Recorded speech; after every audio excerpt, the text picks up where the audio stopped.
All right, Ferns. Hey Nat, how's it going? Pretty well. How about you?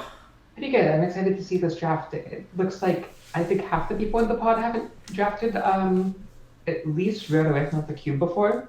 I believe that is accurate. Yeah. Hmm. So we see Jite from Ketsi. I know Ketsi has her eye on a blue-white Luris as companion plan. Um, Interesting. yeah, and Jite is sort of a linchpin there.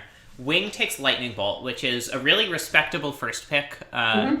It leaves you open to be red aggressive or red control.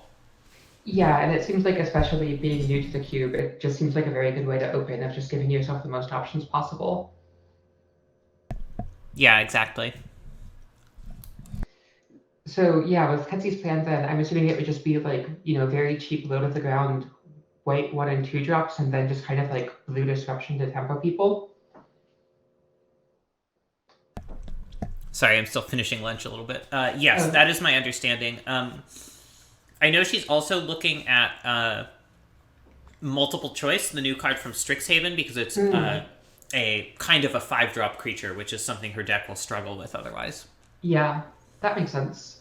And Shark Typhoon is not in the cube, right? Correct.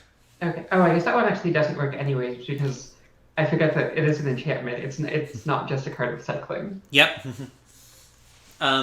Sarah taking Jace the Mind Sculptor. Hmm. Blue, kind of an untraditional color for Sarah, particularly. She's known for drafting red aggro decks, but Jace is a very strong card to start out with. Josh taking Preordain. I know there's a lot of controversy in this cube group over whether it actually makes sense to highly prioritize the cheap cantrips in Roto.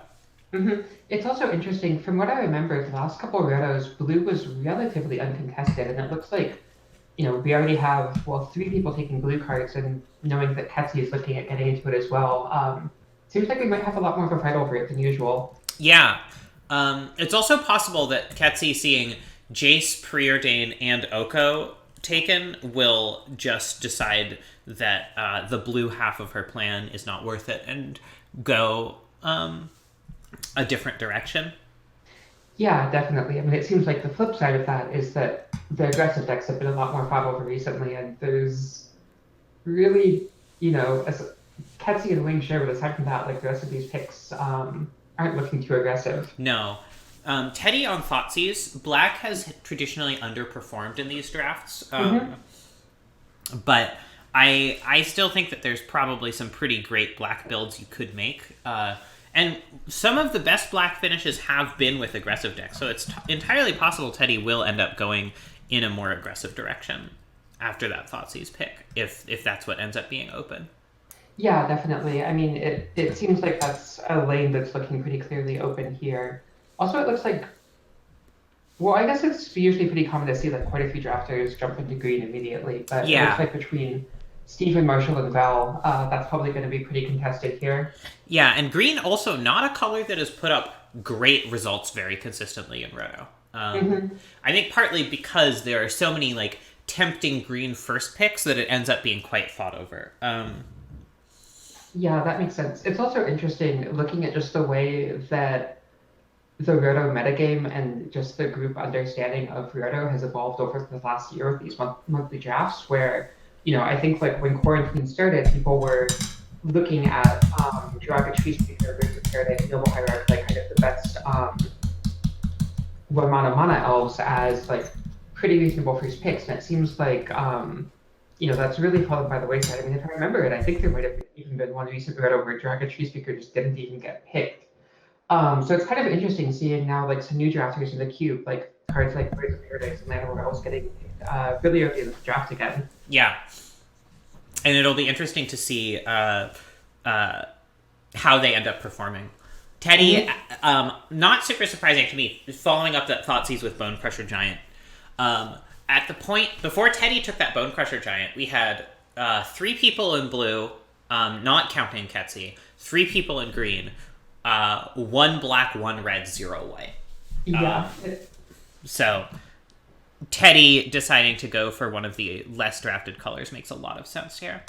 yeah, and I also just like the flexibility of that pick. Like Thoughtseize and Bone Crusher Giant, like you can take them just straight into like a red black aggro build, but also like they both work totally great in more like mid range or combo focused shells as well. Totally Just true. use them Totally true. very open.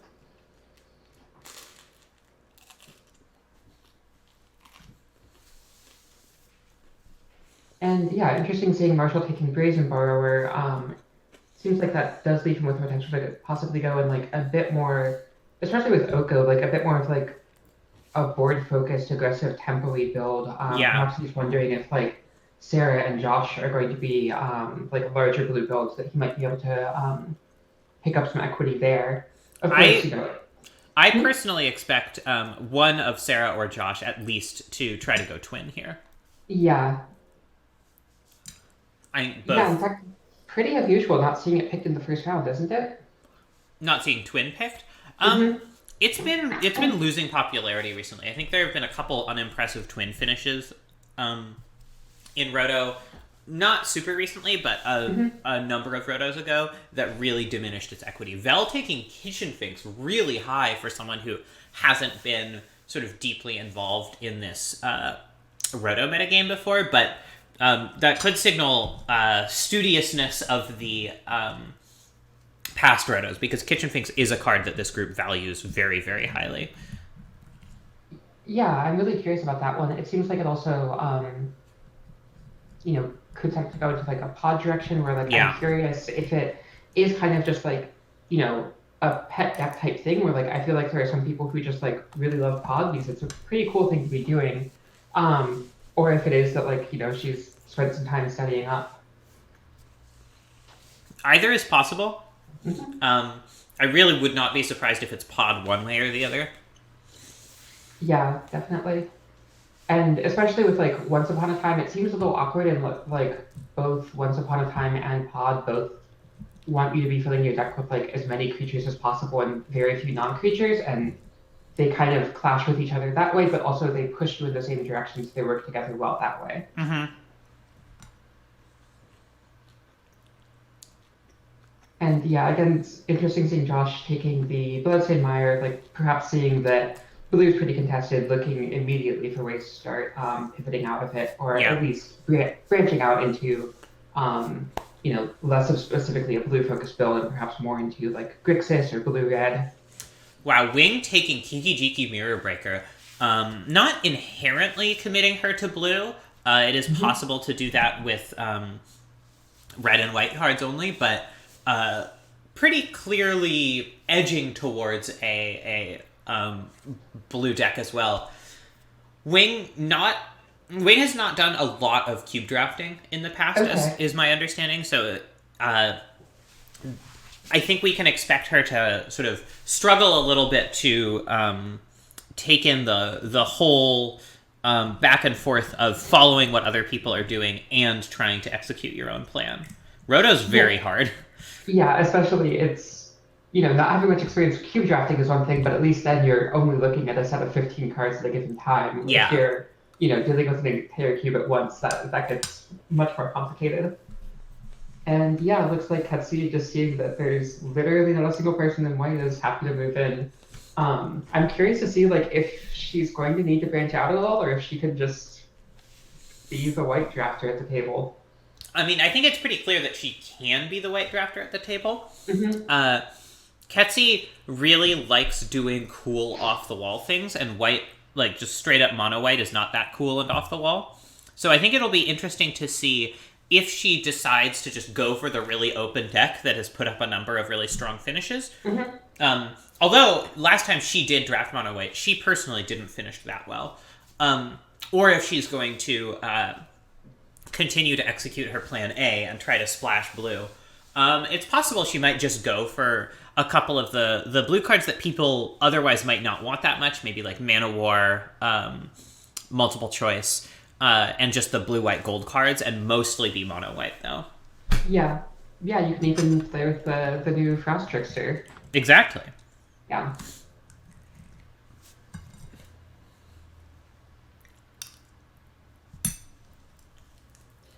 It looks like the land rush has started a little bit with Sarah and Josh. And yeah, though continuing, I'm assuming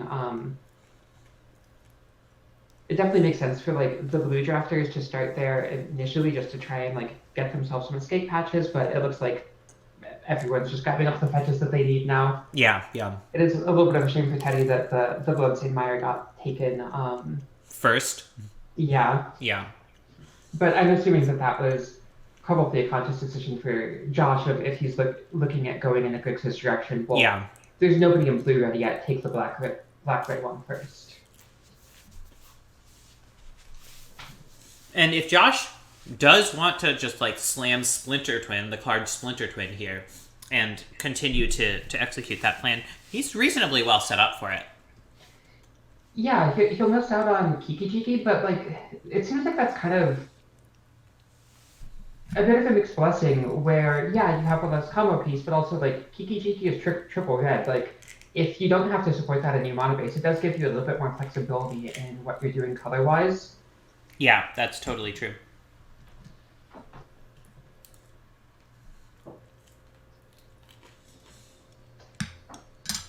And wow, a very early Edric Spymaster of Trust from Steven. Yeah, I've never seen Edric go that early. Yeah, it definitely seems like a bit of a pick, more thinking of what's specifically good for his deck and what he wants, rather than, what are other people going to take and what. Exactly. Uro's a weird one, because the ceiling of power on that card is colossally high. It's been banned all over the place. But the floor is pretty low. There are plenty of blue-green decks in Cube that just don't really want to play Uro because they can't fill up the graveyard fast enough.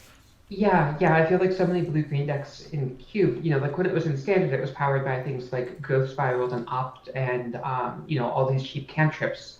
But in Cube, a lot of blue-green decks just want to be playing, like, elves out onto the board, and they just aren't really casting as many cheap instants and sorceries that get into their graveyard. And I guess I'm a little curious where I feel like,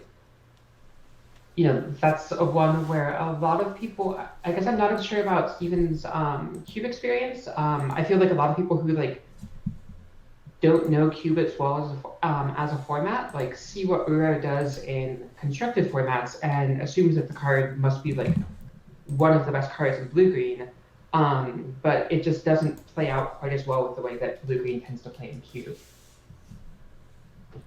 Yeah.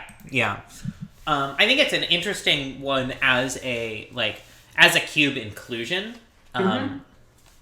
because it does sort of force you to draft around it, and it does reward you for drafting around it. But it's not necessarily one I expect to be picked very highly. Although, again, with newer people coming into the draft, that always brings fresh perspectives. Sorry, go ahead. Interesting as well seeing Marshall picking up a Hex Drinker, looking like he might be looking at going more in an aggressive green direction. I mean, it is just like a very strong card in any green deck. It doesn't have to be something that you build around, but if Vel and Steven are both in green as well, that might be a way to possibly differentiate himself from them and still get good green cards that aren't going to be fought over quite as much. The fact that Vel has prioritized the Abzan fetches lightly suggests to me that she's going to be trying to do a pod combo deck with the Anafenza sack outlet persist creature infinite combo. Yeah, that would make a lot of sense. I'm curious to see, I think in the past we've had a couple of rotos where pods there's been like one person planning to go pod and it's kind of gotten sniped out from under them. And I feel like with Kitchen Things especially, it's like, one of the picks that really signals that she's looking to go pod. Like, I'm curious if we'll see any of that or if everyone else just kind of has their own plans here. Yeah, I could see potentially Marshall or maybe even Steven just sniping it. I think Vel does have to prioritize it pretty soon. To hedge against that. I could also see them just not caring about it at all, though. Yeah.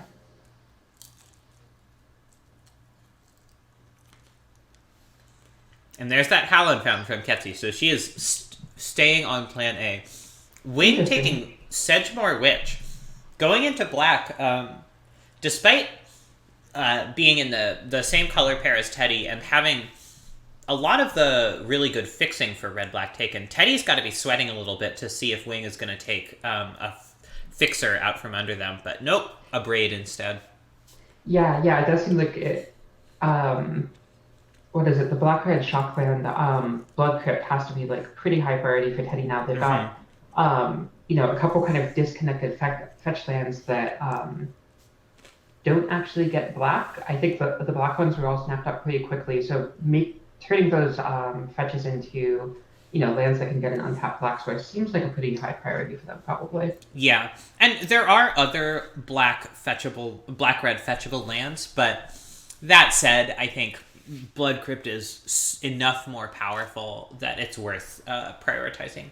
I wouldn't be surprised if Teddy took it on on their second pick coming up, because obviously Steven isn't going to take it from them. Although they're not fighting with Steven at all anyway, so really they basically just have 2 free picks. Okay, there we go with the pod. Yeah, I like taking it here. Sarah taking Teferi. Again, despite the fact that Ketsi just took a blue-white duel. People are not staying off of each other's feet here by any means. Yeah, it definitely seems like a certain degree of like flag planting there where I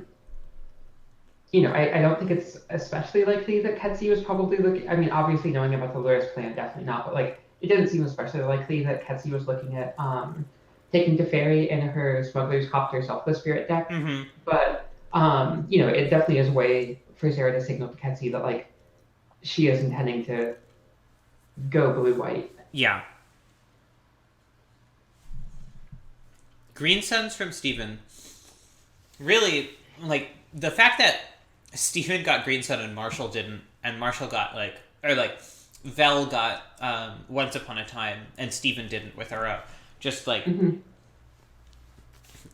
the green decks are, I think, really eating each other's lunch this draft.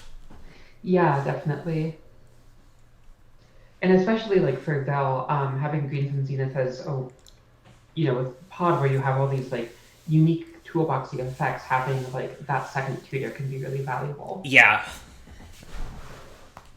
I'm also worried that Vel is going to get like Reclamation Sage or other really important utility creatures sniped out from under her. Yeah, that makes a lot of sense. Especially since Steven has a bit of growth with the elves going, but Marshall in particular, like, isn't looking particularly like being a larger green deck. Like, I imagine he's probably going to be fighting her for a lot of those, like, smaller, cheap utility creatures. Yeah. Yeah, I'm wondering what Marshall's, like, holistic plan is. Like, Steven seems like he's going to be a sort of damp broccoli, right? Blue-green ramp specifically. And, Vel very clearly is planning to be like Abzan Pod, just a lot of value ETB creatures. Marshall, I think, is a little bit less on rails. Could be, as you were saying, a more aggressive deck, but blue and green on their own have a limited capacity for aggression. Yeah, that's true. It is interesting with Marshall, though. It feels like Steven's deck has a little bit more of a defined plan. But Marshall just has some really good cards. Like, that is certainly true. Trigger, like, great fixing. It seems like Steven's got a little bit more of a direction, but also he spent his first several picks on cards that aren't quite as high in power level, whereas like Marshall's cards are like all just, incredible on rate. Yeah. There's that Blood Crypt from Teddy exactly when I predicted they'd pick it. I feel pretty smart about that.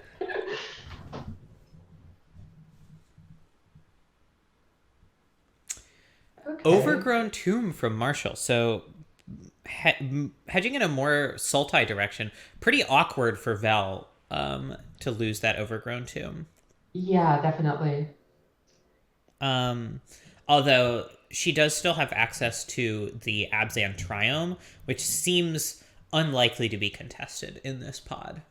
And also, I mean, it's not ideal, but verdant catacombs being able to get either swamp or temple garden is definitely something. Yeah, for sure, for sure. It makes the windswept heath not as good, but Hmm. and the black green shocks are in some ways a little bit more contested because there are more fetchable ally color lands than there are enemy color lands. Although the triomes Oh help yeah. mitigate that a little bit.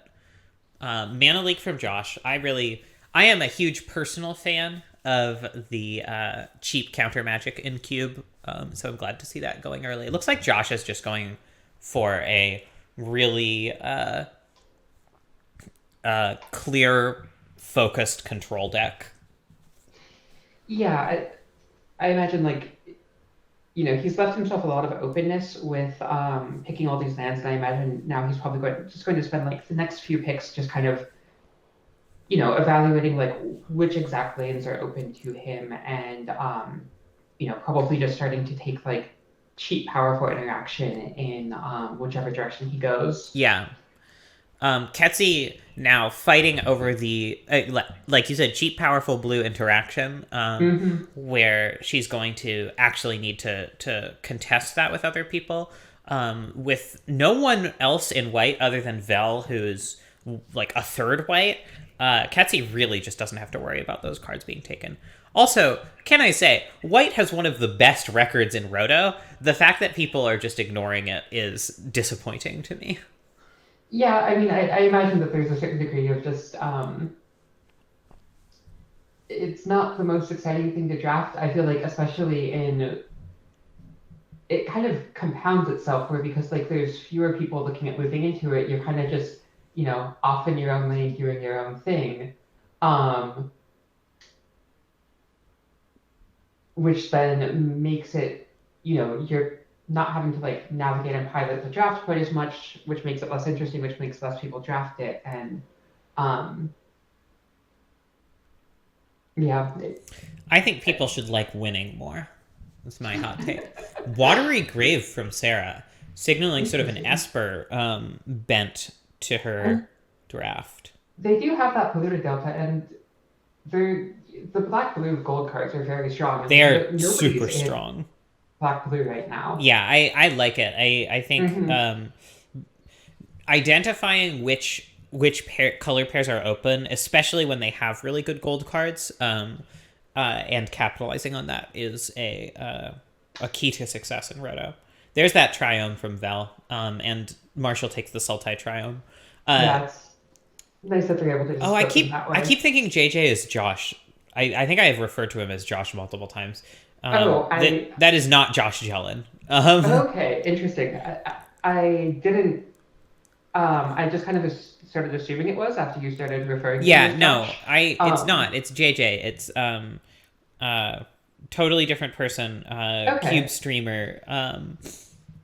Sorry JJ if you watched this afterwards that I forgot who you were for a bit. Um uh Anyway, JJ taking saw it coming really early. That's an interesting sort of flag in the ground for the quality of that card. It's still kind of up in the air how good it is in Cube, because it's so new. Um, Hmm.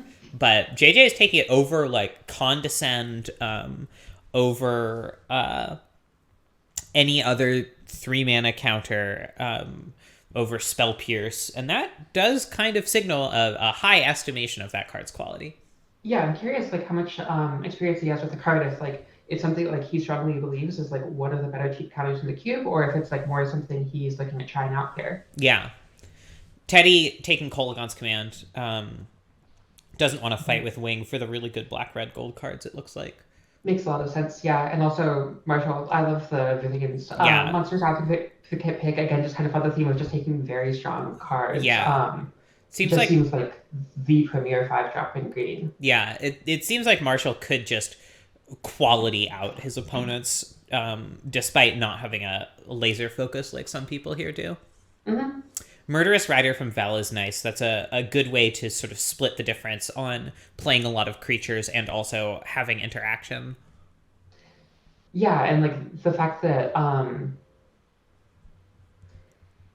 like when you sack it, assuming that yeah, like when you sack it to pot, that it goes back into the library.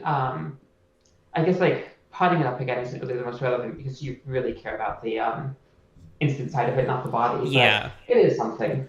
A couple things I want to note. JJ, out of nowhere, taking a black card and bringing the fight to Sarah and Marshall.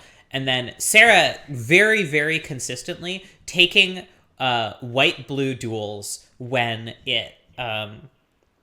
the pick is going to Ketsi, and taking other cards when the pick is going away from Ketsi. That's Sarah is one of the people who has thought the very most about roto drafting strategy in particular, and Mm-hmm. I think this is where we see that paying off.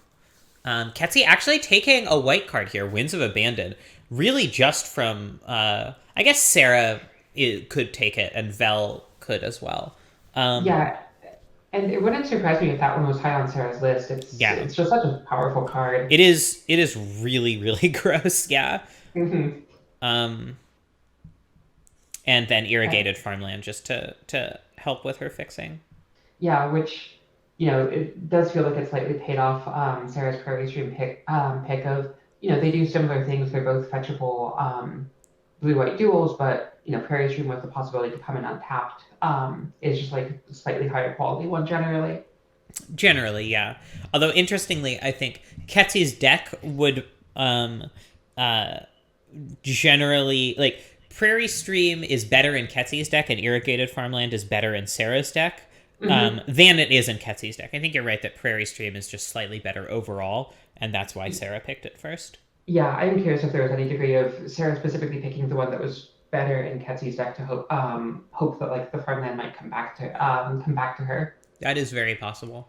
Um, Wing has Canyon Slough and Reflecting Pool now as fixing options. Reflecting Pool helps cast Kiki Jiki and Chandra Torch of Defiance here so far. JJ taking Torrential Gearhulk, probably expecting to be able to get what is the 6 mana do everything spell pretty Oh, soon. Sublime Epiphany. Yeah, although it's Mhm. entirely possible that Marshall or Steven will see that Gearhulk pick and just snipe a Sublime Epiphany here. Yeah, definitely. Um, and Teddy taking Phoenix of Ash, which I love a lot. Teddy's just drafting a really tight, aggressive black-red deck here with all the hits. And yeah, it seems like they're really putting a lot of emphasis on the cards that can like really go the distance individually. So like Phoenix of Ash, Goblin Rabble Master, like these are cards that can basically close out a game on their own, rather than like the lower to the ground creatures that put on more early pressure but need a more dedicated plan around them. yeah, there are also cards that are much more likely to be played in decks that are not dedicated aggro. So Hmm. much more likely to be sniped by other drafters. Yeah, while also not committing Teddy quite as much to being dedicated aggro of, if it does turn out that like the draft does take them in like a slightly larger direction, like these are still like really influential game winning cards, like even in a deck like that. That's true, although I think given where people are at in practice, it would be pretty Hmm. bonkers at this point if Teddy did not go quite aggressive. Yeah, that's true, especially with Wing looking like probably the larger deck of the two black red decks. It seems like she's focusing a little bit more on like you know planeswalkers, incremental value, such a bit more Yeah, rich removal. yeah. Hmm. Agent of Treachery from Sarah, just an extremely strong card. Yeah, looking at Sarah's draft, I'm curious if she might pivot into Reanimator. There's Yeah, nobody really in that lane. She's got a Jace Finn's Prodigy, and that's a very strong one to be bringing back. yeah, and Agent of Treachery is just busted.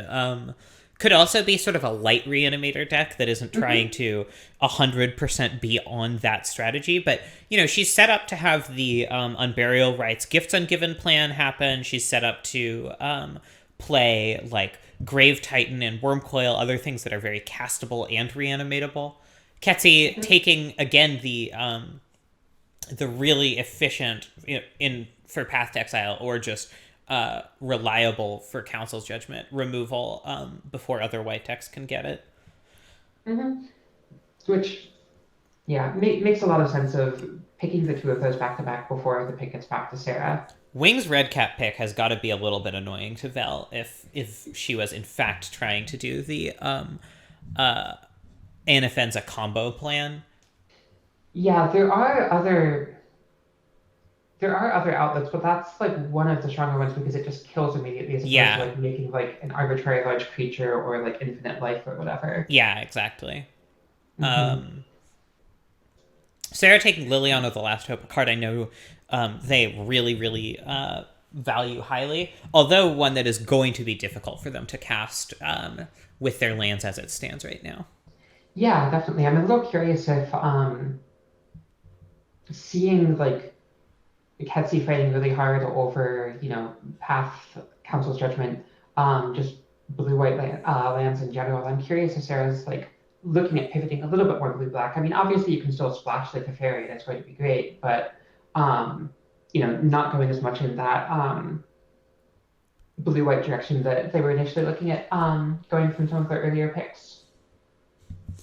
Yeah. Josh, Noble Hierarch definitely is in the cube. And I agree, it's really weird that Marshall and Steven, and to a lesser degree Val, haven't taken it. Especially since Steven seems to be valuing mana elves really, really high.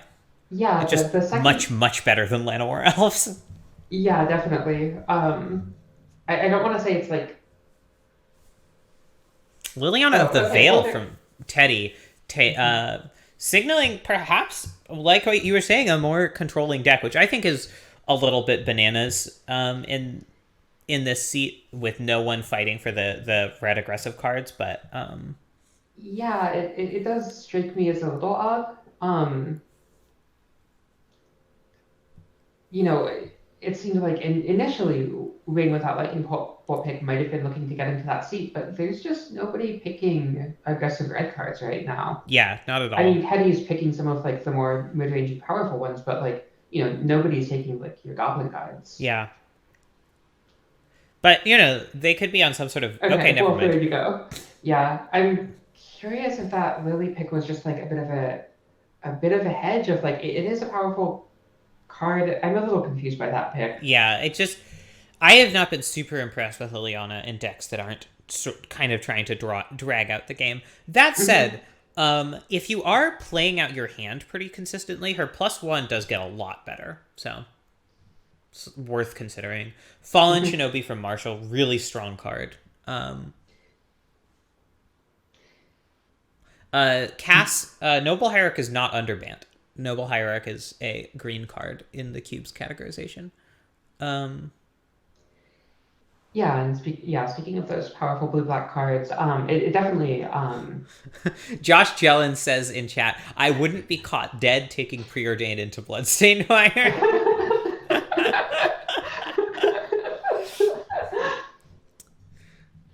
Josh, you're a treat. Search for his Canta for Sarah, I think, really signals a move to reanimation. Possibly suggesting that Teddy took Liliana of the Veil, at least in part, to just snipe it from Sarah. Obliterator from Wing is a wild one. What? Yeah, Obliterator in the Twin is not something I normally expect to see in a draft. Yeah. I mean, she does have the Reflecting Pool. There is the blue or black-red filter in the cube, right? Ravencast? No, there is not. Oh, okay. Never mind. There are... I don't remember which filters there are off the top of my head. The land section is not... It is not fully cycled out. It's just different things for different color pairs as their needs dictate. So it's a little hard to remember sometimes. Yeah.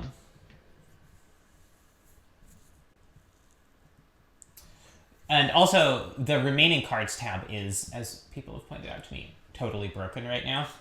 Okay. So, yeah.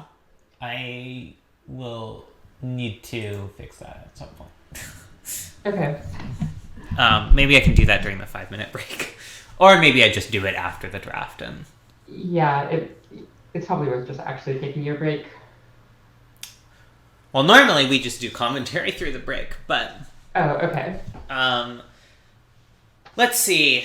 What else we got? Sarah taking Ponder, JJ taking Mind Stone. I really, really like the colorless mana rocks in decks that don't have access to green, although I think Cold Steel Heart is generally the strongest.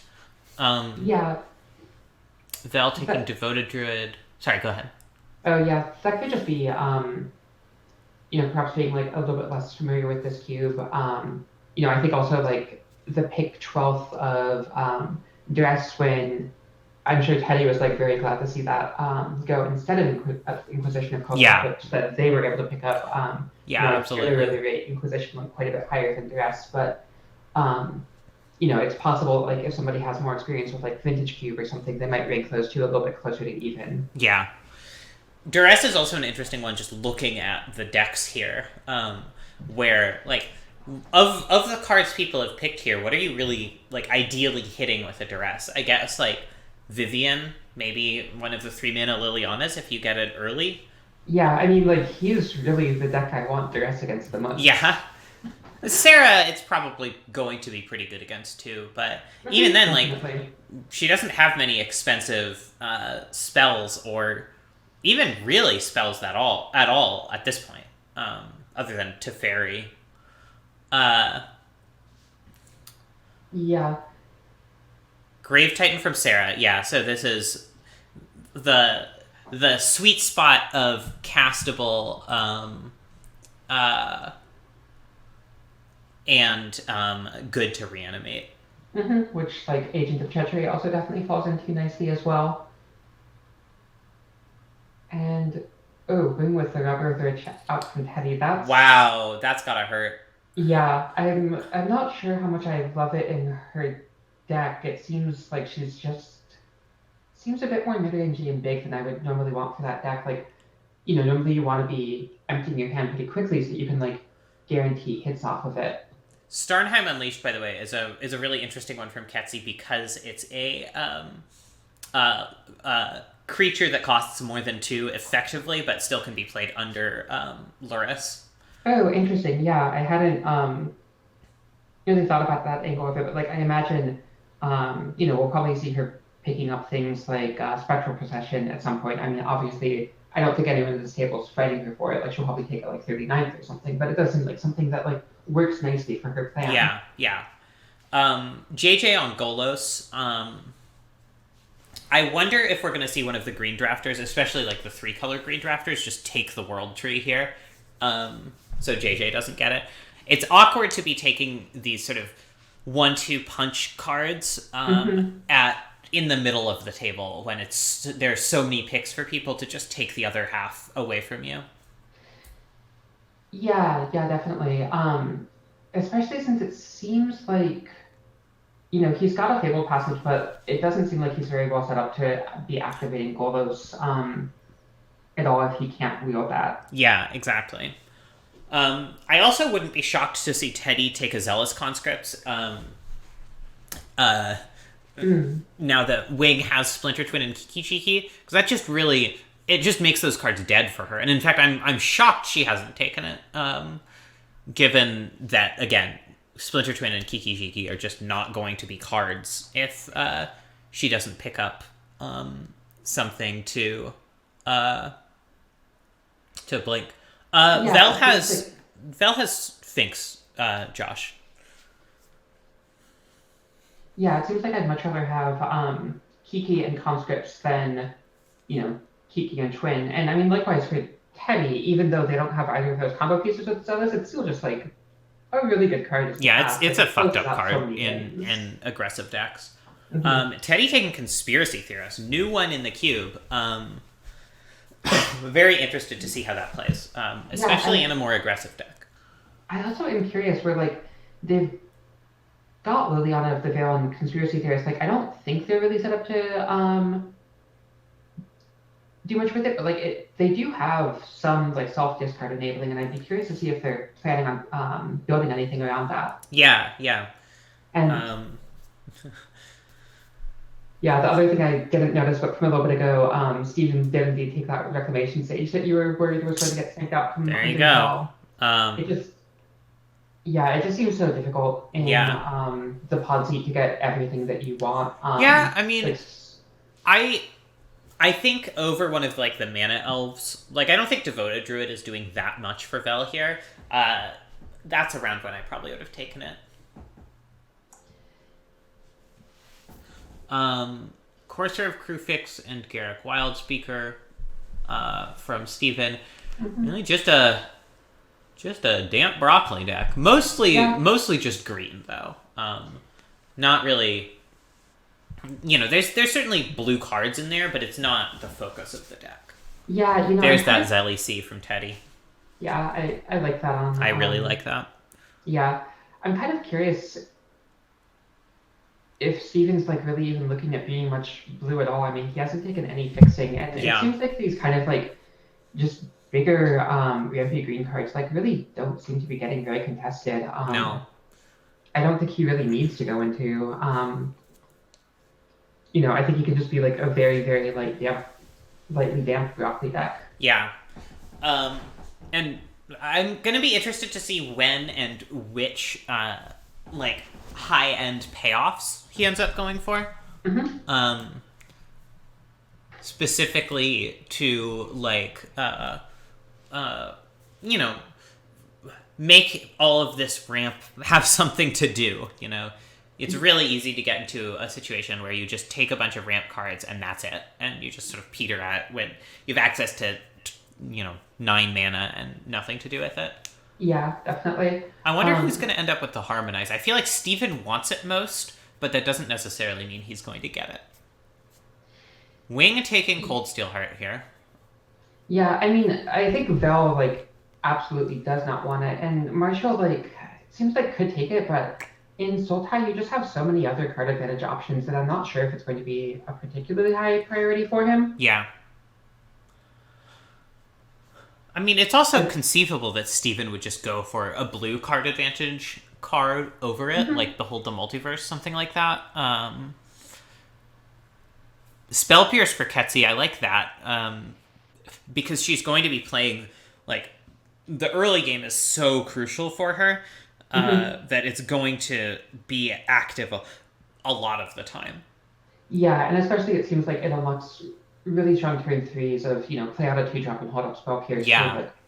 So, a lot of these decks, if they're taking a turn or two to set up their mana, probably aren't going to be looking to interact with her until a couple turns in, at which point that can be a real big tempo blowout. Yeah.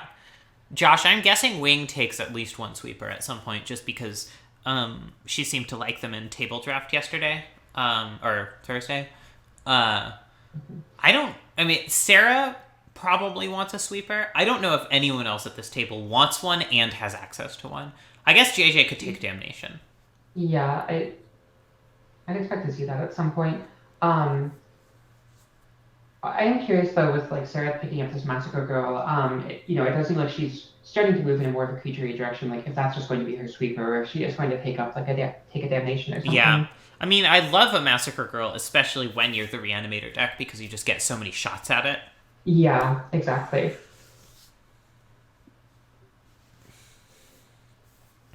I'm glad to see Vel getting the Ravenous Chupacabra. That's a really important one for the pod deck to be able to search out. Marshall taking Biogenic Ooze, just another really powerful card. Yeah. I don't know if I think it's the best 5. It's up there with Whisperwood, though, I think. Yeah, I mean, well, he's also already got Vivian, which is probably the best 5. Yeah, I meant 5-drop creature, but okay, yeah. In green specifically. Direfleet Daredevil from Teddy. That is a card that's been kind of going down in my estimation. Yeah, Although, I guess in Roto, it's probably a little bit better. Yeah, but also, looking at a lot of these decks, against, Steven, Vel, even Marshall to a degree, it just doesn't really do much against those decks. Yeah. It's also weird because, as much as sort of Teddy's deck doesn't overlap with what other people are doing, Wing is such a wild card here that I feel like they really want to prioritize just taking the red cards that they really need, like the strong Kirk Nobles, the cheap aggressive cards, the really good burn, and letting potentially role players that are a little bit less crucial to the core of the deck come later if they come. And there's that strong Kirk Noble, so. Yeah, and that one's definitely important. It's, for a one drop, it can really just like take over a game. But like, losing the robber was really, really bad. And if I were Teddy, I'd be thinking about avoiding that happening again. Definitely, yeah. It just seems like, because like looking at Wing's first 13 picks, like I never would have expected a Robber of the Rich coming out of her. So like, it just seems somewhat hard to predict like what she is going to snap up and like what you need to protect. Sun Titan from Vel is a pretty sweet one. It's a great way to rebuy value off of like Eternal Witness, Kitchen Finks. You can get back the whole Finks Anafenza, what's it called? The 3/2 that sacrifices combo off of a Sun Titan. Ketsi taking Plarg, because Luris only looks at the Plarg face to see what can go in the deck, and so it gives Ketsi a 3-drop that she would not otherwise have. Interesting, yeah. It also seems like, I imagine she can get this very late, but Honor of the Pure probably is a pretty high priority for her. It's like really the only anthem she can play. Yeah. Ragran Triumph also does let Ketsi occasionally play Plarg face up. Yeah, that's nice. Callous Blood Mage from Wing. Which one is that? It's like the creature charm that either like makes a pastor cantrip. Oh, right. New one in for the 3/2 for 3. Whose name I forget. The one that like draws a card and loses life when your creatures die. Yeah. Interestingly, there is Damnation from Kisera. Interestingly, no one has taken Lutri, a card that has been first picked, pick one, pack one, possibly more than any other card in the modern era of Roto Cubes. Has it been pick one, pack one like since the nerf, or was that just like when it was? Yeah, absolutely. Interesting. I'm pretty sure. Yeah, Josh, I think Sarah's deck is really, really good. I really like Sarah's draft. I really like Teddy's draft. I really like Ketsi's draft. Weirdly, the people who I draft with a lot and talk about draft strategy with a lot, I think are doing a great job. And also just the people who have like the most experience with the cube. Yeah. I think Vel is in a good position too. I think like losing Rexage is a pretty big blow, but other than that, I think her deck is shaping up really nicely. Yeah, I think like of the newer drafters, like her deck is definitely my favorite so far. Yeah. And I am a little curious. Between like with Vel picking that Fauna Shaman, which one of Vel and Marshall will wind up getting Marin? Yeah, that's a great question. Marin is incredible in the pod deck. I mean, great card in general, but like really incredible in pod. I'm also a little curious, like with Vel being newer to the cube, like I mean, it is a commander card. I don't know how much. I don't remember if it's in like many of the Magic Online cubes, but if it really like registers for her to the same degree. Yeah, it's possible that it's just not on her radar. But Metamorph, I'd love to see her pick it up if. Metamorph from Steven is a good one. That's one that also Vel might well have wanted. Pretty good one in pod. Looks like Sarah actually has not been taking many of the blue, black, gold cards, and they are ending up getting snapped up by Marshall and JJ. It looks like. Yeah, I mean, I kind of don't mind it though. Like they're all really strong on rate, but like none of them specifically play into, her kind of like mid-rangey reanimator game plan. Yeah. And initially I was thinking like, oh, she's moving into blue-black. It could be an opportunity to get like these strong blue-black gold cards, but yeah, I mean like a 20th pick Grizzlebrand, the like looter plus reanimation plan is also just like a great reason for them to be in blue black. Yeah. I don't think Sarah's doing it wrong. I just think it's an interesting thing to see. All right, there we go. Fixed the remaining cards just in time for the break. Oh, awesome. I'll have to go back and do that on the main spreadsheet too, but. Revoker makes a lot of sense as just. And there's the Luris. Ketsi was supposed to stop there. All right, Ketsi, you were supposed to stop before your second pick, but that's fine. Yeah, I think she just wanted to get her mic drop in. All right, 5-minute break. I fixed the remaining cards tab. Sorry about the breakage there. But it now actually does cross out things that have been picked. Yay, thank you. Thank you. All right, reconvene at 2 p.m. Go do whatever you want to do. All right. Yeah, so deck check-in. I like, as I said, I like Ketsi, Sarah, and Teddy's deck. Josh says that Sarah and Teddy Ketsi and Teddy are taking risks they don't have to take. Josh, I'm curious if you can elaborate on that. I can see what you mean with Teddy. I think Teddy has been playing it a little bit fast and loose with cards that Wing might take, and getting punished for it with like the loss of Robber. But I'm not sure I see the same thing from Ketsi. I guess letting Luris go late maybe, but no one here but Vel is even hypothetically going to take Luris. Mm-hmm. Although it is pretty good in Pod.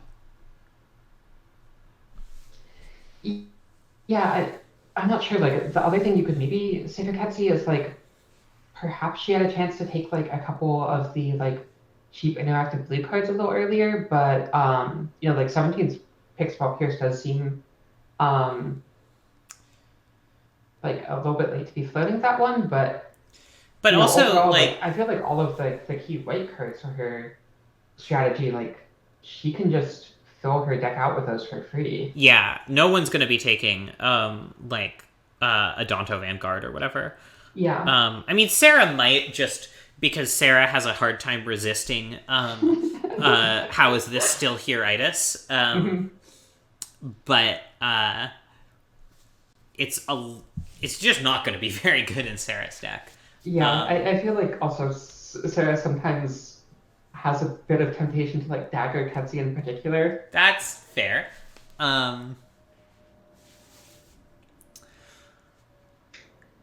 Yeah. But yeah, I'm really curious. I don't think Ketsi's really been taking too many risks here. Yeah. Also, in terms of like letting things float too late.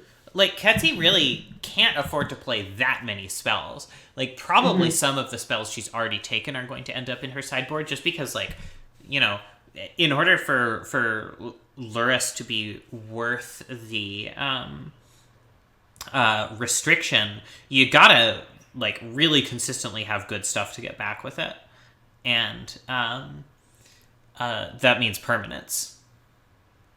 So, like, the Copter and the Jite are fine, but, Ketsi has, let's see, Remand, Winds of Abandon, Path to Exile, Council's Judgment, Starnheim Unleashed, Spell Pierce.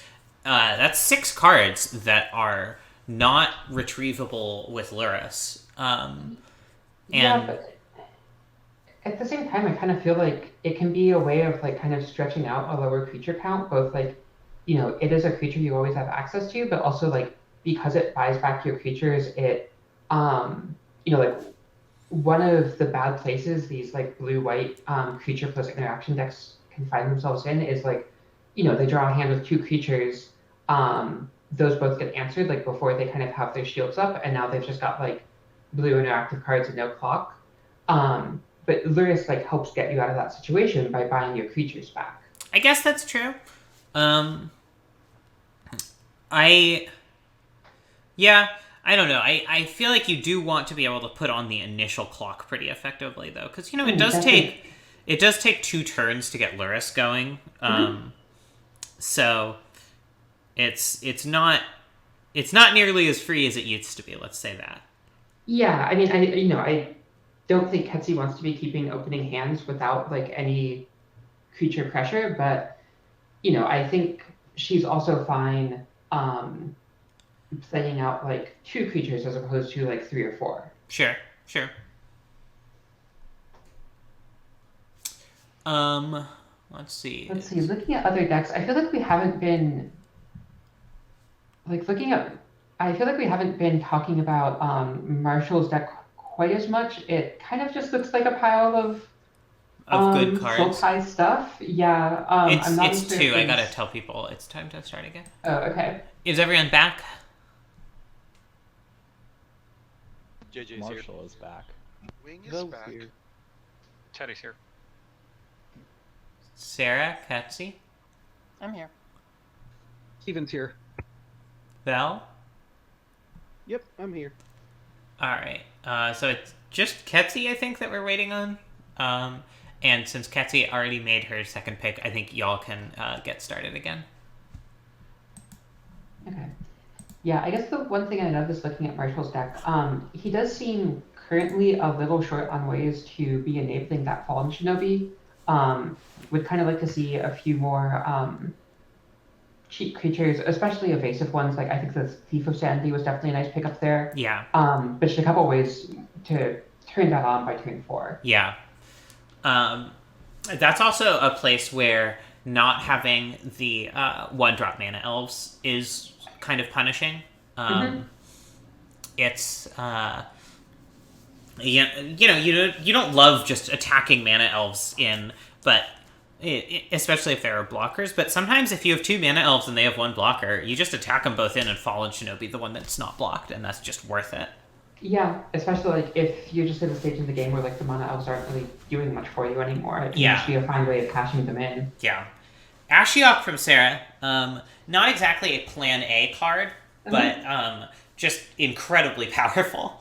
Yeah, definitely. Especially with a lot of these decks having basically like every single deck at the table aside from JJ's having a pretty creaturey focus. Yeah.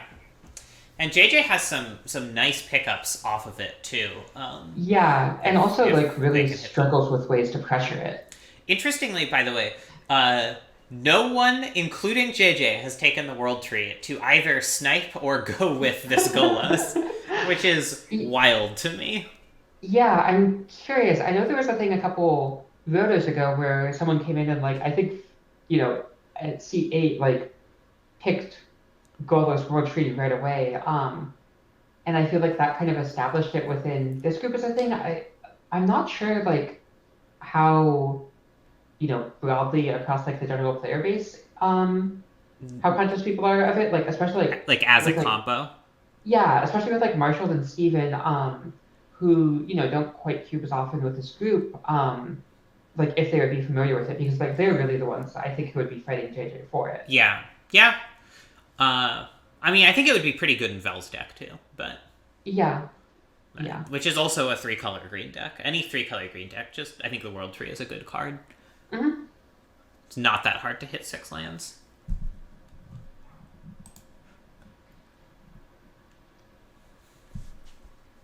Yeah, which speaking of, I'm not exactly sure about this Assassin's Trophy from Vel. I mean, like you do have a few slots for non-creature spells in pod, and like I guess I can see the logic of like wanting just a very broadly flexible answer to go in one of those. But yeah, man, it does just seem like you really want to be limiting how many non-creatures you're playing. Yeah, but and you want to be prioritizing the really good creatures. Although Other than Marin, I think there aren't really...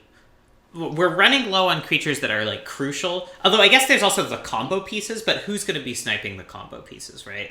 Yeah, although, I mean, has anyone taken Skyclave Apparition? No, that's a good point. Yeah, although Yeah. I guess... Only Sarah I would guess- at this point. Yeah, because now like, that it's Ketsy's cards are on the haven't table, taken- so to speak. Mm-hmm. Rampaging Ferocidon is actually not one I love from Teddy. I think the card's pretty strong, but there are so many good red 3-drops. I think you really want to prioritize the better ones. Isn't the other Rabblemaster still on the table? I think that's also just a better card. Yeah, Legion Warboss has not been taken. Yeah, go ahead. Yeah. I'm also a little curious where, like, it seems like Teddy's mostly staying a little higher on the curve. There's the War Boss. Yeah, here Okay. we can actually. I added this deck stats tab. Wow! Oh. So we can go look at Teddy's mana curve, and yeah, we see creatures in red here. Fair number of 1s, not many 2s, a lot of 3s. Yeah. It seems like they're probably going to want to make that more of a curve than Yeah, it and is also right some now. of those. Or a curve in the other direction, maybe. Yeah, and some of those 3, like the non-creature 3s, are also like planeswalkers that, you know, are effectively like 3-drops that you want to be playing on turn 3. I'm curious if it's just like they just think that they'll just be able to like float the good aggressive red 1 and 2 drops till like the end of the draft. We can also get a visual indication here of Steven's color distribution, and as you pointed out, just actually not very much blue. Yeah. Yeah, at this point I'm wondering like if he just cuts the Uro, like the, you know, I mean maybe you can like Glenelendra, maybe Edric are fine, but like the double blue on the escape just seems a little bit rough. Yeah.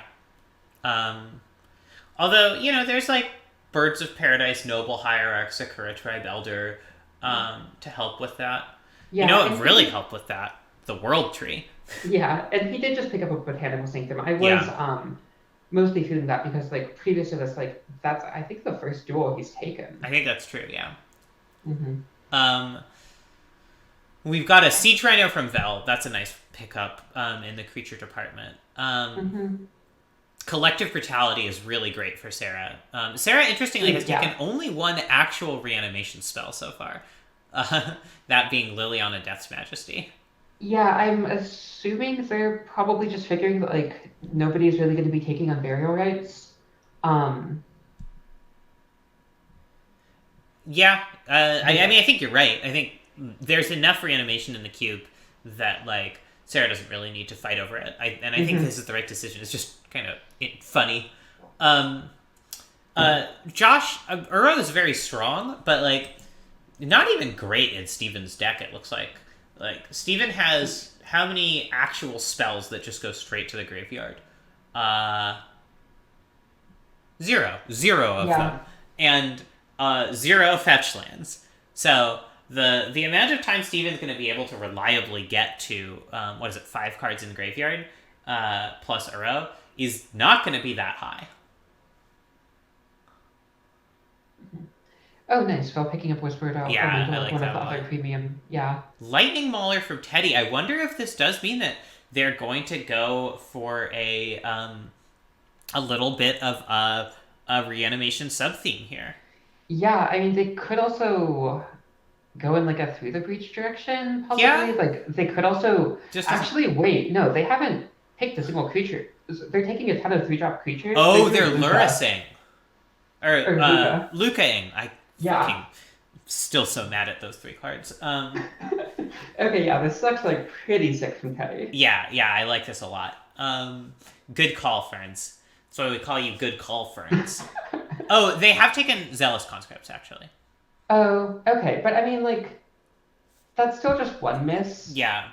And, I mean, that's not the worst thing to be getting out. Yeah. It's also possible that they just sideboard it when they have Luca in main board. Yep, there it is. Wow. Called it just in time. Yeah.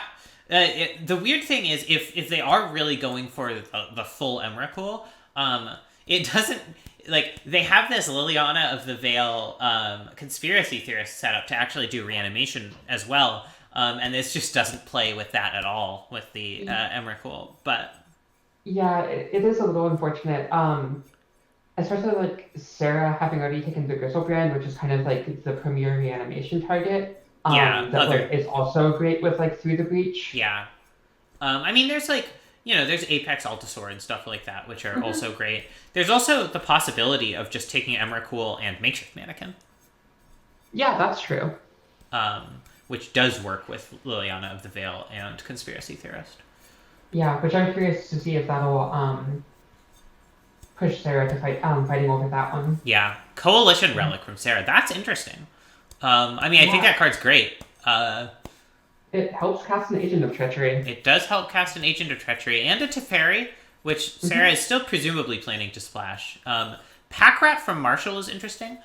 As someone who doesn't have a lot of value to get from the discard, I think people tend to lightly overrate Pack Rat if they aren't getting value off the discard. Yeah, I feel like it's pretty rare that it's able to go the distance. I feel like especially in Rota, where like people just are able to have access to Wraths if they want them. Yeah, and just packing so much early removal as well. Stonecoral Serpent's another nice one for Ketsi that lets her kind of cheat bigger creatures. Yeah, Ketsi has clearly done her homework thinking through all of the cards. Mikaeus, too. All of the cards that work well with Luris. Mikaeus, if Ketsi can pick up Luminarch Aspirant, which it seems very likely she will be able to. She got that on 16th. Oh, great. There we go. Mikaeus Luminarch Aspirant is just an absolute beating. And especially if she, looks at playing some of like the sorceries that make tokens as ways to make bodies that cost more mana. And I know you mentioned playing the just 4 mana Spectral Procession. That's something Ketsi mentioned as well. Wormcoil from Sarah. I called that 10 picks ago. As a, I guess it was more than that. It was 20 picks ago. As a reward for going Reanimator and still being able to cast the card. Coercive Portal from JJ, nice consistent card advantage, although that's less relevant in blue typically. Yeah, I like Solemn a lot from Vel. There's that Emrakul. I'm not exactly sure how JJ's draft has gone, where it seems like early on he was really prioritizing just fixing and the cheap interaction. It seems like he's kind of really gotten off of that the last few picks and has kind of just taken a lot of just kind of dorky 4 to 5 mana value engines. Where I'm not sure. I kind of feel like he might be over prioritizing those a little bit. We can check his curve. Let's see. JJ. Yeah, a lot of 4-drop creatures and spells in general, but also a lot of 1s and 2s, especially in spells, which tend to be more interactive. Yeah. Duplicant from Steven is a kind of surprising one. It's a card that does not usually get taken in Roto.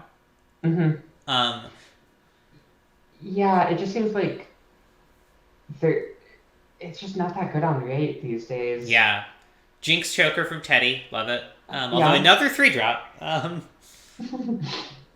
Kalidas from Marshall, very strong black card.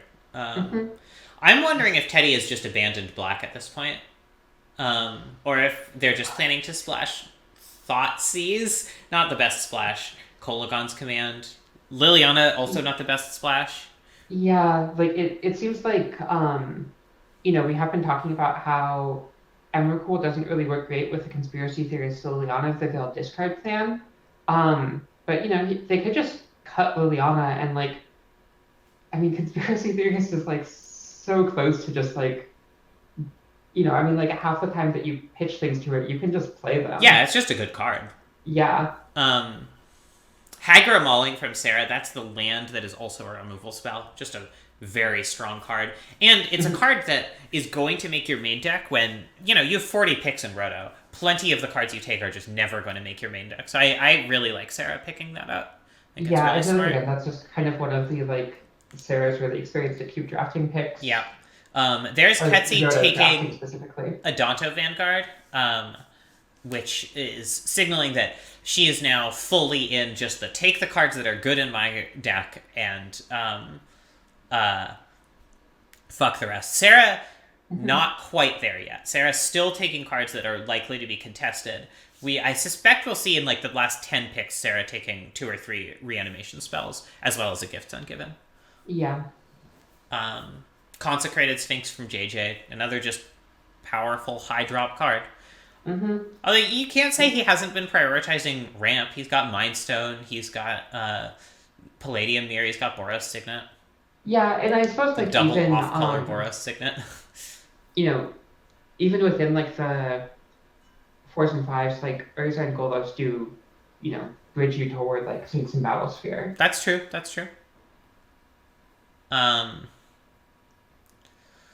really want Teddy to start taking 2 drops.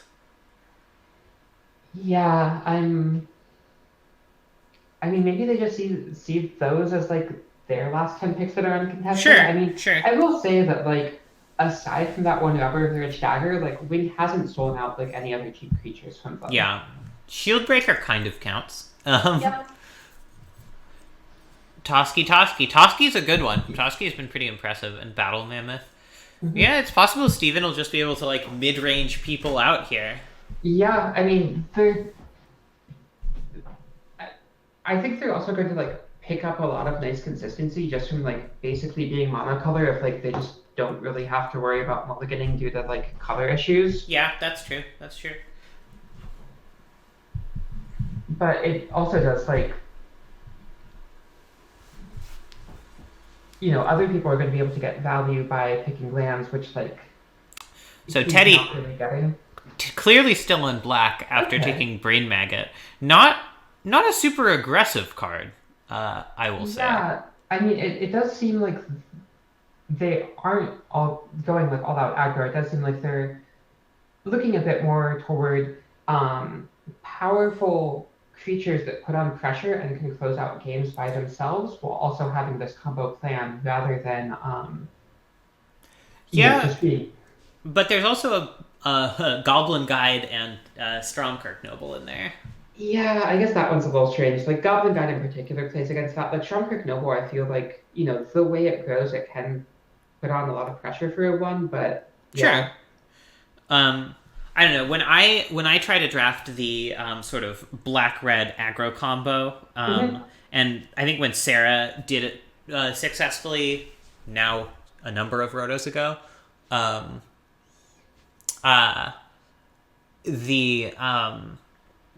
the way you build it is pretty close to just an aggro deck that then also plays like some black disruption, but like mostly 1-drop spells. The combo. And like I know Sarah had a lot of success with that. I guess like I'm a little curious to see like how Teddy's take on it does. It's a bit different of a take. Like it seems like they are prioritizing the disruption a bit higher, and that does that will help with like pushing their combo through and making sure that like Emrakul actually gets to swing. That the pieces don't get broken up. Yeah. I think they definitely, will lose some equity due to like not being able to put so much early pressure on. But like, it does seem like, there is some upside to what they're prioritizing, and I'm for sure. To see how it plays out. Yeah, I definitely agree. And it also gives them a lot of sideboard equity. Like this Brain Maggot is going to be really good against other decks that are kind of trying to assemble combos, like Sarah and Vel.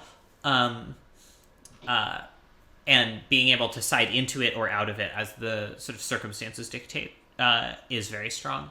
I feel, frankly, kind of bad for Wing here, where she's taking all of the cards that are like on my hit list to remove from the cube as soon as a better option's available.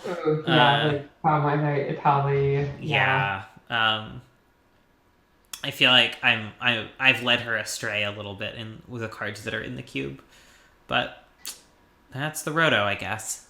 Yeah, it definitely Yeah, Roto seems a little tougher that way, where like at least within the context of a pack, it can narrow down the relative power levels a bit more. Whereas like when you just look at the list of an entire cube, it could be a little bit overwhelming to like, you know, figure out what the good cards are. Yeah, totally. By the way, I said incredibly late Dark Confidant for Marshall. Pick 28. Oh wow, yeah, I didn't even That card notice has been. I don't know if it's ever been first picked, but it's been like within the first couple picks a few times. Interesting, very late arena rector from Val. It seems like that is a thing that you can sack to pod and like Yeah. yeah.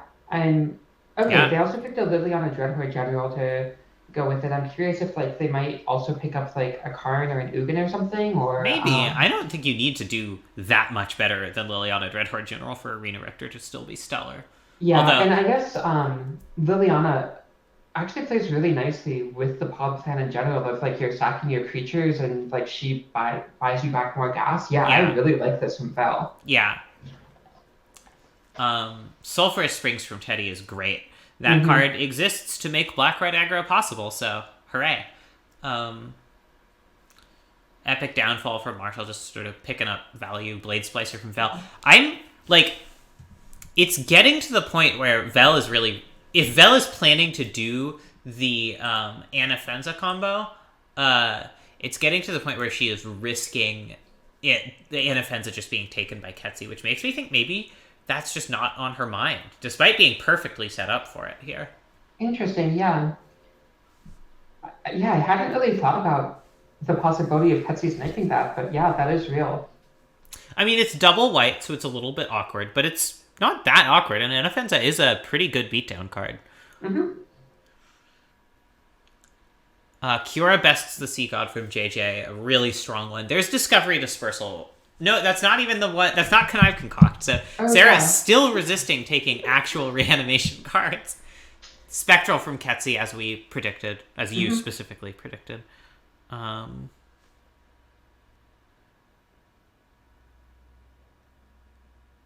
Yeah, I guess like it is interesting seeing JJ pick up the Kiora Vesta Sea God. Like it feels like that's really like one of the big payoffs for Steven's deck. Like it's a pretty strong thing to ramp into. Yeah, you're absolutely right. There's the Unburial Rites. Okay, there we go.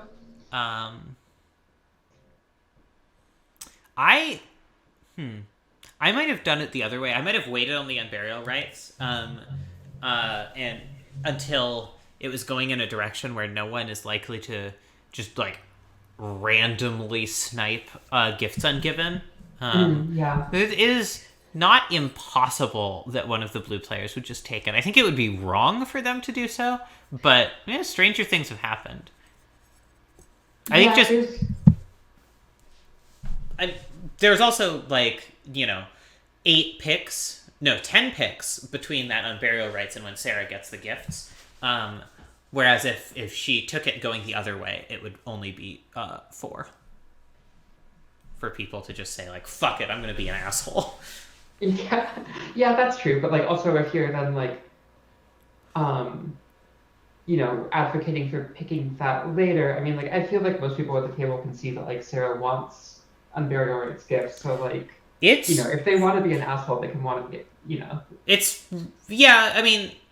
easy to tunnel vision and not see what other people are doing until you get a really obvious signal, I think, a lot of the time. That's fair, yeah. Especially like if you're not in Sarah's lane at all, you might just like not really be paying much attention to what they're doing because you're not going to be fighting them. Yeah. No one has wait, hold on. Turn Timber Symbiosis is still on the table, by the way. Which seems like an incredible deck for or an incredible card for Steven. Yeah, although he does pick up a Fiend Artisan, which seems like I'm kind of amazed that Val hasn't taken Yeah, Fiend Artisan seems really, really good in Val's deck.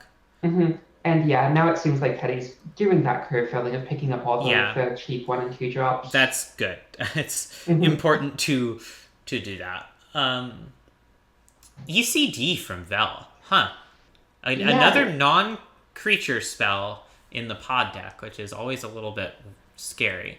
Yeah, it does buy things back for you, which I guess can be Sarah not helpful even taking gifts here yet. Oh my gosh.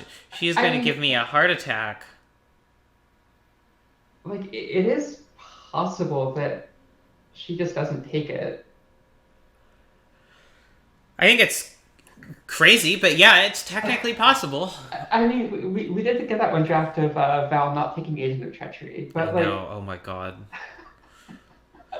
And they always got to do something to me. Someone always has to drive me insane in some way. But Sarah's too disciplined, I think, not to take the thing, unless she has somehow gotten it into her head that what's going on with this Black Sun Zenith pick? it's just like, how come we took it, or why is there no pick from Ketsi? Yeah. There we go. Windbrisk. wait, Oh, I see. I was going the other direction. Got it. Ketsi just mentioned that she remembered that Honor of the Pure is a Luris compatible anthem.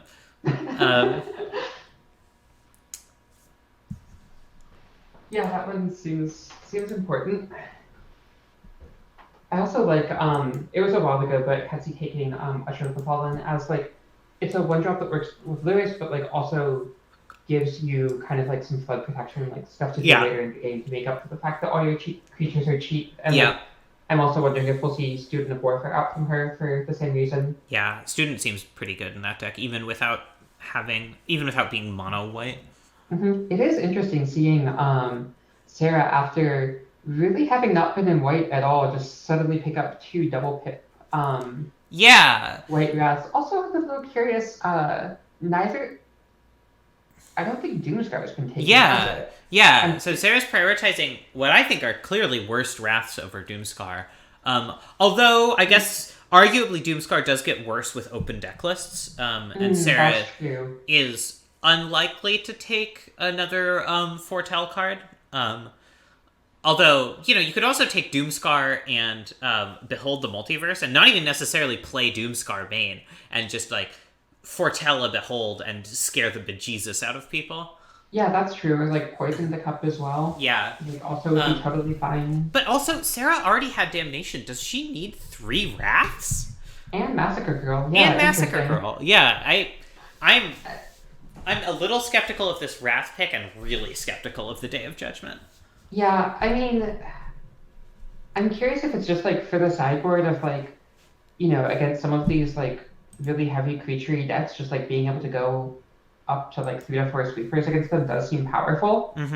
I guess so. I mean, there is such a thing as too many sweepers even against creature decks. Because they are just cards that sit in your hand at 4 mana and dilute your plan A. Who do you want to interview? Let's see. I mean, Ketsi, I think, would be interesting, just because like it felt like she, out of all the drafters, came in with like the most of like a dedicated plan. Yep. I think Vel should be one. Yeah, I was gonna say that as well. Teddy could also be interesting. I'd particularly be curious to hear like their take on how they navigated like the middle of the draft and kind of like protecting their picks from wing. Yeah. All right, I've got teams here. So we've got Marshall, Wing, JJ, and Ketsi versus Vel, Sarah, Steven, and Teddy. Josh votes for Teddy. So let's see. We've got Vel and Teddy from one team, Ketsi from the other. So who of Marshall, Wing, and JJ do you want to interview? I think probably JJ. Okay, sounds good.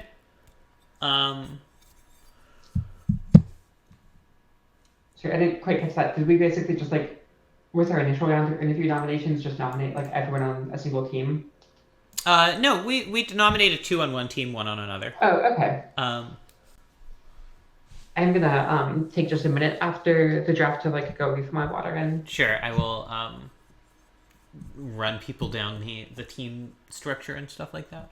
Sure. Let's see. Nykthos from Steven. I like that a lot. That's a way to capitalize on being so close to mono green. Yeah, definitely. I'm also curious, it seems like he really has room for like one or two like more like really high end things. It seems like he's got like lots in the 4 and 5, but really only Crater at the high end. Like I'm Yeah. curious to like what he'll prioritize. Yeah. I mean, it's possible he thinks that, like, with sort of high grade Kratos as an option and Oh, that's true. Green Sun Zenith as sort of redundancy for Crater Hoof, it's just not necessary. Hmm. Um, but yeah.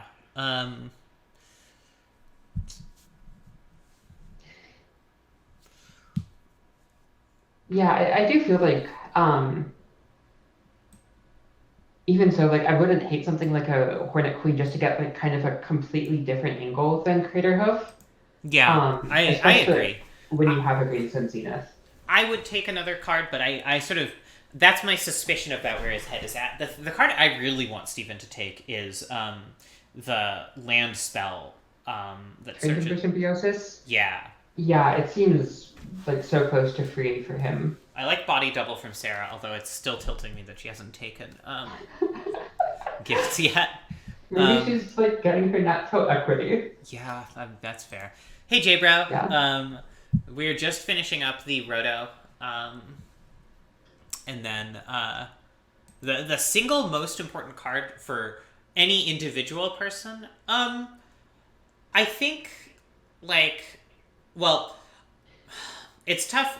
I would say it's Vel getting the Anafenza sack outlet combo, but that's 2 cards, so it doesn't really count. Might be Sarah getting Gifts Ungiven, just because being able to go from like having a 1-card Grizzlebrand combo is just extremely, extremely powerful. It might also be Steven getting the Turn Timber Symbiosis, just because having a land that has so much value.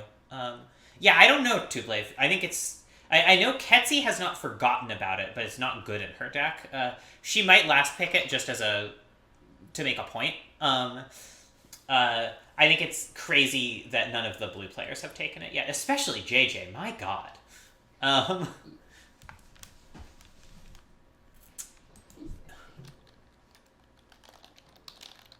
Yeah, that would definitely. Oh, okay. Well, Vel takes the Hornet Queen out from under Steven, so I guess that puts that to bed. Does she have anything to bridge to Hornet Queen? That's it. Yes, Sun Titan. Okay, yeah. Oh, I'm sorry to hear about your kids, J-Bro. I hope they recover soon. Yeah, we've got the other 2 cards from Ikoria that start with LU. Legends from Ikoria whose names start with LU and are 2 syllables. Oh wow, yeah, there's 3 of them. There's 3 of them. This is why I constantly mess up their names, because they're 3 cards that are named almost the same thing. Wow, Time Warp from Ketsi is pretty sick. Yeah. Also, new art, which increases the power level by at least 50%. Definitely, yeah.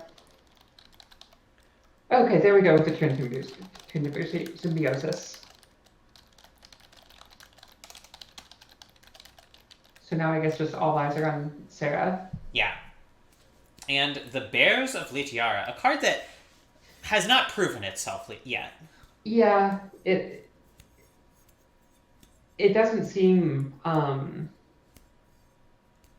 it hasn't seemed like, outright bad, like in that bottom 10% of just like obviously waiting for a replacement, but like it doesn't seem like it's really excelled in any degree.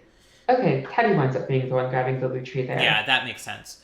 Tublave, I think Lutri has generally performed less well than people expect in this cube. I think the new companion rule is a huge factor here, just because games tend to go pretty quickly, and it's hard to find the time to just put a Lutri in your hand. I still think it's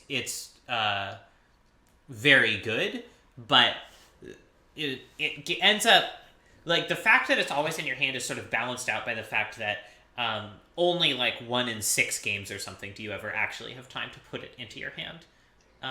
Although I think also part of it is that people forget they have it and misplay. Mhm. And then are like, oh, I never cast Lutri. And it's like, well, maybe you should have remembered you had Lutri. Like, Yeah, also- when I had Lutri, it was better for me than it was for a lot of people. I think part of that is because I made a point every single game of popping it up and hovering it near my hand.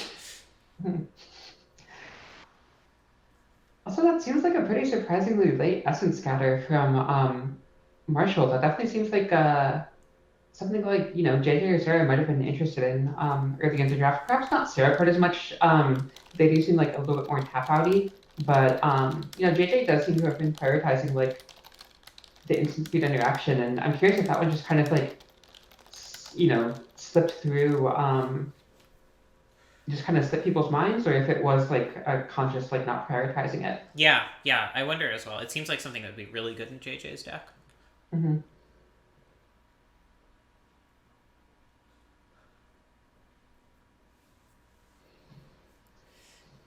Yeah, Tublave, I'm not super surprised that the Bears of Litiara ended up in the sideboard of your mono white aggro deck. Let's see. Wolfear Silverheart from Vel making, I think, the third 5-drop Boom Boom she has taken. Yeah, I'm pretty curious at this point if she is planning on taking the Anafenza combo. Yeah, I mean, it could be, like, I think it's less likely given that she's not, like, part of this cube culture and so doesn't really have the built-in cultural awareness of the, like, last pick splash cute thing that people do sometimes. But it is possible. Oh, that, like, somebody might just, like, dagger it out from under her for No, I meant just, like, doing it as the last 2 picks to be stylish. Ah, I see. For the stunts. Yeah, I mean, it's the type of thing where, like, I think, like, I can absolutely see her, like, taking Horizon Canopy over it. Like, with Wolfear Silverheart, that's when I start to wonder, like, okay, are you actually picking it up? Yeah, Skyclave Apparition. A good card, but... Yeah. Oh, man. Alright, you're gonna have to hold me back from just berating her if she doesn't take it. Same with Sarah and Gifts. I mean, I will berate Sarah at least a little bit. You can't stop me. Gonna say right away with Sarah. I feel like with like Val being used to cube, like let's be nice to new people and not Yeah, the super late Skyclave is pretty surprising. That was 38th pick, Josh. Which doesn't really seem like there was any other deck for it to go into at the table. Yeah, Sarah can't play it. Or sorry, Ketsi can't play it. Sarah probably doesn't want to play it. And no one else is white. Yeah, but it's a nice late gift. There's the Connive Concoct from Sarah. Okay. So, pretty low on reanimation so far, all things considered. Basically, Liliana's Death Majesty, Unburial Rites, Body Double, Connive Concoct. So 4. Okay, so 4. Which seems fine. I mean, like, she definitely has, like, ways to, like, search through her library to find them. Plenty of just, like, interaction to play, like, a mid-rangey game, plus, like, Sarah, like, really prioritized the, like, 6 and 7 drop reanimation targets that you can just cast. Yeah, for sure. I don't think it's unreasonable. I would be... If I were Sarah, my last 2 picks, I think, would be Gifts Ungiven and...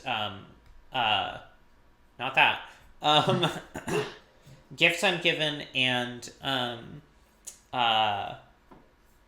Blood for Bones. I think Blood for Bones is really good in this sort of deck where you're just like, this is a fairly creature heavy deck, and a lot of the creatures die into or make creatures, so you can get a lot of value off of that. But Ashen Rider's not unreasonable either. Having something that just deals with a problem when you put it into play is pretty strong. Also technically castable in Sarah's deck. Yeah, I suppose that's true. And used to like. And there is Vel taking Vivid Grove over either of the combo pieces. My heart is broken. Oh well, it's still like a pretty nice looking pot deck, though. I definitely like Yeah. the way that it shaped up, and like I really like that late Liliana Dreadhorde General Arena Rector pickup she was able to make. Yeah, for sure. Um, I suspect when I ask her about like, hey, what about the combo? She'll say, I didn't even realize that existed. Yeah, probably. Yeah, Two Blade. I think Ashen Rider is really strong. Although it certainly gets better if you have ways to sacrifice it, like Blood for Bones. Tooth and Nail from Steven makes sense. Although no like Mondo combo with Tooth and Nail like Avenger of Zendikar or a Hornet Queen. Yeah, it seems like generally, it kind of just seems like another way of like treating up Craterhoof. He has a number of other hits that are like good with it, but nothing overwhelmingly powerful. Yeah, that definitely seems like Marshall's draft plan. I mean, like, it's just like a collection of really strong cards. Like looking at like his first 5 picks, they were all like, yeah, I mean, what, like Oko, Hexdrinker, like these are just busted cards. Really good cards. Definitely not quite as much in terms of the way of like synergy or plan as some of the other decks, but like still kind of good stuff can win games. Yep. Yeah. Come on, Sarah. Don't break my heart. Don't break my heart. Your heart's getting broken. Let's see. Slow rolling you. Oh my god. I'm gonna die.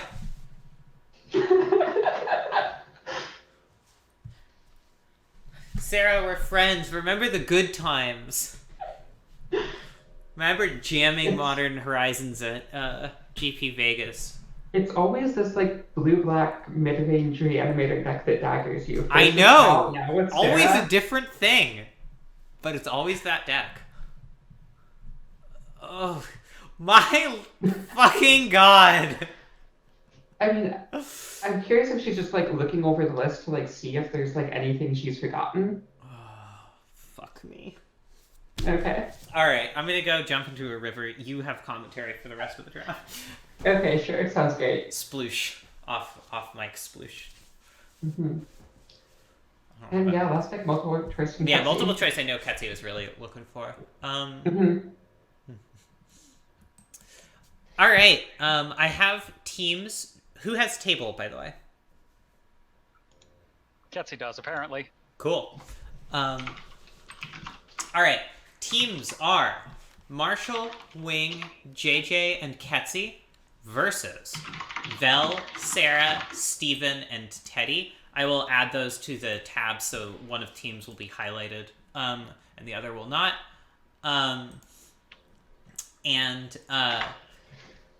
Send your deck lists to Liz. Those of you who have been tagged for interviews, please post screenshots as soon as possible. And head to your associated team channels. Those of you who aren't on table, move to the Shoulda Called Table voice channel to chat with your team. But before you go, reminder of how teams work. You may get deck building advice from your team. You may get mulligan advice from your team. You may tell your team which cards you've seen from other people's decks. You may not get play advice from your team. So yeah, and the goal of teams is just so that everyone has a little bit more feedback on their decks. So don't feel shy about posting and discussing deck lists. And with that, I will let you all start building. Sorry, refresh. Never mind. All right, I'm gonna deafen while I fill out the team things. First team has table. So that's Marshall, Wing, JJ, and Ketsi. Second team does not. That is Val. Vel is a different person. Sarah, Steven, and Teddy. There we go. Oh, I forgot to ask for team names. that mid Goshen. No. One other thing, if you can give me a team name, that would be great. Just anything you want, really.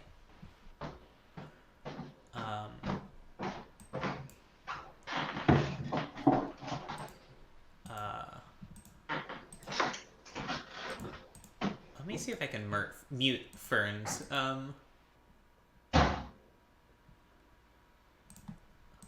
Just mute the site. Sorry, Ferns was making some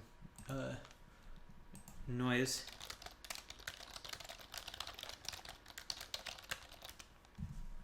All right.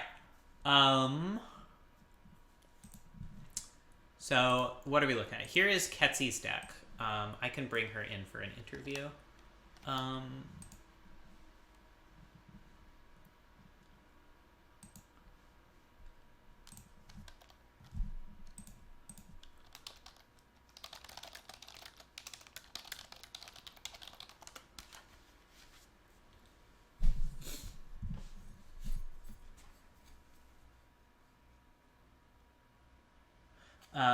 Yeah, looks sweet. Infinite 2-drops, as you might expect from a Lurrus deck. Curious what she's planning to cut here. Ketsy, hello. You are muted presently. Now you're unmuted. I'm not muted. I must have locally muted you because you were making keyboard noises at some point, I think. All right. How do you feel like the draft went? I mean, pretty good. I got basically every card that I wanted. All right, Ferns, I can hear you now. There was one card that I wanted Chase Bryn's Prodigy. I didn't really expect to get him, but I also didn't expect to get Smuggler's Copter, so I'm pretty happy. I'll take that of the two. And then Manly got taken before I could take it, but I'm fine with that. I'd rather play it over Negate. I don't know how many of these cards I'm actually going to fit in there. I have to see what the team breakdown is. So Sarah control. Belle is on like pod. Ramp from Steven and Teddy. Yeah, I don't know. I feel pretty good about my matchups. So you went into this planning to do Lurrus, right? And planning to do blue-white? Yeah. I was playing blue-white. I was just looking at the Moddy list, and like, what is there to do in this cube that hasn't been done? I mean, Cass did a Lurrus deck back in the day, those 4 colors, and I don't think it did very well. It did not do very well. And then I was looking at multiple choice, I think, because I was looking at the new cards, and I was like, that's a creature, and I sort of started putting things together of like how to supplement the fact that you can't play expensive creatures, and then the Starnheim Unleashed makes a creature. Got Graham's expertise, things like that, and X-Spells, Machias, Stonecoil Serpent. I was thinking about taking Stolen by the Fae, but then I just kind of ran out of picks and also felt like maybe it's not strong enough. Yeah, I have like a million cuts to make. Yeah, there's a bazillion cards. I tried to take a lot of land. Sarah, I'm disappointed. Like, Sarah took my Celestial Colonnade, and I'd taken Howltown first, and I regret that because I was like, oh, I need to take one that I can fetch. But I was happy enough to get either of the other 2 fetch lands, and Colonnade is really a great way to win past Wrath effects. Yeah. I mean, not that I'm not short on ways to beat Wrath effects. But like, if I had taken Colonnade and she takes Hallowed Fountain plus one of the others, and I'm like, I'm still gonna get one of the ones I want, and it'll be fetchable. And I ended up with Rogman Triumph too. Yeah. Although, like, Hallowed Fountain entering untapped is pretty strong for you. Yeah, that is why I decided to take it. Yeah. Especially given that your first 2 turns are so crucial. Yeah.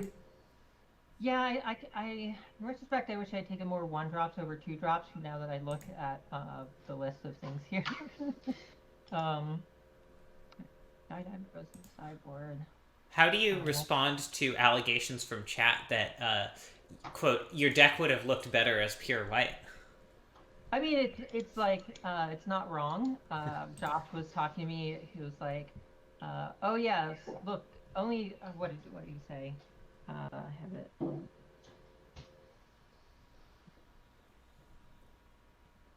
sec.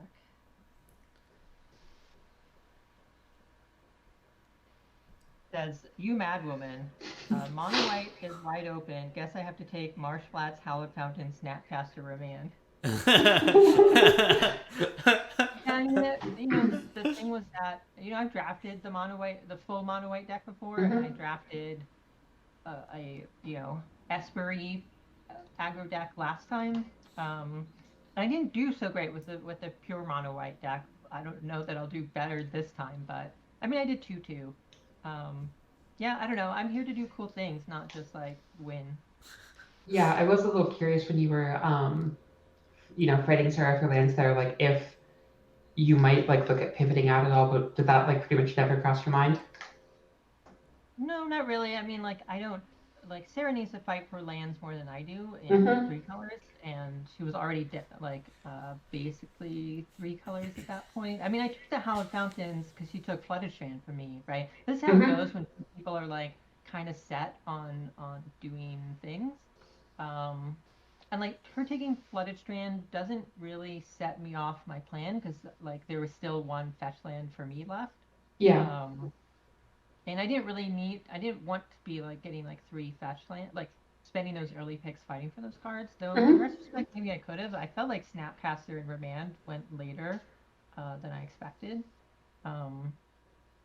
But yeah, no, I mean, yeah, I just don't need that much blue fixing. I don't think, relatively speaking. And I need her to pick up, relatively soon because she's got more fetches and already had, calling on. So. Yeah. I mean, I guess it kind of gets back to what Josh said of like, maybe there is something you said about going mono white, but like also, you've done it before and like it's had mixed success. So yeah, there's value in just like trying something new and just like, spending a few picks fighting. Chat, any last questions for Ketsi before we let her go?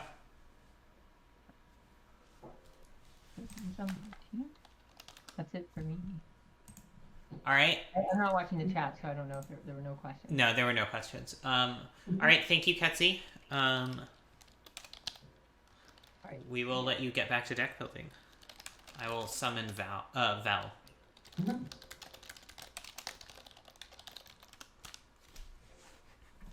Let me bring up her deck here. Boink. Now that's a pod deck if I ever saw one. Let's see. Yep.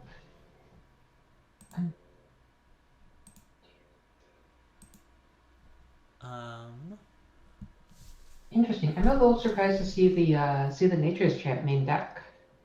Is this main deck or is this just all of the cards? Oh, yeah, I'm not sure. I haven't counted how many cards there are. I think it's all of the cards. It's a lot of cards. Yeah, that seems likely. I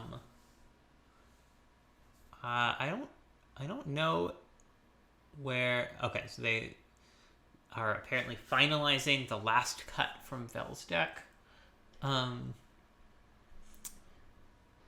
Okay.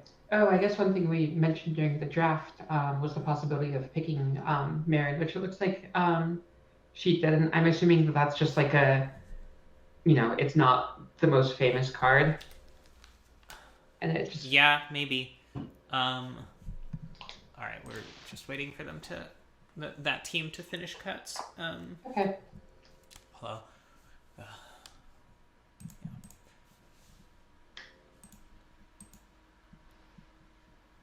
I'm looking to see if anyone ended up taking Marin. Why is the blue overwrite data in B33? What the fuck? Why is put it? Okay, there we go. Sorry, the tab was being problems. Okay, yeah, I don't see it in Marshall's pool, and I Yeah, assume that no he's one the took only other Marin. one who would. No one took Marin. All right, Teddy's gonna come instead. Okay. Because they are already done building. Let me pull up the deck real quick. Hey, Teddy. Hey. How do you feel like the draft went? For the most part, fine. Losing Robert Rich kind of sucked, but Yeah. Yeah. Quite a dagger there. Yeah, I was kind of curious, like once you had that stolen out from you, did that like really impact like how you were making your picks to like try and protect things from wing, or did you kind of just go and do your thing? So probably the biggest thing was losing Robber made it clear that the things I needed to prioritize were the cards Wing was going to fight with me over more than cards that might be better, which is why, like, let's see. Why, like, 1-drops, I was able to float a bunch of those as late as I did. Like, nobody else is going to take Bell Striker or Gorger or Shrine of Burning Rage, but, like, a lot of the stuff that I ended up taking that, I mean, several of them didn't even end up in my main deck, were just things of, like, I might play this, I don't entirely know whether I'm going just completely aggro or if things are going to shape out a little differently, but these are the cards that are going to get fought over more heavily, so I felt like I ought to prioritize them higher. Yeah, that makes sense. I think we had a little bit of uncertainty in the draft with you prioritizing like a lot of like those threes and a little, bit higher up the curve of if you were planning on building out like the like heavy mono red with this like Luca combo, or if you were looking at doing something like a little bit bigger and different. That makes sense with just like thinking that you could flip the ones.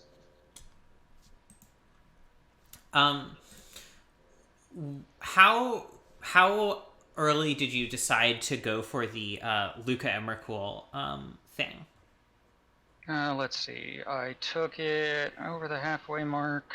I think it was probably around the time I took the Ferocidon and Warboss pair of, and Lightning Mauler, for the record, should have been, like, it should have been Luca and Emrakul on that wheel, and then taking Lightning Mauler the next pick. Yeah, that makes sense. So that was just dumb of me, but it was right around then because, like, I keep Magic Online open while we're doing the roto draft, so I can kind of like build my deck and see it in person, because the stats tab that you added to the spreadsheet is handy, but just being able to like physically pile stuff out like I would if I were building a deck or whatever helped. And I was like, wow, I have a lot of threes, and I haven't taken a single thing that's above 3. Huh, alright, I bet I could just like snag these 2 for free and have that as a backup plan. The classic Sarah plan. I really like the aggro combo, as you know. We noticed the back-to-back Liliana of the Veil Conspiracy Theorist pick a little earlier. Were you considering doing some sort of like discard reanimation shenanigans?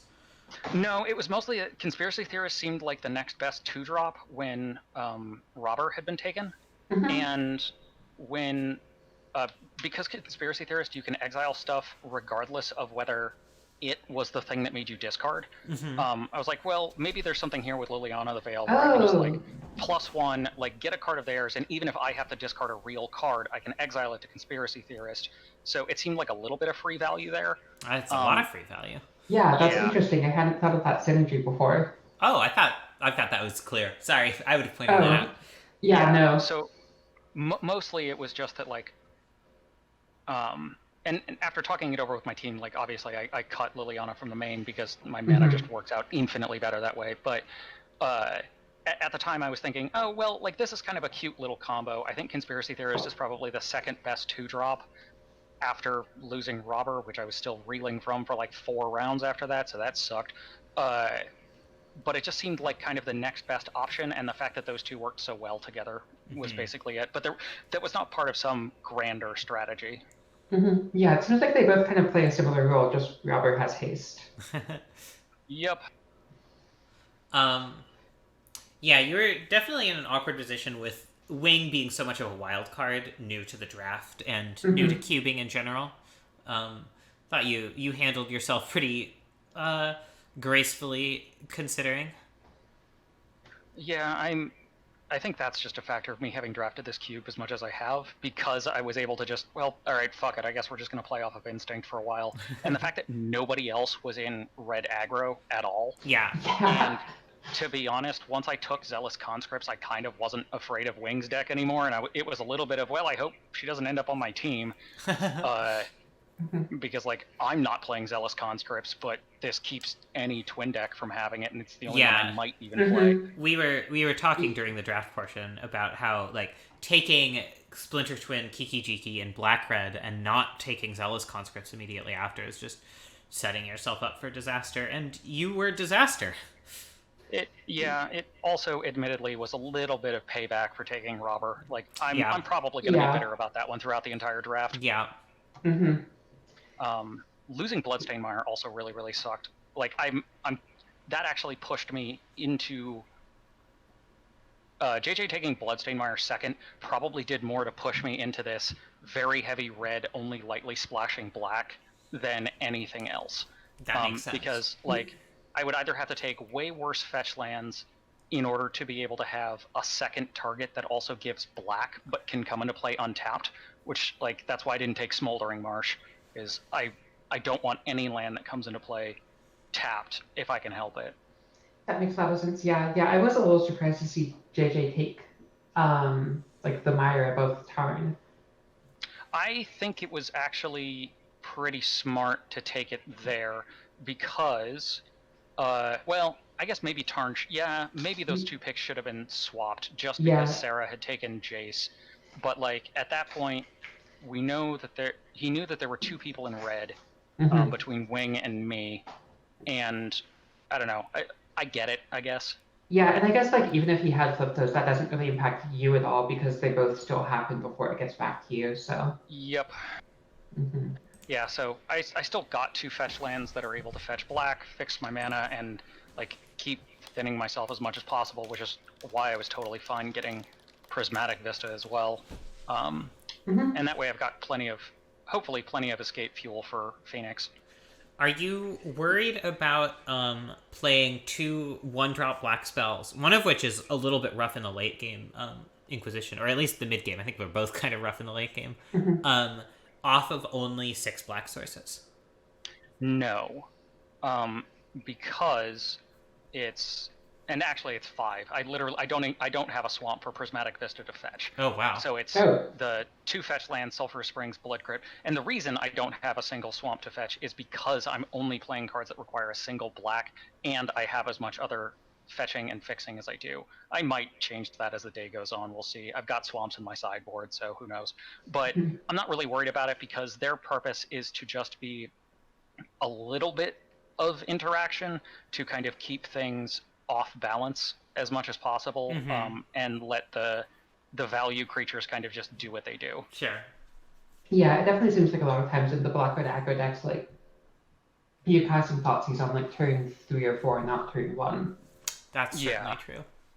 Yeah, like, I don't mind if my turn 4 is, like, play Rabblemaster or Phoenix of Ash and Thoughtseize or Inquisition. That's fine, too.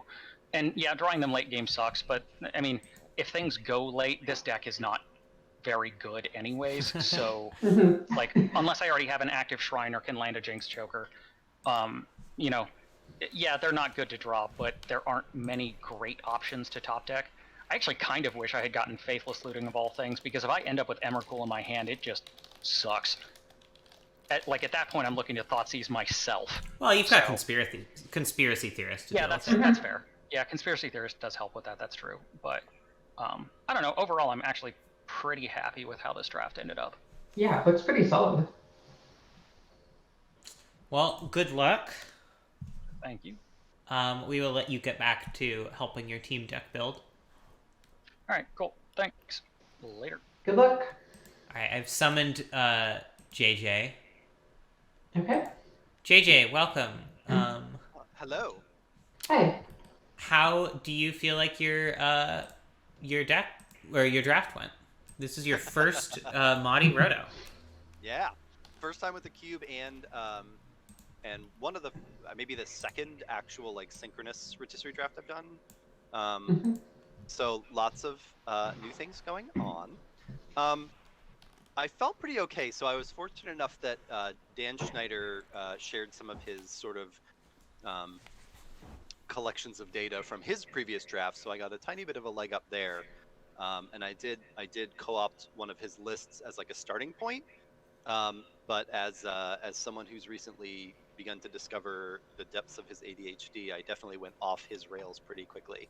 So that said, overall, I think the plan came together. I missed probably two cards that I felt very strongly about wanting, and that I thought would go later. One was Duretti, and one was, let's look at the list briefly.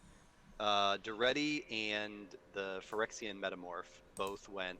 I'm sorry, and Wormcoil Engine was the other one that I actually chat noted, because I was like, okay, when this comes back around, we'll take Wormcoil, and then the person to my left took it, the pick that I would have. So Wrecked. Yeah, and you know, in my head, I'm like, oh, it's a big artifact, like no one's gonna want that, but that's ridiculous. Of course, you want Wormcoil Engine. Like, it's a 6-drop that does everything. So, it's a fantastic card. So I should have, you know, looking through my list, there's at least 5 things I could have picked later, or skipped over for that. But other than that, I felt like I mostly found a lane. I was a little worried on the early part. The last time I was in seat 4, I got kind of my toes stepped on from both ends. So I came in prepared to kind of go like in a more narrow route, like, you know, mono red or mono white. You know, and then the first 2 picks were very much like white aggro, red aggro, and I was like, okay, well, then my plan A, which is to do ridiculous things, you know, that's what I prefer, more of a Johnny Jenny type. So I didn't want to step, you know, on anyone's toes too much, because it can be frustrating when you feel like you're sending clear signals and someone starts, you know, taking all your lands. But I also felt like once I kind of got into the Urza vein, which was the plan I decided to pursue, that I wasn't really going to be competing a lot. It was just a couple of the staples like Mana Leak, some of the lands, you know, some of the basic removal, and that I think I would always come prepared to fight over. I'm interested when, by the time it came back to you for your second pick, there were 3 people clearly signaling being in blue. Did you consider going into a different color at that point, or trying to sort of be a little bit more leaning towards a different color, or did you decide to stay in and stick it out immediately?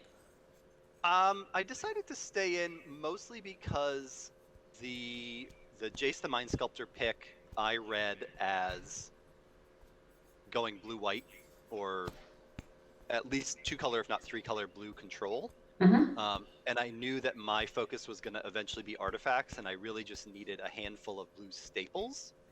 And then as I saw Marshall going into blue-green, it definitely, again, it occurred to me that we might fight over some of the staples, but I again read that as like a very different flavor of blue.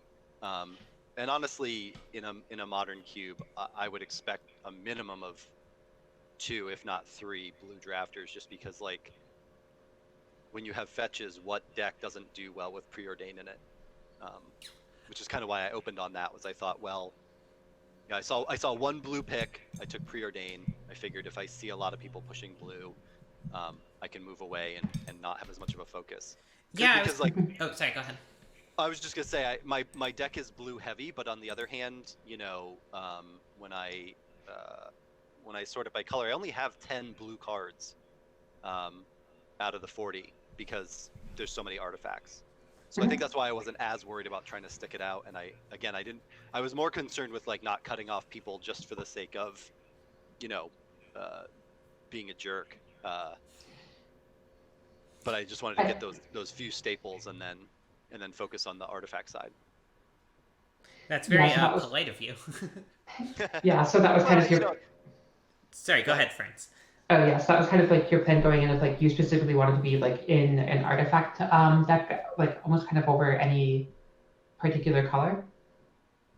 Not originally. Like I said, in seat 4, I just assumed I would have to kind of go a little bit more narrow. Like I basically thought, okay, if white's open, I'll probably start there as just, again, white aggro tends to be something that isn't super contested unless someone else is clearly in the deck, right? And then first pick was Jite, and I was like, well, maybe not. And then I thought, red was my backup, and then lightning bolt was the second pick, and I was like, maybe something blue with control, and then Jace the Mind Sculptor. So I was like, I kind of went through some lists that I had looked at, both from previous drafts, and like I said, I had access to Dan Schneider's previous logs, and I thought, you know what, I assume that unless someone throws down like an early Urza, they're not looking. No one so far is looking at that. I thought Preordained was a safe pick. It could go a lot of directions. I could just not play it if 3 other people went blue right after me. And then when it came back around, probably second or third pick for me, I felt very comfortable that no one was really looking at the artifact deck, and that there's definitely things like Worm Coil and Hangerback Walker and some of the fixing Mind Stone, Cold Steel Heart, right? Those are great in so many decks that I thought. Other than those, I would have access to lots of potential artifacts. So it really was an adjustment, like somewhere in the first 3 to 4 picks that I thought, okay, I'm really going to actually try and do this. One pick that we were both pretty surprised by was Golos, and then not taking the World Tree. Was that on your radar at all? Nope, 100% not. That's a pretty new card, right? So. Yeah, it came out in call time. Right. Yeah, no, that would have been an excellent choice with Golos, wouldn't it? I think I went Golos more as a maybe not a threat, because I don't really have like a way to make that mana. So I was really more thinking of it as just another way to fetch up a land if I need it. Just an interesting pick relative to like Solemn Simulacrum, which kind of does the same thing. Right. Right. And maybe arguably better, right? Because it gets the land and draws a card eventually. I like the body on Golos, and I like the fact that Simulacrum I feel like I want to leave to die. Golos is something I'm hoping will stick around and maybe tap for blue at least once. Yeah, I think that was also before, kind of when you first started branching into the artifact things, like it wasn't quite as clear as for us then that was like the direction that you wanted to go. Yep. I guess I'm a little curious. Like Moddy doesn't really have a lot of like artifact payoffs that other cubes do. I mean, obviously being a modern cube, there's no like academy or anything like that. Is it mostly like Urza that you were looking to draft around for like the artifact synergies, or were there like other strategic considerations for you there as well? No, it was really drafting around Urza and thinking, okay, if we can create a density of artifacts that also do things like ramp on their own, right? We have a few Mind Stone variants, and we have things like Golos that'll get us an extra land. So the hope was to kind of not turbo ramp so much as kind of do a couple skips and try to get, if we can go like 3/5 and then start casting bigger stuff a little bit early. Which is why I eventually grabbed the Sphinx. The Sphinx was the Sphinx was my backup Worm Coil engine. I was like, well, I want a 6-drop that'll actually do something. Yeah. So I grabbed that. I grabbed Curious the Sea God. I love that card. And then as I was looking at it, I thought, okay, well now we're also we're really leaning towards a not super creature heavy deck, and that's where I brought in Saheeli as well, because I figured. It gives a little bit of versatility. Maybe we can go a little bit wider around the opponent if we need to. And I guess I was trying to go a little bit more classical deck build versus as you said, we don't have the huge artifact payoffs that are gonna like end game straight up. So I was hoping I had kind of cobbled together a couple different options as far as ways to put pressure on the opponent. All right. But again, the loss of Worm Coil was definitely like, that would have been really helpful in what we're trying to do. Well, we will let you get back to it. Thank you, JJ. Great. Thank you. Ferns, let's go. It looks like Sarah and Marshall have started a game, so let's go Oh, watch sure. them. Usually the way we do it is we start with one player, we start watching one player's screen and then switch over after the game is done. Okay, and do we put ourselves on mute in Discord? Yeah, we deafen while we do it so we can do commentary. Okay. Yeah. Hello. Hello. You are the feature match. Poggers. Wow. Poggers indeed.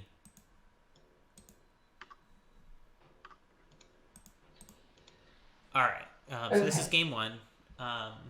Sarah leading on Scourge for Escanta. If that hits a big creature, she's got Unburial Rights and Yeah. Body Double, so Could to be go a off good one. eventually.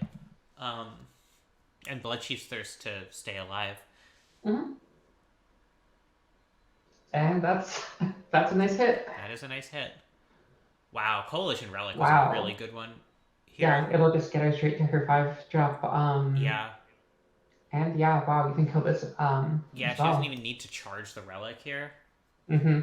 This is an incredible start for Sarah. Yeah.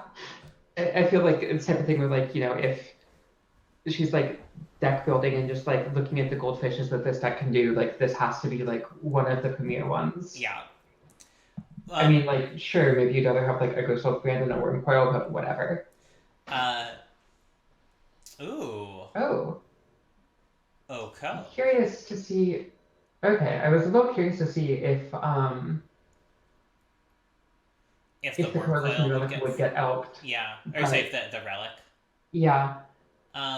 Yeah, it's a little bit awkward. Although one of the really, really nice things about Body Double in reanimation decks is that you can use it to reanimate a creature without actually removing that creature from your graveyard.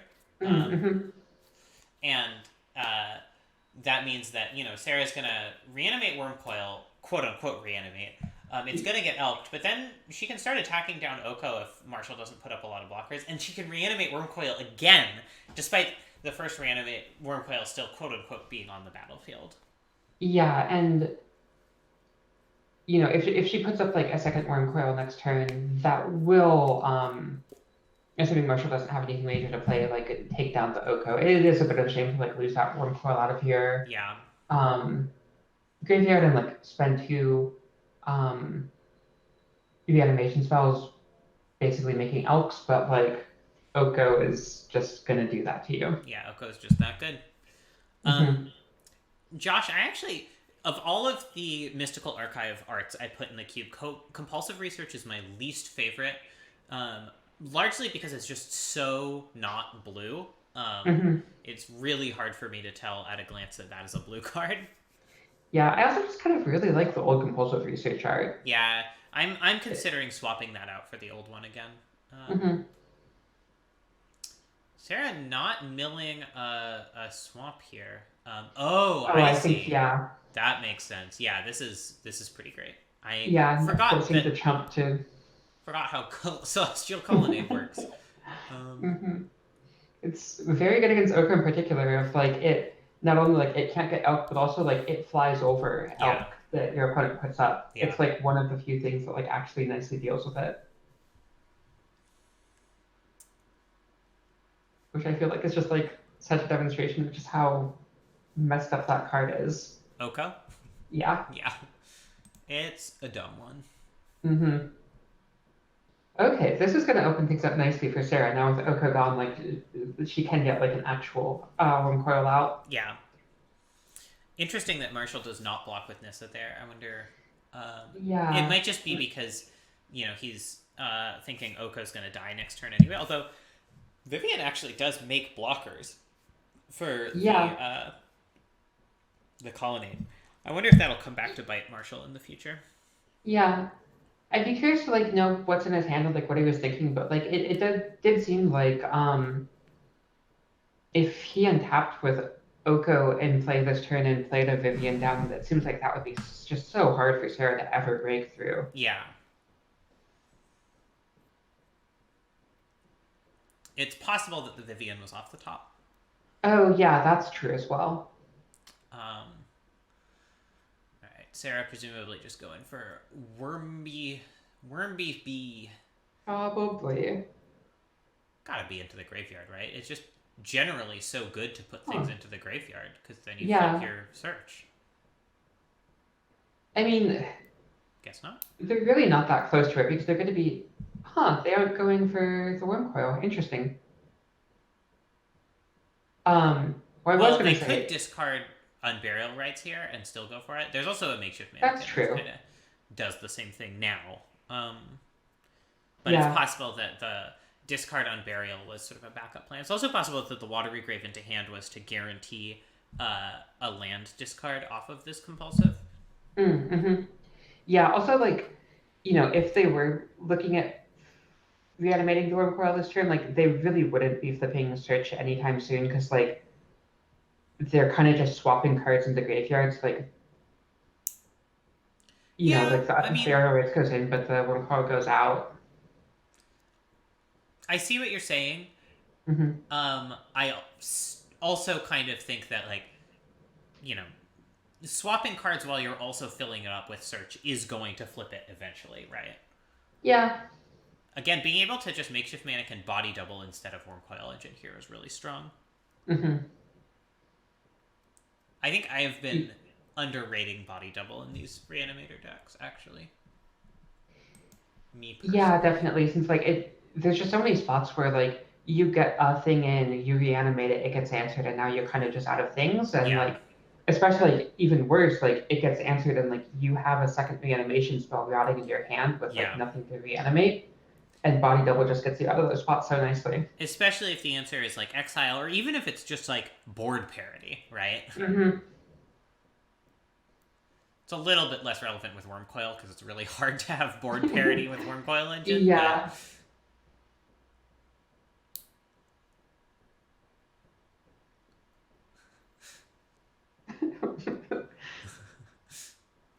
I was so curious what that notepad was. I think it's the deck list that Sarah sent to Liz.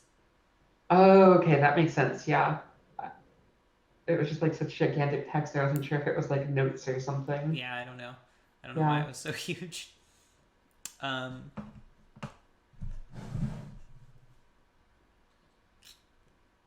Search needs 7 cards to flip. Is that right? Yeah. So getting pretty close. Yeah, 2 cards away. Once this Polluted Delta hits the graveyard, it'll only be. Yeah, actually, I guess Sarah could, in theory, just flip it next turn. Yeah. Pretty good. People make fun of me for being down on Search for Escanta, but I do actually think it's quite good in decks like this. Yeah, especially like once like you're getting rewarded for getting things into your graveyard, it just becomes great. Exactly.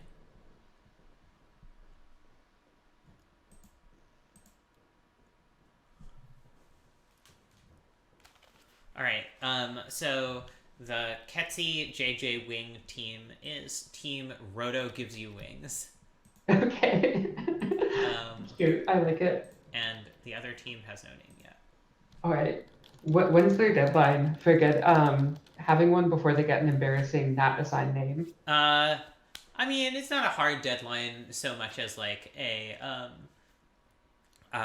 if I remind them enough times and they still don't do it, then I assign them a goofer. And this is pretty brutal because even if Marshall has the removal spell for it, it's still making the 3/3s. Yeah. Counterspell would be good, but I don't even know how many counterspells Marshall has. I don't know if he has any. He's pretty just like mid-rangey tap out. I don't. Yeah. It doesn't seem like they would go well in his deck. I guess Brazen Borrower answers this okay, but not even great. Like then there's a. Yeah, I guess it just dies into tokens because in that case, actually, the Makeshift Mannequin ability is kind of an upside. Yeah, and also it fizzles the borrower, so you don't get your parry. Oh yeah, that's it actually really owns bad. it. I think. Oh yeah, there are not that many morphs in the cube, and Marshall's already played out Rattleclaw Mystic. So this is definitely the one that returns things from the graveyard.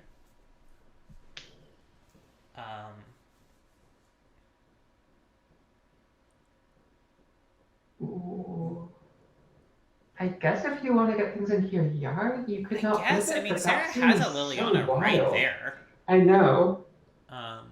And a Wormcoil still in the graveyard. Yeah. I'm a little confused why you wouldn't want to.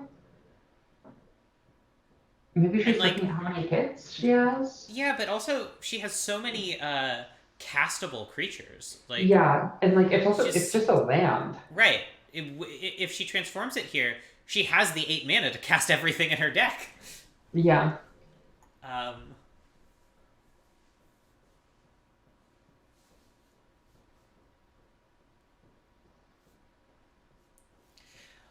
One thing I've been sort of lightly pondering about Roto is, especially with like Oko in the queue, but also just Planeswalkers in general, I think cards that specifically like 1-for-1 answer Planeswalkers are substantially more valuable than they are in normal draft.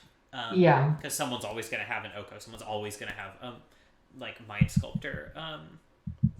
A lot of the time, people are going to have like Royal Scions or other early high loyalty walkers.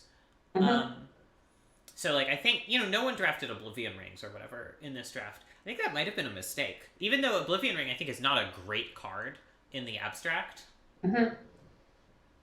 Yeah, I feel like Oblivion Ring in particular is a little bit awkward as like a Planeswalker answer, because like there's always like the situation where like your opponent casts Planeswalker, they minus it, you O-ring it to answer it, but then like 3 turns later, like they interact with you O-ring and like get back their Planeswalker at full loyalty. Yeah, no, it's certainly awkward, but Yeah. at the same time, like it's a way to answer an Oko for 3 mana.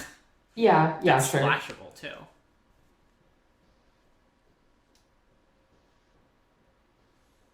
He's back. Yeah. And better than ever. Actually, much worse because of all the Worm Coils. Well, I mean, it'll answer one of them.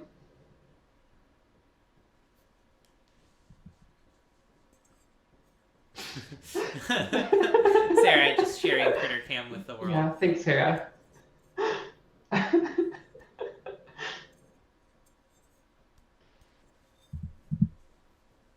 I feel like I need that, just like, whenever I have to like face down a second Oko or something, just like look at some scrolls for a bit and like feel less terrible about my life.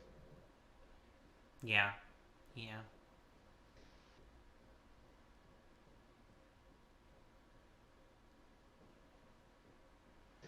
So yeah, this is like a little awkward where, I mean, Oko can like elk the reanimated worm, or I guess the body doubled worm coil.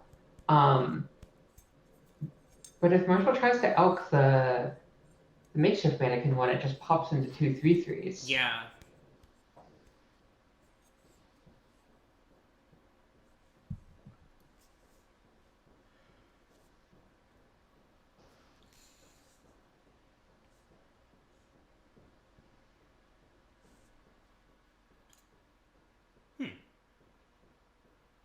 Interesting. But it still has the same name. Yeah, so it stops at least one set of 3/3s. That's cool. So it's basically Oko plus to kill 2/3/3s. Not bad. Yeah. I mean, good for a 3-drop. Yep.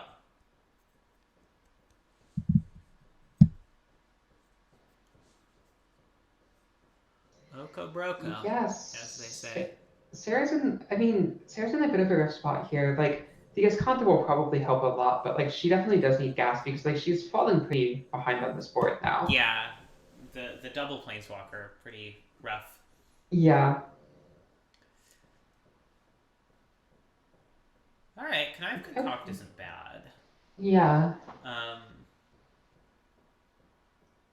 Interestingly, Connive plus Liliana the Last Hope, kind of a combo. Yeah, you can like make something small, steal it, it gets bigger again. Yeah. They are off that combo. It seems like choosing between Connive Concoct or Liliana to discard. I guess Collective Brutality just murks the Den Protector immediately. Yeah, and it seems like she's going to have such a hard time defending Liliana on this board. Also, actually, Flipped Jace does work with Connive as well. Oh, yeah, that's true. They could actually just get rid of both of Marshall's blockers and kill either Planeswalker here. Oh yeah, that's actually pretty good.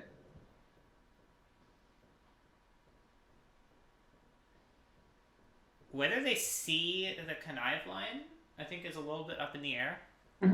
It's not super obvious, but and especially because in Sarah's deck you think of the card as concoct. But yeah, definitely. There could also. It feels like, especially with like Jace minus, there's just like so many possible decision lines of like, am I gonna minus Jace? What am I gonna get back? Like, it could be easy to like get the connive line like lost in the shuffle there. yeah.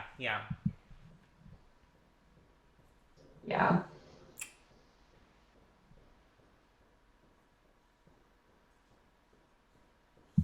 Although, does Sarah really have anything in their yard to get? Worm Oh, coil. no, the worm coil. Yeah, Only it worm went coil. back.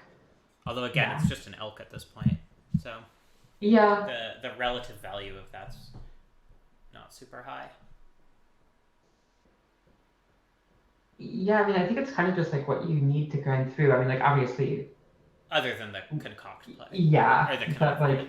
if you're in the spot of like not seeing, oh, this works Oh, too. this is pretty clever, yeah. Yeah.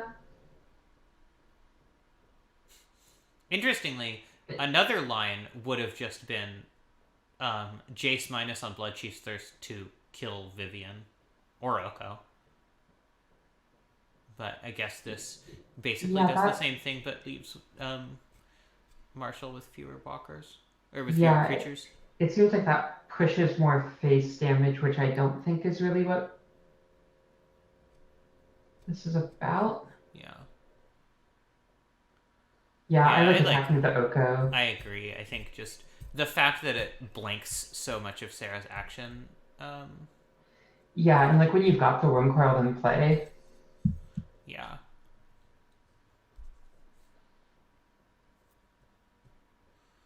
Plus, like, still sitting on an Unburial Rights activation. Oh yeah. God, yeah, this is what have there been 4 Worm Coils this game? Something like that, yeah. Yeah. Again, this is why Body Double's so good. Yeah. The thing is that Marshall, until the 3/3 got killed, Marshall did have a reach creature, which really limits the value of Colonnade relative to how expensive it is.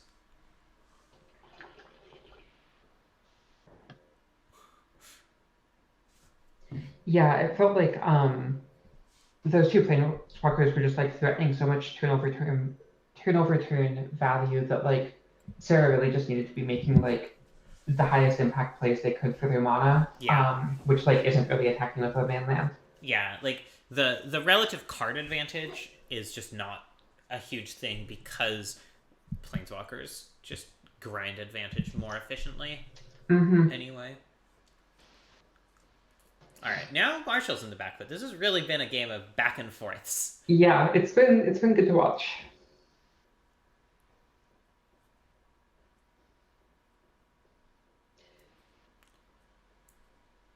It does feel like it's going to be a little bit rough for him though, where like even if he can kind of claw back from the board, just the combination of the Unburial Rites in the graveyard and like Thea's Kanta on the battlefield are going to represent like so much value for Sarah that it seems a little hard to see.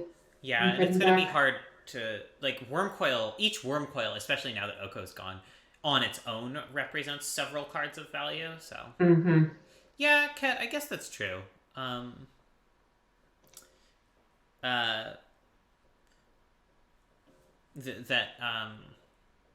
Ferns, do you have the Twitch chat up? I don't know if you can see what I'm responding to. Okay, yeah. Yeah, I guess that's true. Yeah. Maybe it would have been good. There's the Pack Rat. Can Sarah beat the Pack Rat challenge? Probably, yeah. Yeah. I think it's more, can Marshall beat the Worm Coil Engine challenge? Yeah. Like, Sarah's basically been doing the Pack Rat thing this game, but just with all of her Pack Rats have been Worm Coil Engines. Interestingly, I think Pelucranos is invulnerable to Death Touch, if I'm remembering the wording on that card correctly. Oh yeah, I think you're right. So yeah, I've got Twitch chat up Ooh. and can. This Actually, is a let me just. really strong Wow. ponder. Yeah. It almost doesn't matter what Sarah does here. I mean, obviously they're going to draw one of the action spells, but Mhm. it. I mean, I guess you kind of want to draw Grave Titan first so you can plus Eliana without milling it. Yeah. And also Although like they could also just minus Liliana and get a Worm Coil engine, so. yeah. But they do already have like the Unburial Rites and Grave, which like that's a little redundant with. Yeah, I mean, continuing to have more reanimation action available, I think, is pretty strong, given how Yeah. grindy this game is turning out.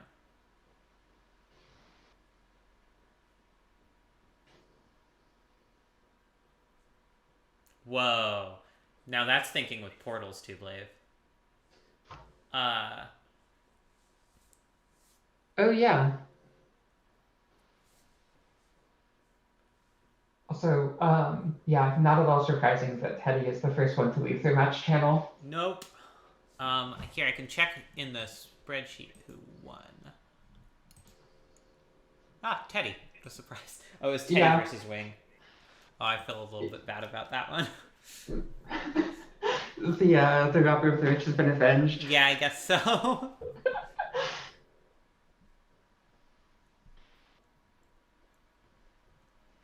Alright, that puts Team 2. Alright,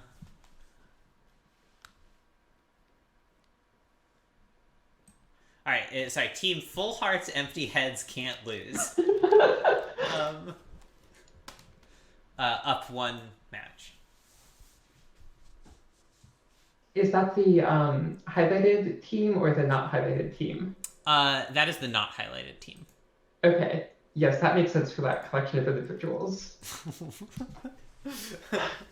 I mean, I don't know about Steven and Vel, but Sarah is very vocal about bimbo rights, so. Yeah, and just again, like, Teddy is one, like, himbo D&D character. I don't know. Yeah. I mean, Teddy was also the one who suggested it, so clearly an excellent fit. Yeah.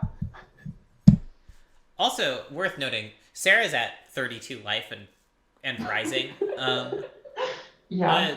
But they are attacking this Death Touch Worm into a Pelucranos that will kind of just eat it. I mean, it still takes 3 counters off of it. Yeah. Certainly true. Wither, not quite as good as Death Touch, but not bad. Yeah.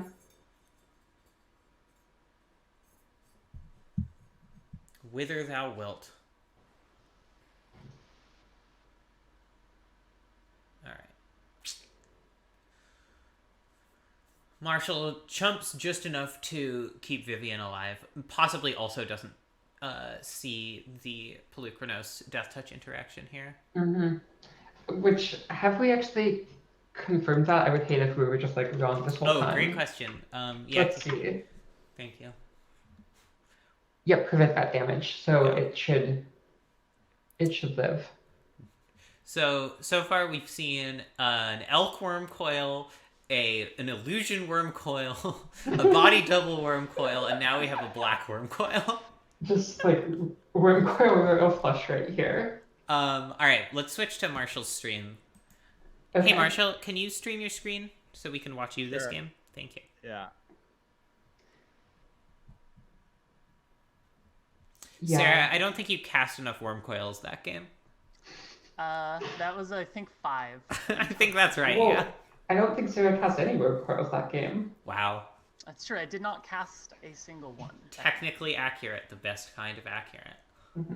Okay, can I switch over to Marshall's stream now? Yeah. Okay. Alright. Okay. So, what are we... It's always interesting to see what things end up in people's sideboards. Dark Confidant is in his sideboard. Incredibly late pick Dark Confidant and didn't even make the main deck. Yeah, I'm Mighty also have Fallen. curious, but like it looks like the third pick Brazen Barber Yep. didn't make the main deck. Yep. I mean, not super surprising given that blue was very competed for, that Marshall would sort of side out of it. Yeah, the double blue is rough.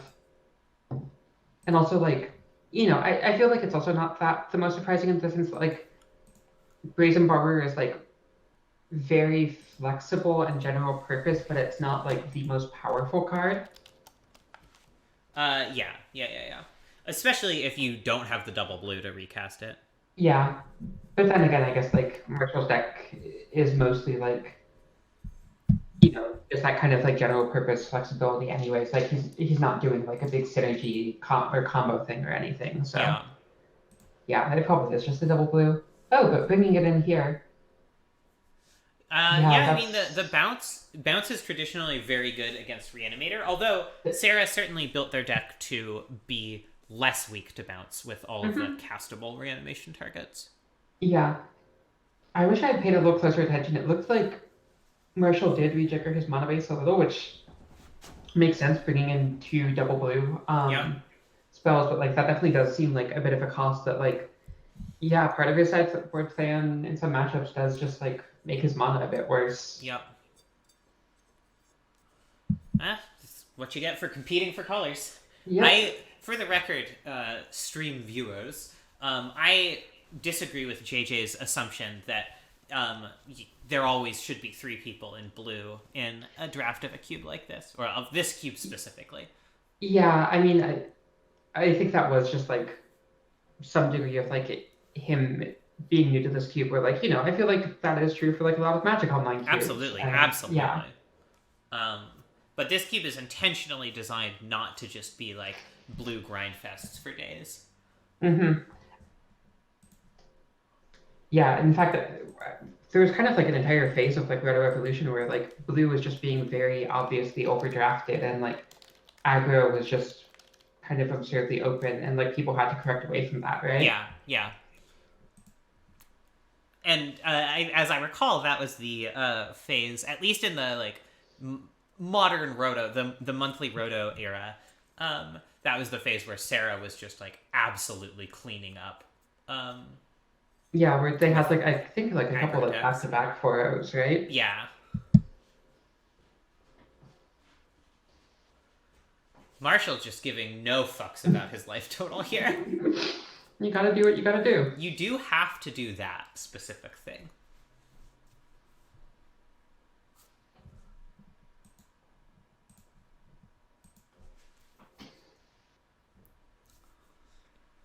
This is a turn 3 Pelucranos, which is a big boy.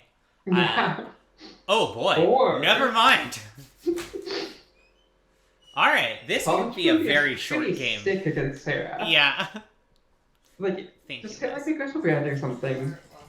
Please enjoy water noises on stream. That's okay. Oh, could I also have one of the choco cookies? Yeah, I'll get them. Thank you. Yeah, thank you, Marshall. We know. You know he had to do it to him.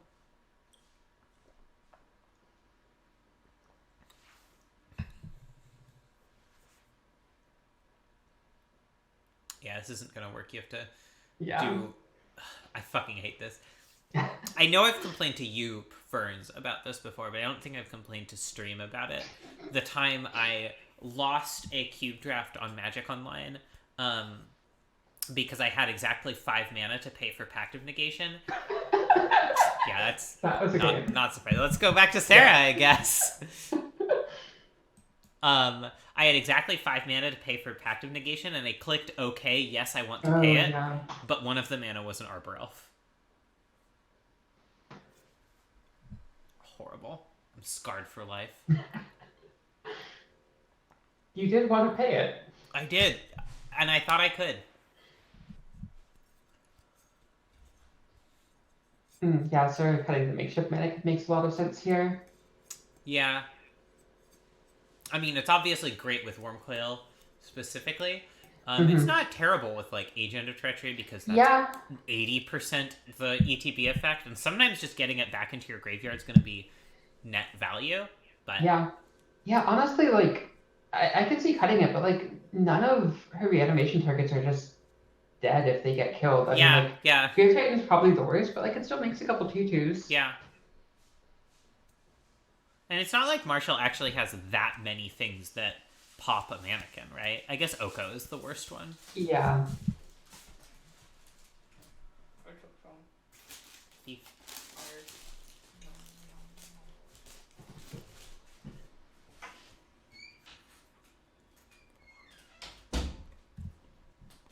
Yeah, it looks like Sarah's kind of taking over this hand, but I think I kind of like it on the play. I feel They're like you can probably... reaching out to teammates. Oh, okay. Anyway, you were saying you like it on the play? Yeah, I mean, I think you can probably get your creep. Like, I feel like it does have the potential to just like get run over. But I feel like there's a good chance like you can get your planeswalkers down early enough to kind of defend them, and like, you know, Lily is great against mana elves.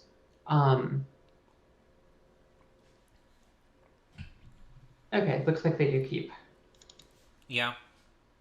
Yeah, Like, I it's think this is definitely- reasonable. Yeah, it's not a hand without risk, but it feels like it has pretty high payoff if it works. Sarah going for the F8 value of just searching something up immediately. Mm-hmm. Watery Grave. Oh, right, because of Liliana. It's where something like a black-white duel would be nice, but... Yeah.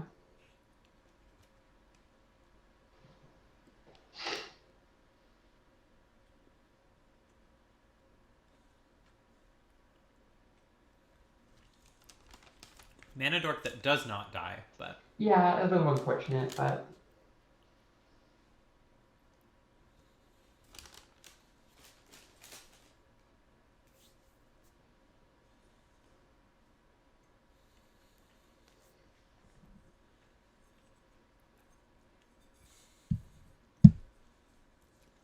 Mr. Master. Ooh, Oh, well, that's gotta be a great. pretty tempting damnation. Yeah, it seems a lot better, because, like, the alternatives is just, like, Jason you have to minus. Yeah, definitely not great.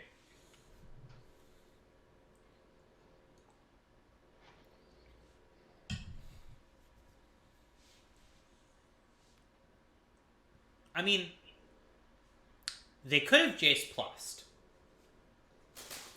I guess so. Just tempted Marshall to play out more stuff, get a bigger damnation. Yeah.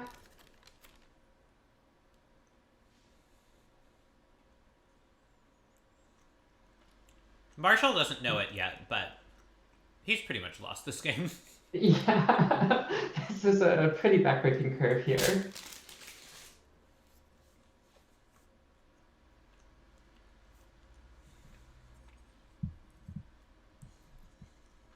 Just gonna get out 3 planeswalkers plus Agent of Treachery, a Grave Titan backup. Yeah, and, like, you know, if he answers either of the creatures, like, Lily just gets him back.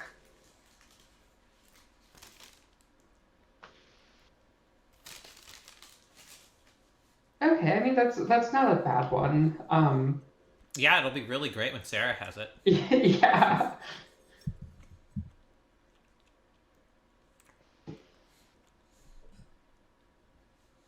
I mean, if Sarah just bricks on lands for a while, this could be a problem.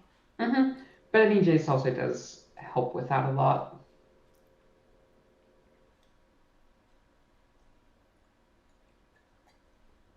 No creature mill yet. Mm-hmm. I'm a little bit surprised that Sarah didn't just go for the minus on Liliana just to see if she could mill something. But I guess with 2 of her targets in hand, it's a lot less likely that she would. She's just about to alt Lily the Last Hope, and then, like, Death's Majesty makes more zombies, and, like... That's fair. That's a fair point. Yeah. Okay. I mean, like, I feel like... I don't know, just, like, the value back of, like, having a Liliana the Last Hope token that, like, makes you, like, 4 zombies a turn is just so sick that you just have to go for it. Let's go watch JJ and Val. Okay. Hey, folks. Can you 2 stream your screens so that we can Yeah. broadcast your match? Sec. What game is it? Game 2. Who's up? I lost the first one. All right. Thank you. Sorry, I was, deafened. What game is it? This is game 2. JJ is up. That is cube Okay. outside the box. Sorry for the looking like kind of low stream quality here. Yeah. Well, it looks like might be evening up soon unless he's got something big here. Yeah. 1 is not the number of life points you ideally would like to be at. Let's just stay on Vel's stream. Sure. Because we didn't see anything of this match. Yeah, I don't think JJ is streaming. Anyways. Phil didn't. Yeah, I definitely understand right now, but like Phil didn't. It looks like Phil didn't wind up running the Arena Rector Lily package. Sad. Yeah. Although I also am wondering if like she just sideboarded it out because like I'm assuming she brought that Nature's Chant in. Yeah, I'm not sure. Yeah. It's possible. Mm-hmm. I'm still just bummed about the lack of the Anafenza combo. Yeah.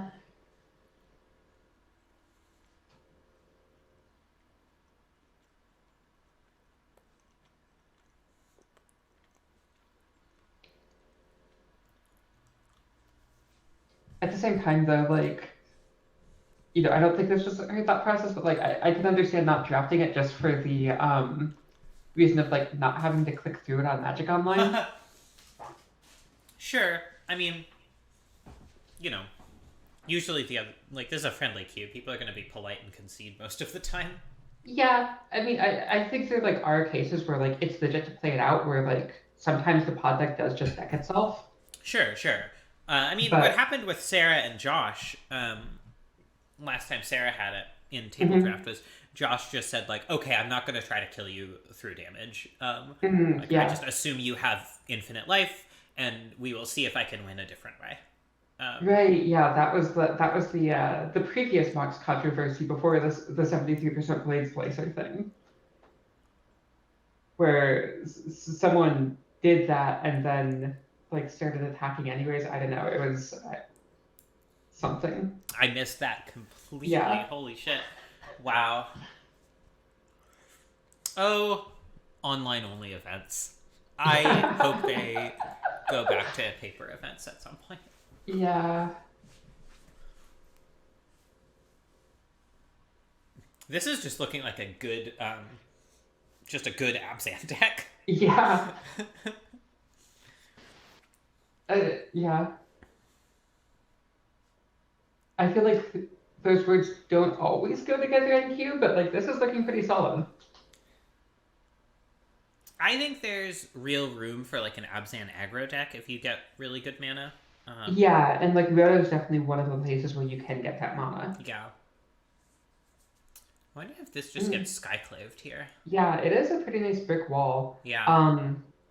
I mean, I suppose like you could Chupacabra at next turn if you wait, but Yeah, I like This does just skyclaving. push It just- damage. Yeah. yeah. Chupacabra is also more general purpose than Skyclave. I mean, yes, Skyclave can get non-creatures, but the only non-creature, as I recall, that JJ has of any real note is Coercive Portal. Everything else Yeah, I think so. will just die to a Chupacabra just as easily. And Coercive Portal would have come out there probably if he'd had it. Yeah.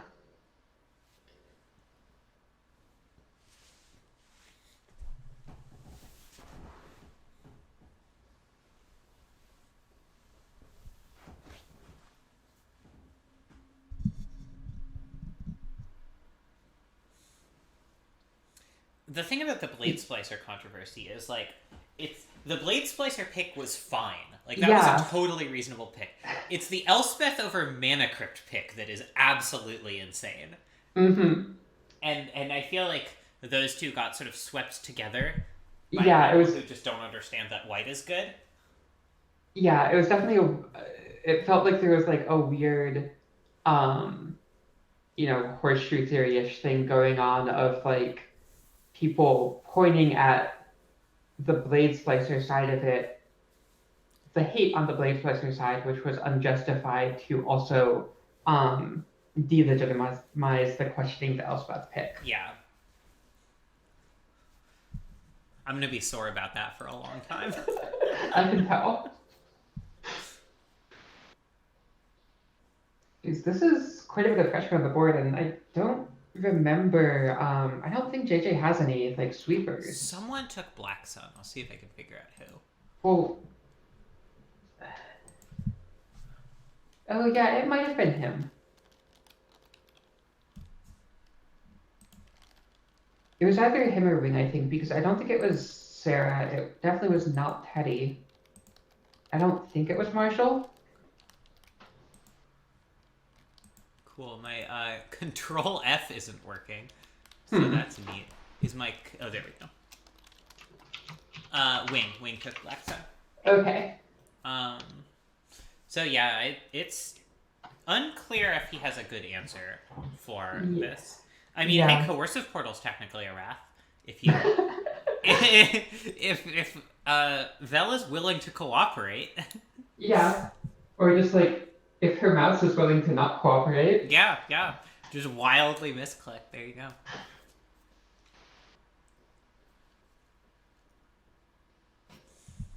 What like does JJ have much 2-for-1 removal? I don't think so. No. I think I remember looking at his end build and like feeling like he wound up coming a little short on. Yeah, like On Arc interaction Trails and with Dina. Teddy's deck.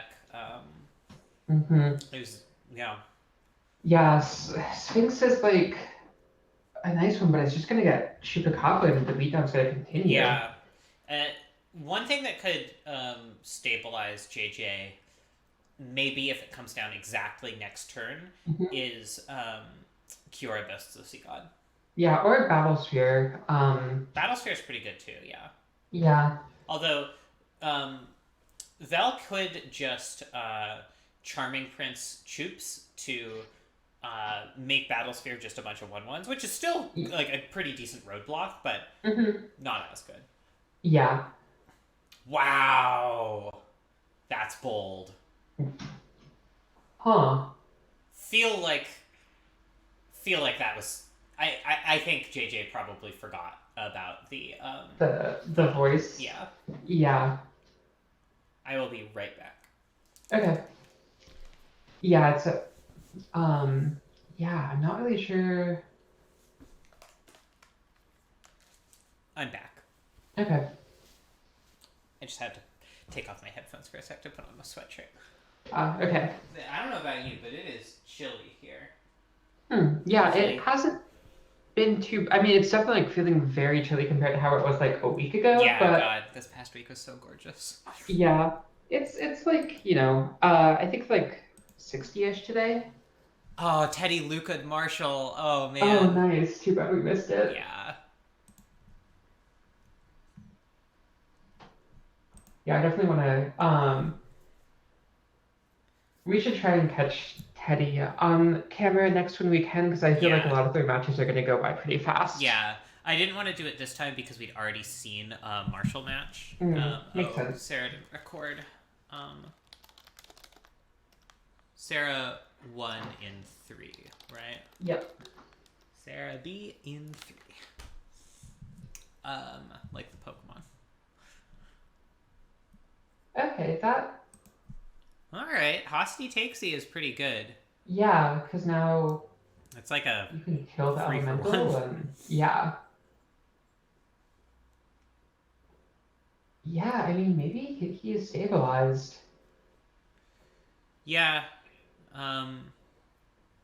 Yeah, it does seem like if JJ has any like big action to follow this up with, it seems like Vel needs to find one of her haymakers. One thing, another big card no one took, because all of the green drafters aren't used to this cube, is Overwhelming Stampede. Oh yeah. That would have been very, very good in. Oh, that's actually really cute. Charming Prince stealing back the Chupacabra? You can Charming Prince other people's stuff? I think it's just something you own, I Oh guess. my god. All of those things work differently. I don't understand why they don't just standardize it. Yeah, it's weird. But yeah, that's really good. I assumed that didn't work. I'm. Yeah, Overwhelming Stampede wouldn't be amazing for Marshall, but I think it is worth a spell slot in Vel's deck, and it would be obviously just bananas for Steven.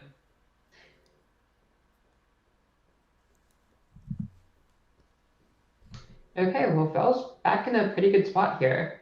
JJ definitely needs something. I mean, he does have several cards in hand. That'll buy some time, but it's not enough on its own. Gear Hulk for Go for the Throat? Alright. I mean, it is going to make another voice token. No, voice is only on your turn. It's only right. It's not when you could cast a sorcery or whatever. Or when you couldn't cast a sorcery. Yeah. Unless JJ just kills the voice. But that would be a weird choice. A questionable move, yeah.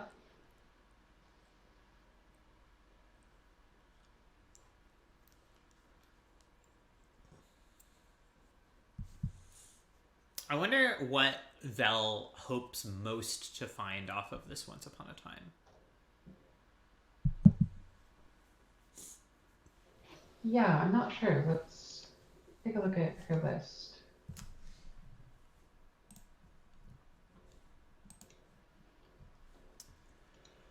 Restoration Angel would have been great a turn ago. Yeah, maybe just like Wolfier's Silverheart and make a big beater or two. Yeah, Wolfier's Silverheart is a good one. Yeah. She's like a little bit short of Siege Rhino being good, but like if she can push a little bit of damage, that could be a thing. Well, also with Restoration Angel, it gets a lot closer.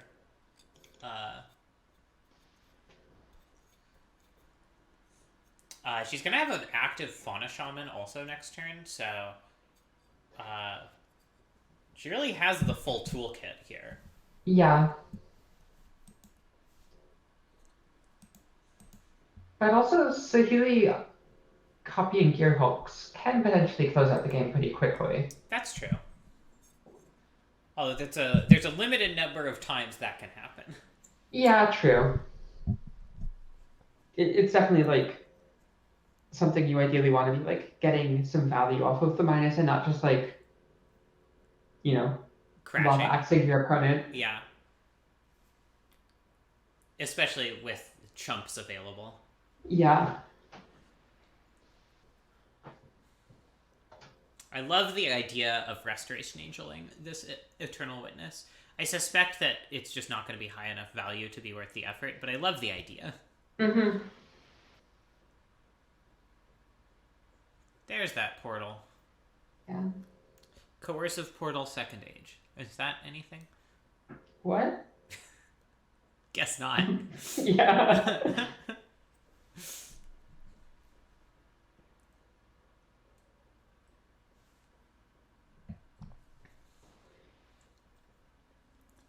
JJ can make one of these servos into another coercive portal.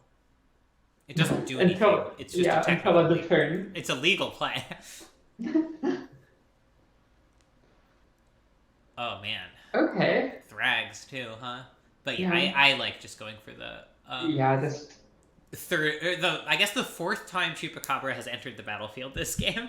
Ooh. Oh. All right. Really, JJ just has no fear of Voice of Resurgence here. Yeah. I mean, when you've got like a Gearhawk that can tangle some wood ones to chump, it's not. I would not be at all surprised to see Val discard this Thragtusk for a Siege Rhino. Yeah. And especially with like the Restoration Angel being able to like clock in the air. Yeah. Push some extra damage that way. Yeah.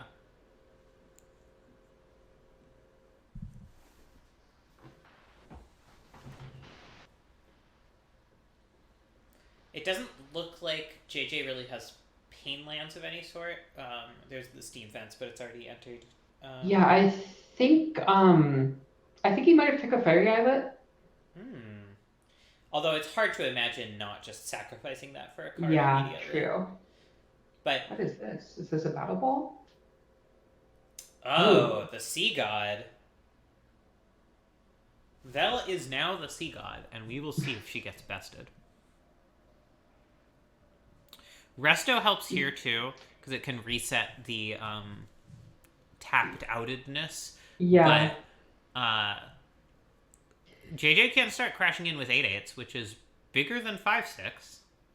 Yeah, but I mean, if you let's see, if you dismember the oh wow, paying life.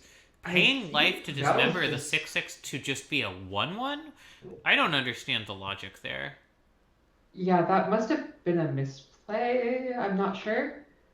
But yeah, I feel like Vel's in pretty good shape for a Thragtusk, or not, Siege Runner win now. Yeah, I'm really surprised she discarded the Resto, because that Yeah. Resto plus Siege Rhino is just straight lethal here.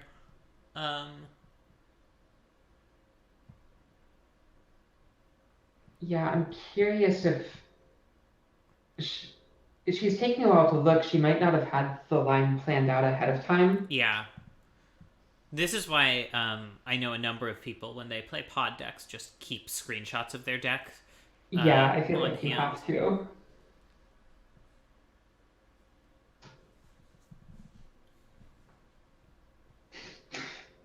Heavy again with the draft speed run.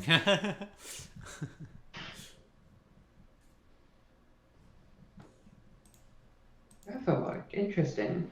I guess you can get Troops and Blade Spicer, or maybe like Skyclave. It just feels like this is probably going to be too slow against a Kiora Best the Sea God and Coercive Portal. Yeah.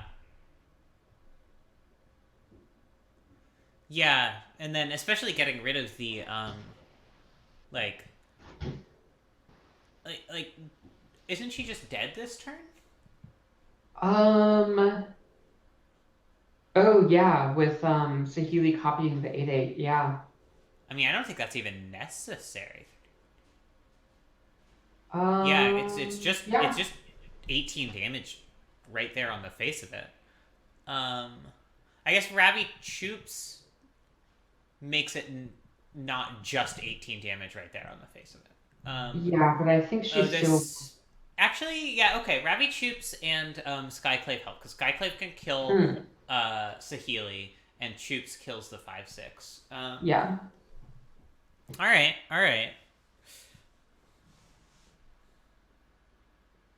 Yeah, which kind of where I think the Siege Runner line would have actually died this turn. Once Resto was gone, I think that's true. No, even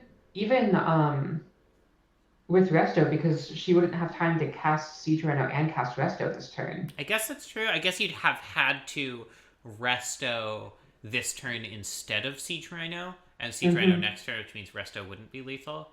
Which means the Rhino wouldn't be lethal. Although, if Resto then gets to attack, the Rhino is still lethal. Yeah, I guess you could like Resto this turn. Use Charming Prince to unlock another thing. Yeah. And chump with a couple things. The thing is that the tapping happens now. So Charming Prince is a slow blink, so that doesn't quite work. But you can Resto Chupacabra, kill the 5/6, or kill the 1/1 that's being made into a token copy. Something like that. And I think survive, but I do understand this line a little bit better now, yeah.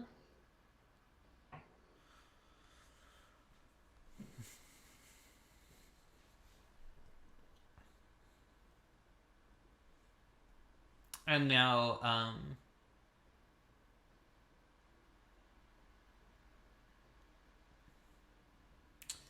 JJ, could start crashing.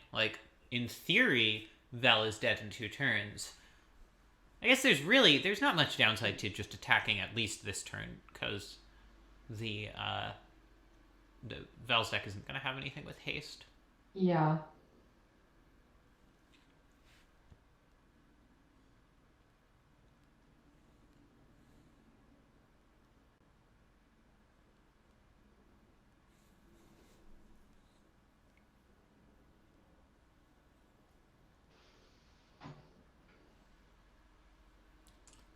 Yeah.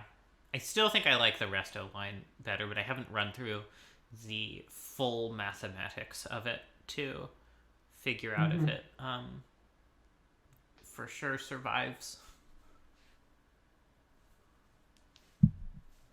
But I imagine it does, given that both of the 8/8s end up getting neutralized. Ooh. Fricky Trickster. Kind of an awkward Fricky's Trickster. Yeah. Just kind of a Windrake here. Ooh. Does Pod do anything?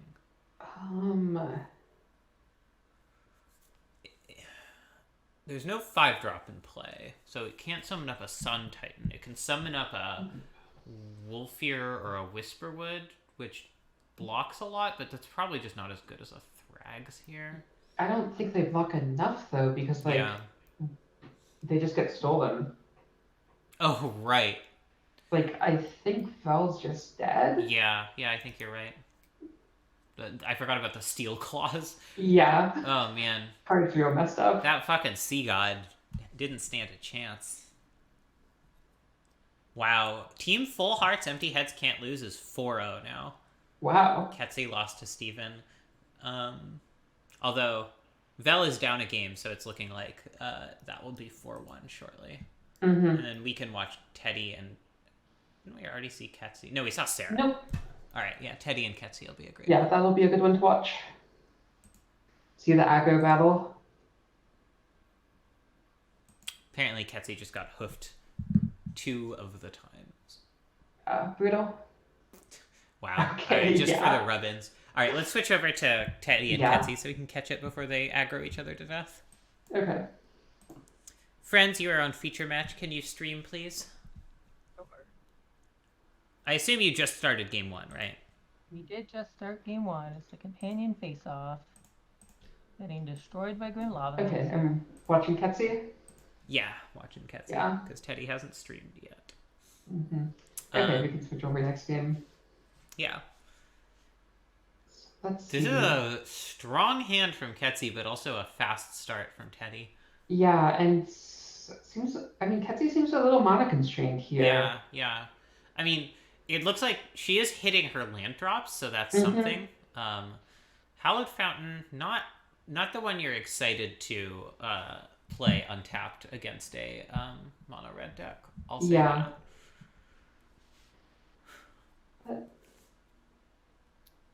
I mean, Augusta does hold these creatures back decently, assuming, Teddy has nothing. Yeah.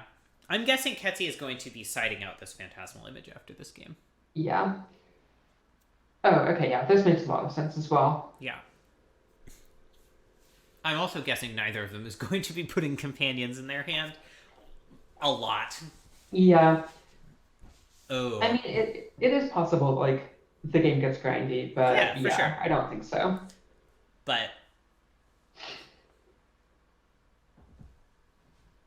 Yeah, wow, that was pretty brutal. Yeah, the take your DK, kill your giver. Yeah. Soulbond Lightning Baller with Goblin Guide? Why not? Yeah. Well, this will help Ketsi find more land. Yep. I mean, Teddy does only have 1 card left in hand.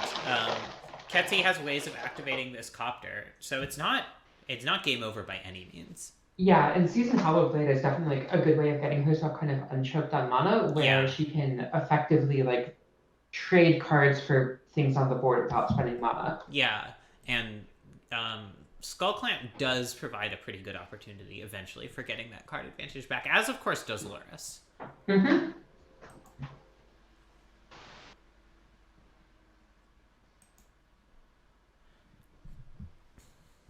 Also worth noting in that game, apparently Vel said in chat that she died to Kyuribes the Sea God, both losses.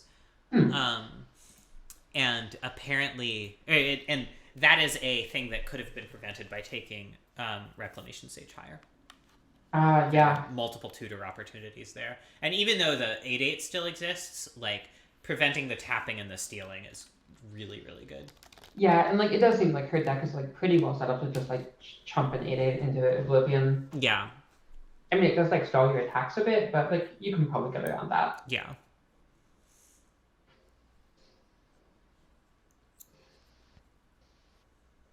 So that is the first win for Team Roto Gives You Wings.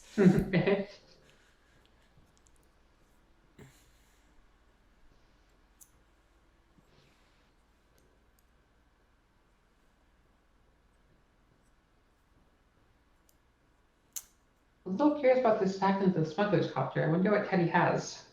I mean, all they need is one spell, and the Lavamancer will finish the job. Wait, oh right, because the wooded foothills, yeah. Yeah. Although I'm assuming most of the spells in their deck are in fact removal anyway. Mm-hmm. Yeah, this Phantasmal just seems pretty underrated here. Yeah. Interesting that Ketsi did get an untapped Hollowed Fountain and has not cast a single blue spell yet. Mm-hmm. Wonder if that's going to come back to bite her. Oh, right, and then yeah. the thing itself does die. Yeah. Oh, no further plays from Teddy. Interesting. Wonder how much Ketsi's going to prioritize just Revoker naming Luca. Yeah, I'm also curious if they have something or if they just like forgot to put Lutri to hand. Yeah, either is entirely possible. Yeah. It is so easy to forget those companions. Mm-hmm. Yeah, that makes a lot of sense. Yeah, just name the thing that you see. Especially with just like one drops in play, like the odds of Luca hitting Emrakul is pretty low. Yeah.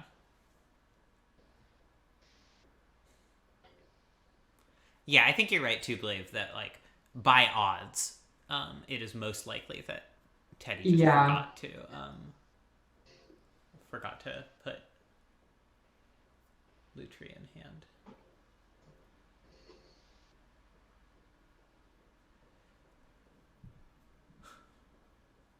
Which I think also contributes to why people are more down on Lutri now than they were initially. As I mentioned earlier, I think some amount of that is just that people notice that they don't cast it very often when they have it, but don't notice the times that they could have put it in their hand and just forgot. Mm-hmm.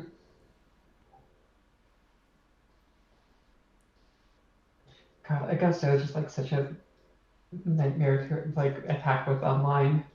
Yeah. And this is like only when she's attacking by herself, like never mind like doing it on a wide board. Yeah.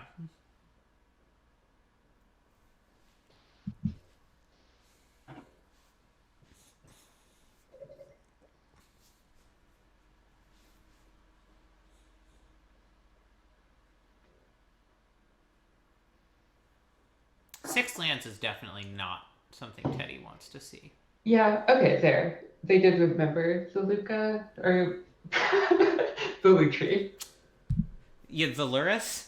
Yeah. Yeah, I like how this is the triple mirror.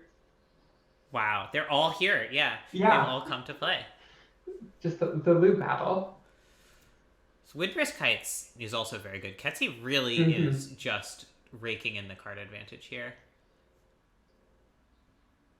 Yeah, starting to mind Leashed is a little awkward, but like a 4/4 Vigilance Fire is like, yeah. I feel like there are matchups where putting it under Windbrisk Heights would not be great, but like it seems totally fine in this one. Yeah.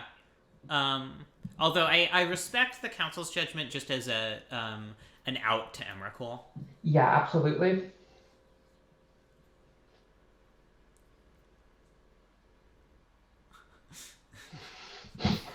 Ridiculous magic card. Yeah.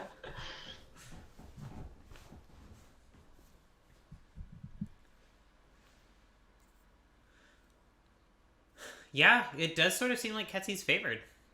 Yeah. Teddy really ran out of gas. Yeah, I mean, to be fair, it seemed like they did draw like kind of all of their like cheap low impact stuff of like I feel like if this Goblin Guide were like a Bone Crusher Giant or a Phoenix of Ash or something, like this game might look a little bit different, but yeah, the mono red deck just drawing all of its one drops is not really where it wants to be. Yeah. If Teddy is currently 2-0. If they lose to Ketsi here, that is a loss of the current prime candidate for a 4-0. I'm always interested to see if anyone 4-0s. Yeah, there hasn't been one in a while, right? What? There hasn't been one in a while, right? I don't think so, but I'd have to go check. Okay. Oh, interesting. Boarding out of Luca. I switched over to Teddy's stream. Yeah, so did I. Oh, boarding out of Luca. I thought, again, the thing happened. You get it. Mm-hmm.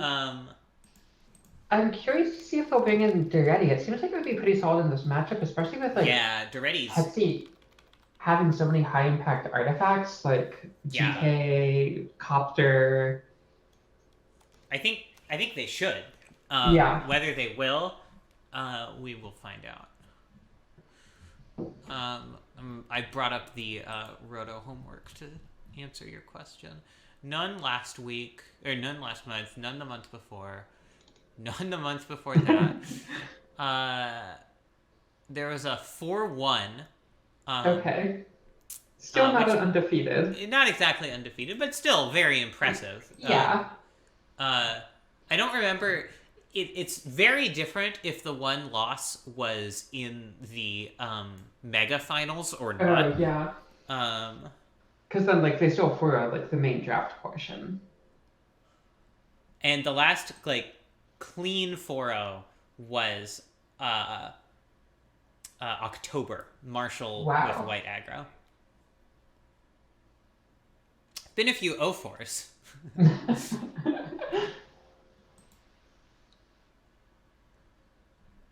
Yeah, it just generally seems like as I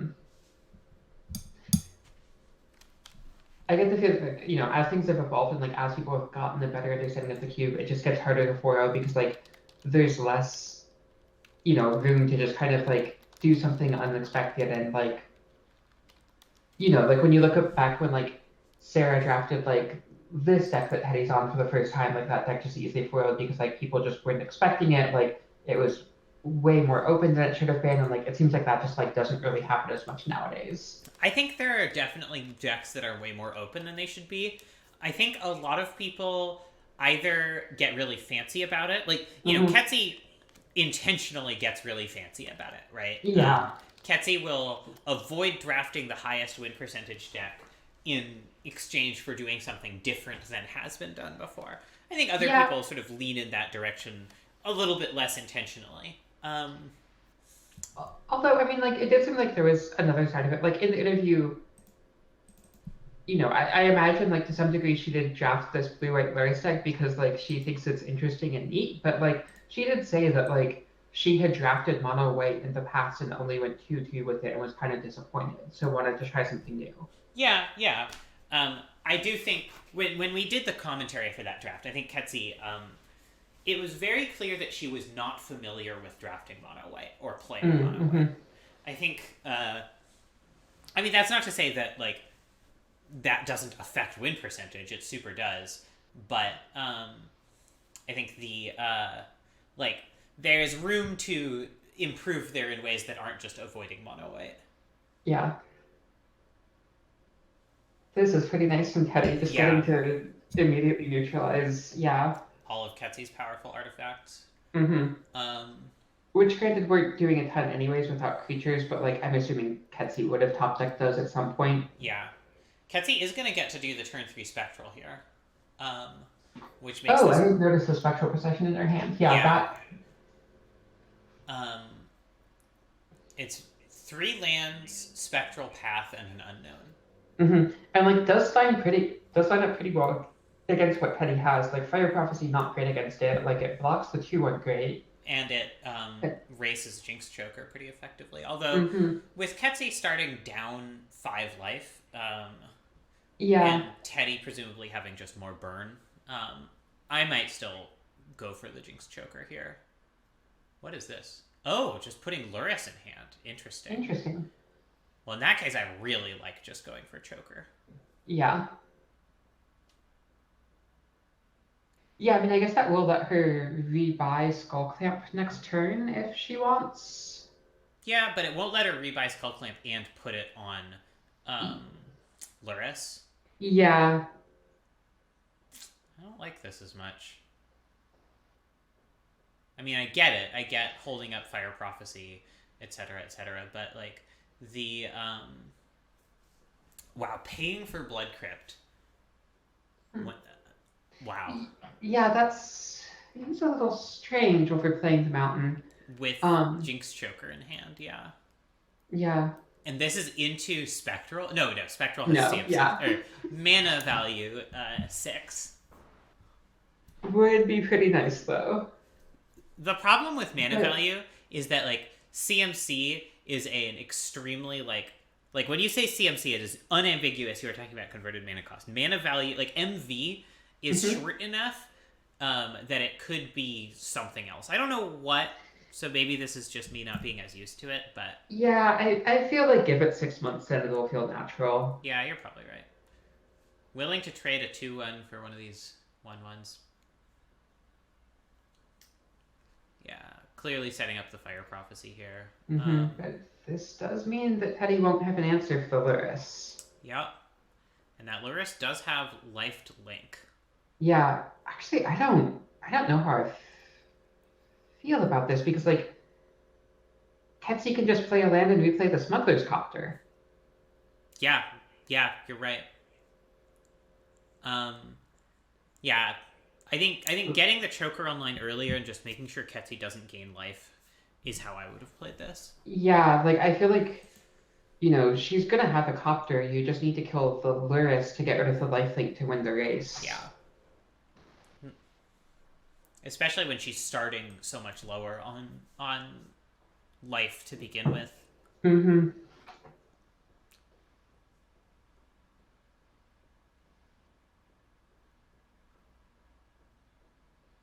I mean, maybe they'll luck out and draw a removal spell, but...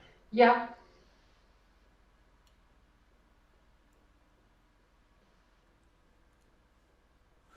Both of them having, Oh, interesting. Selfless Spirit to protect Luris. Yeah, I mean, that's why Yeah. Ketsy took Selfless Spirit so high, because it is so good with Luris. Yeah.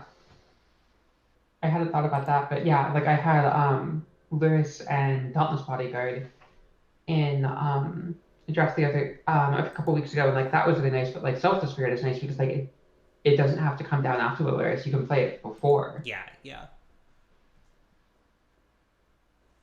All right, Steven is 2-0. Okay. Ugh, strong quick noble, not the best here. Nope.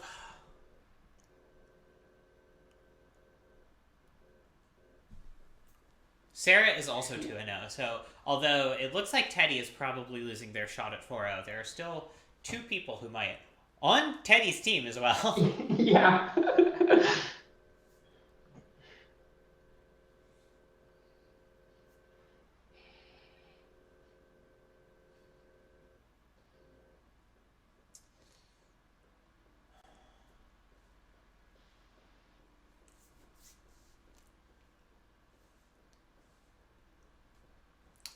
Does Teddy have much by way of just, like, burn that goes to face? I think very little from what I remember. Yeah. I always think decks like that maybe undervalue, like, Char and stuff like that. Especially once you have the Choker. Yeah, let's see. I see a Shrine of Burning Rage, which obviously isn't going to do it here. Burst Lightning, Bone Crusher Giant, Arc Trail. Yeah. Yeah, that's about it. Well, Ketsy very convincingly demonstrating the power of Luris here. Because there's no way she would have won this game without Luris, and it seems like there's no way she's going to lose it now. Yeah, I feel like Teddy didn't quite pay it enough respect. Although, you know, in practice, if it had come down with Selfless Spirit, holding the. Well, you can kill it while Selfless Spirit's on the stack, right? If Katsy played it before Selfless Spirit, yes. Well, oh right, because Selfless Spirit was not out of her graveyard. It was from the hand. Yeah, it was just. Yeah. Okay, never mind. Yeah, I think Teddy was like. But yeah, there's no guarantee she had it, and I still think just like not letting it live longer than a turn is still very strong.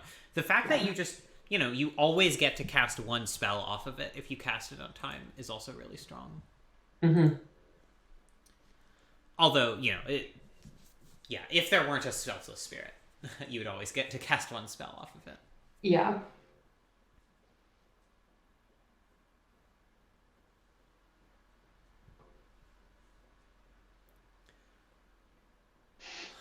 Yeah, so Ketsy here, because GT can gain life as well, Ketsy is at like virtual 11. Yeah, I think there's like basically no outs for Teddy at this point. Yup. Alright, who else do we want to watch? Marshall and Vel are two people we've seen. I guess we've seen some Marshall. There's also...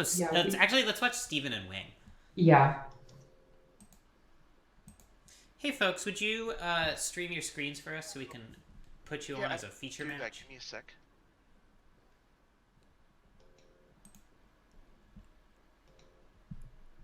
Sorry, could you repeat that? I didn't quite hear.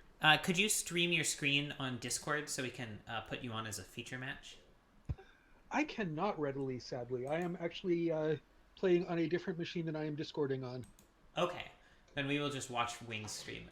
Yeah. Wing, you have to stream your entire screen, not just the Magic Online app. Okay. Because Magic Online is weird. I thought it was just a preview being weird. No, it's the whole Magic Online being weird. I think it's because it's like a million different windows or something, but I don't know.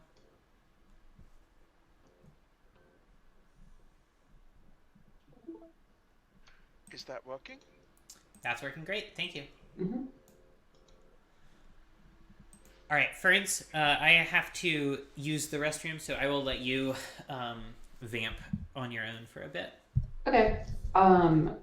So it looks like Wing's actually in a pretty good spot here. Like, Redcap killing Tree Speaker is going to be nice, and then like next turn, if she can get down Kiki and start going off with like Kiki Redcap, that's going to be pretty powerful, I think. I mean, like, granted, the mono green deck could just like play something bigger than that just kind of trumps it.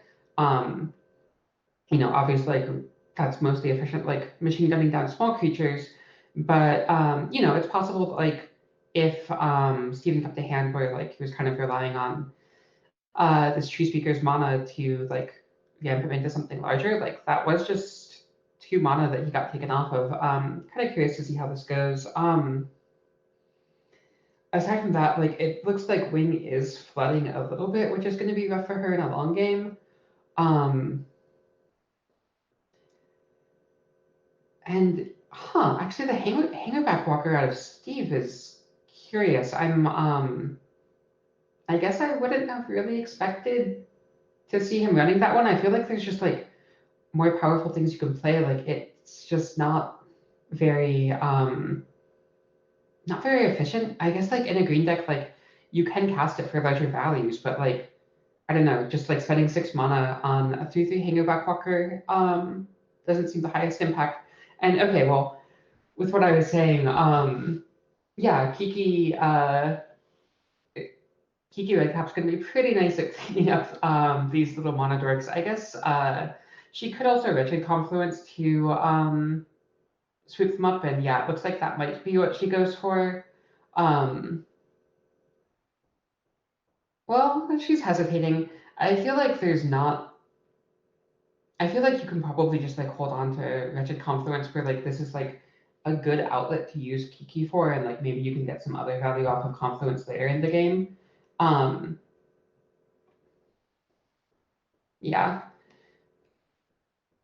Looks like that's what she's going for. And like Redcap, if she wants, can even potentially attack into the hangerback walker. I mean, like, they will effectively trade with like the persist trigger killing it, granted, that does give like 3/1/1s, which is a little awkward, but actually I kind of like that. You can pop the Hangerback Walker, make the 1/1s, and then like that sets up next turn a Wretched Confluence for you. Well, I guess you then do kill your red cap, which means like you can't keep doing the Kiki thing.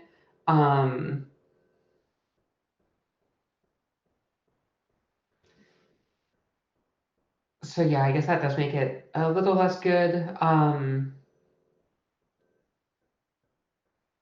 But yeah, I feel like that's getting down a little bit of a rabbit hole. Yep, looks like she's just attacking with the token one, which I like. I mean, it's basically 2 free damage. And yeah, I do think just like keeping the red cap on board when you've got an active Kiki going is pretty powerful. Interesting. So Steve does go for the block. Oh, does it actually persist back? It doesn't, does it? Yeah, so you don't actually get to finish it off, so I guess that was just a free block for him, which is fine. I mean, you still, just kill the birds of paradise. Um,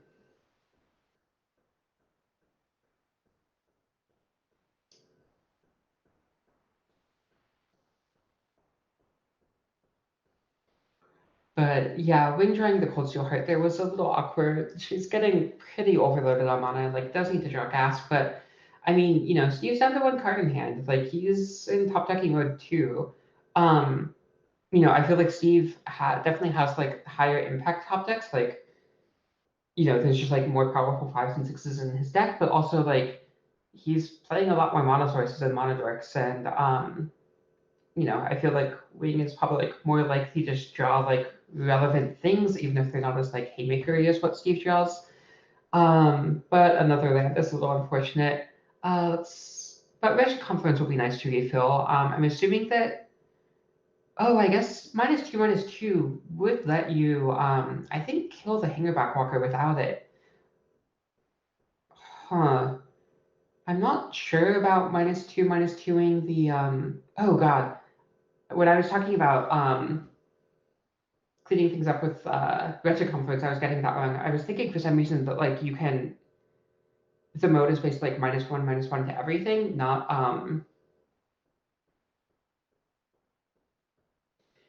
-2/-2 to a thing. Just because like I think of it as being like roughly Black Sun Zenith X-esque, but I guess it's a little bit different than that. Um, so it looks like, yeah, he's gonna put a counter on the Hangerback Walker, which means it won't die. You can ping it with the red cap Kiki Jiki, which means it will die, but he'll get a copter out of it. Whereas if you put all 3 -3 minus, or all 3 -2/-2 triggers on it, that wouldn't happen, and then you could just clean up the Llanowar. Oh, wait, never mind. Oh yeah, I forgot that it uses like last known and um gets that. So yeah, I guess he gets all 5 copters, which is gonna be pretty tough to beat. I mean, I guess you can like take down 1 every turn with Kiki Redcap, but this is gonna be a bit of a clock.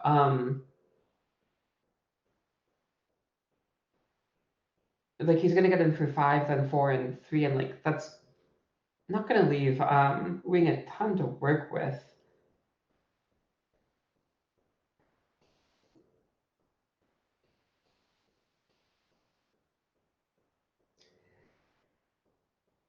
Let's see. He is stuck on 4 mana though, which like is gonna cut off like most of his high impact plays, which is pretty nice. Um,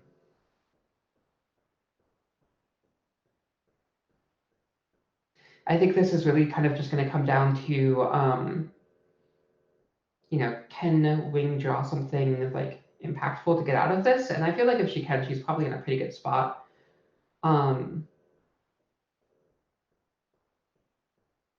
Another land though, I guess that this one cycles at least.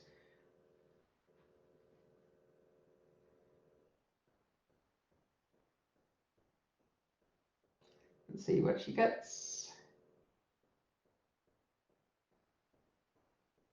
Okay, that's a nice one because that's gonna both like stabilize in the air and stop these thopters from getting in, and also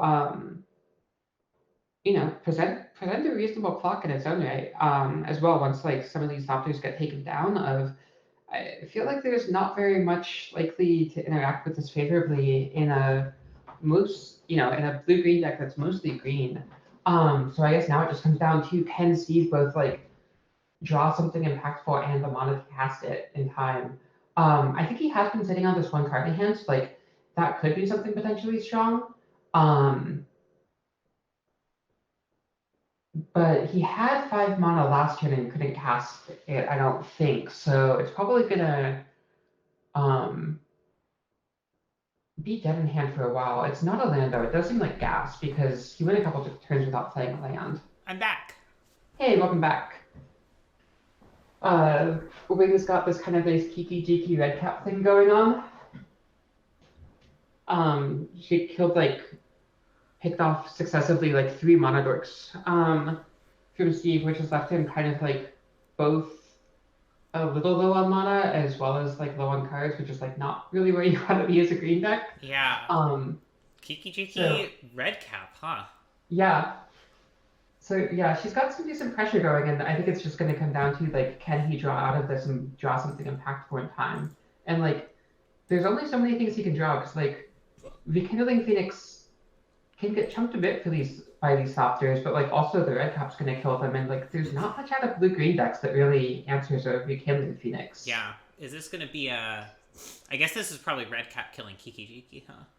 Yeah, I think it has to be because like. Copying Phoenix doesn't really work out the way you want it to. No, and copying a persist creature is always pretty decent. And this does take a lot of pressure off because now, he can chump with the. Oh, actually, even if he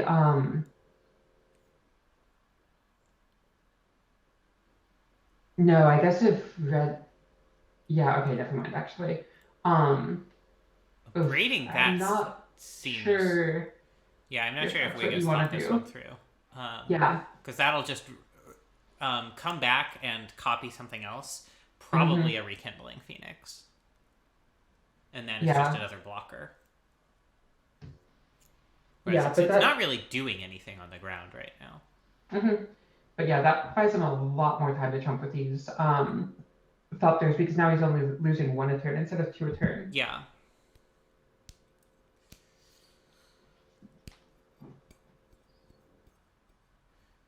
This red cap on red cap block, I don't know if this super works out well for Wig either. Yeah. I mean, it gets rid of another Thopter that could chump, but it also brings a red cap, or a Phoenix that can chump, so...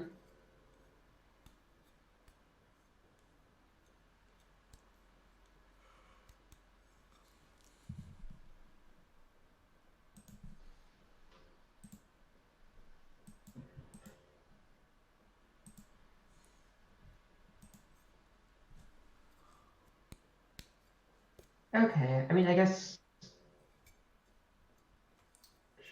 just answering it that way. Wow, Marshall, historically very strong in Rotos, is 0-3 right now. Oof.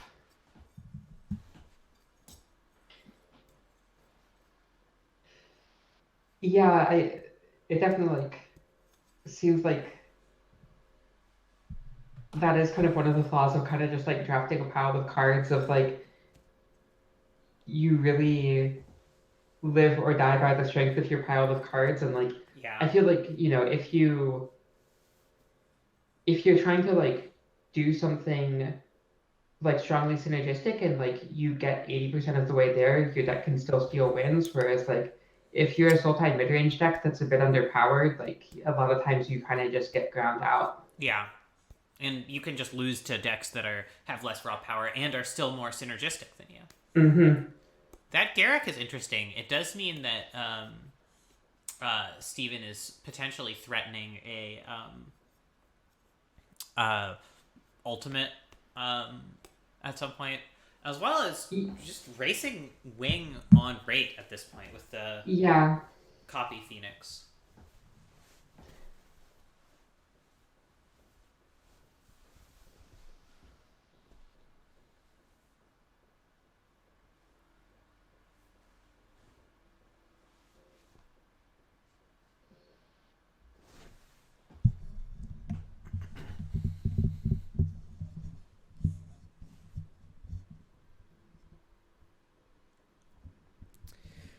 Killing the Oracle makes sense to sort of stem the loss of card advantage. And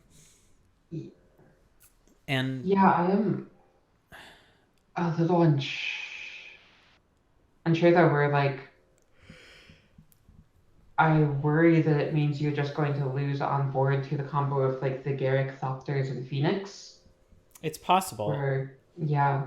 Yeah, it's gonna be if Steven leaves back a bunch of Thopters here, it's gonna be hard for Wing to actually profitably get this Garrick down off of ultimate range. Mm-hmm. At which point Steven has a really good attack. I mean, you know, Wing could trade a bunch of 1/1s for a bunch of Thopters, which isn't terrible for her. But the Thopters have flying. I mean, like on the attack to. Well, it looks like Steven is not going for the ultimate, okay. Which is a little surprising to me. Yeah, I feel like he was in a pretty good spot if he just ticked up, but oh, that's a good one. That is a good one. That can kill Garrick and the Phoenix and let Wing once more start getting in for a lot of value with her Phoenix. Yeah, I mean, like, you can basically just come close to clearing up the Garrick as well if you swing with everything. Well, you don't even need to do that. You could just kill the Garrick. Oh, wait, does it... Yeah, I guess I was thinking just, like, hit Phoenix and Beast and then attack. And that doesn't leave Steven with great blocks. Yeah, I think if it were me, I would just be interested in going for Steven's face here, I think. Wait, I don't... Oh, okay, yeah. Huh. Yeah, I'm a little curious about going for the Beast over the Phoenix. I wonder if she's thinking that the Metamorph Phoenix gets an egg. I mean, it does get an egg. It's just the egg doesn't get the Phoenix. Sure. Yeah. Yeah, I'm surprised by this as well. Also, I think this is actually not a... Oh. What?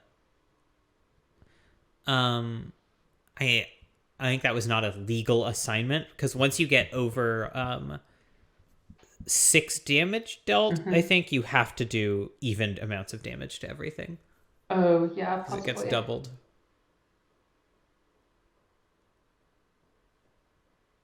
Is that 6 and 6 or is that 6 and 5? I can't make it out. I think that's 6 and 6. Okay.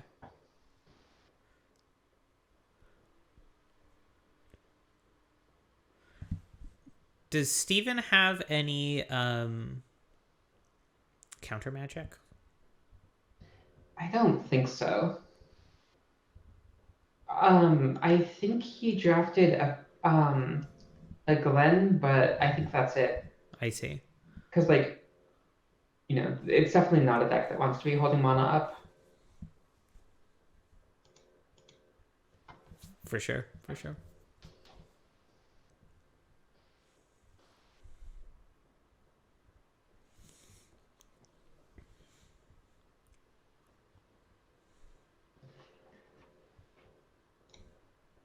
Question is Wing going to go for the Phoenix attack and try to pressure damage? It looks like no. I'm worried that her deck is going to be not advantaged against Stevens in the long game. Yeah, definitely. It feels like the type of thing where, like, he has slightly more dead draws than her, but, like, his live draws are just more powerful generally.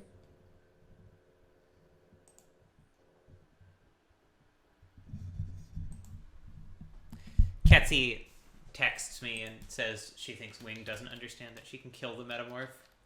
Yeah, I think so.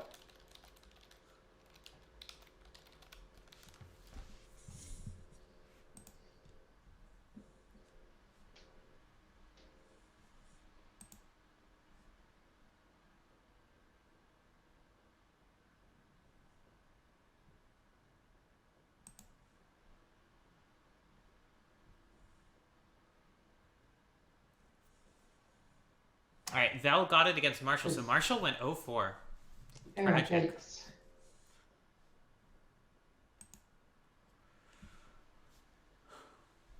Attacking with the elemental here. Yeah, I'm not really clear on that. I guess maybe the idea is that she intends to sacrifice it to the 4-1, but you could just sacrifice Phoenix for free, effectively. Mm-hmm.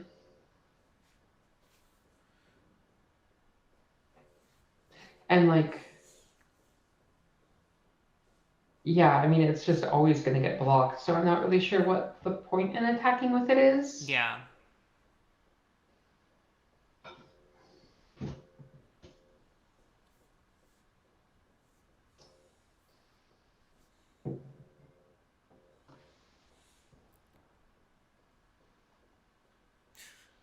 Rex Okay. Sage for minimal value here. Yeah.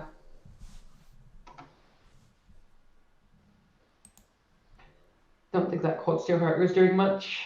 No.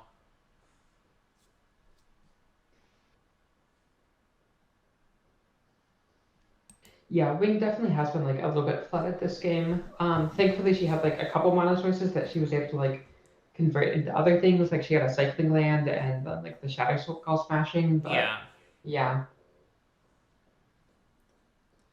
But yeah, she does have more access to lands than the ramp deck, which is a little bit awkward. Yeah, I mean, granted, that's because like Steven drew like mostly creature ramp, which like she all killed.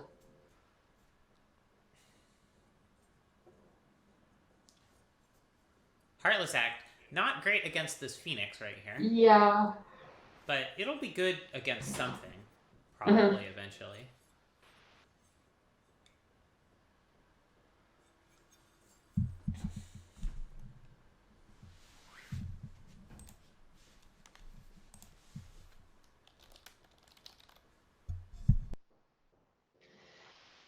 Yeah, curious to see if she attacks with the Phoenix this turn. Because, like, theoretically now, even if you think that the other Phoenix dies into an egg that comes back, now with the Heartless Act, you could just kill the egg. Yeah. Yeah, this is very, very conservative on the attack, which is eventually going to just lead to a Crater Hoof happening.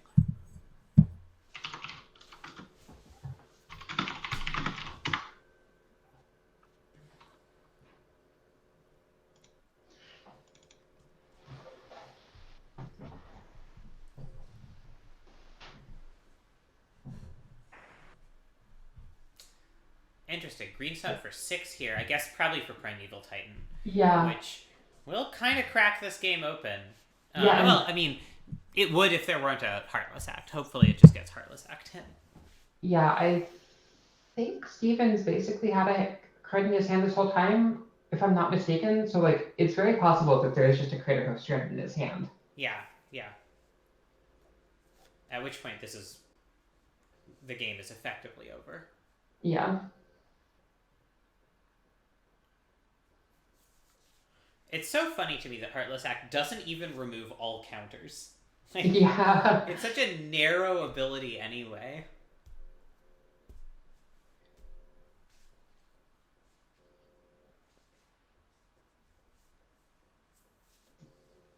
Yeah, I don't really get it.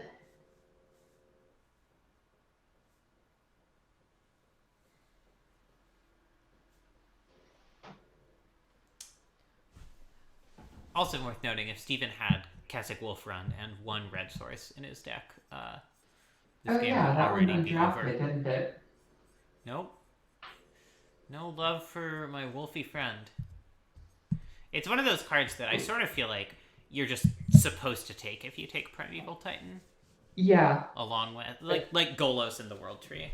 Mm-hmm. Especially because, like, I feel like, a lot of weirdos, there isn't going to be a green-red deck that wants to take it, so, like, a lot of times you can just reroll it, like, late.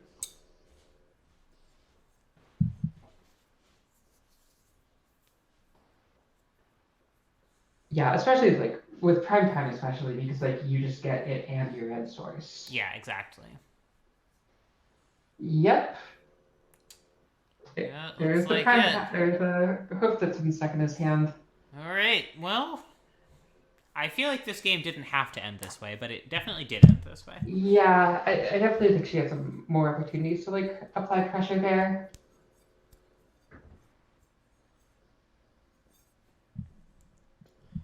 All right. Do we want to hop over to let's see. JJ and Teddy are playing. Vel and Ketsy are playing. It looks like. I'd kind of be up for like seeing Teddy's deck hopefully do a bit more than it did against Ketsy's. I feel like we really didn't get much of a picture of it. All right. Let's do it. Hey, folks, can you stream for us? Friends?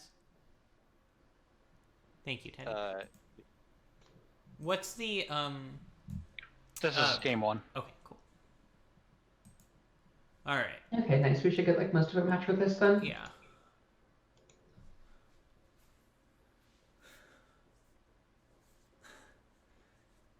Jinx Choker has been called, though, so this game is probably pretty close to over. Yeah, the Jinx Choker Shrine of Burning Rage combo is gonna close it out pretty quick, I think.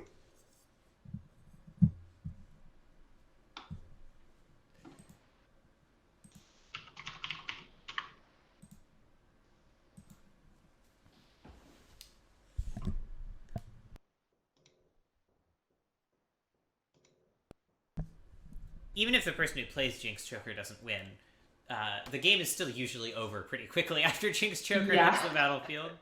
Mm-hmm. Yeah, and like, yeah, the shell deck isn't anywhere close to activating. I don't think this one's going to be going on for too much longer.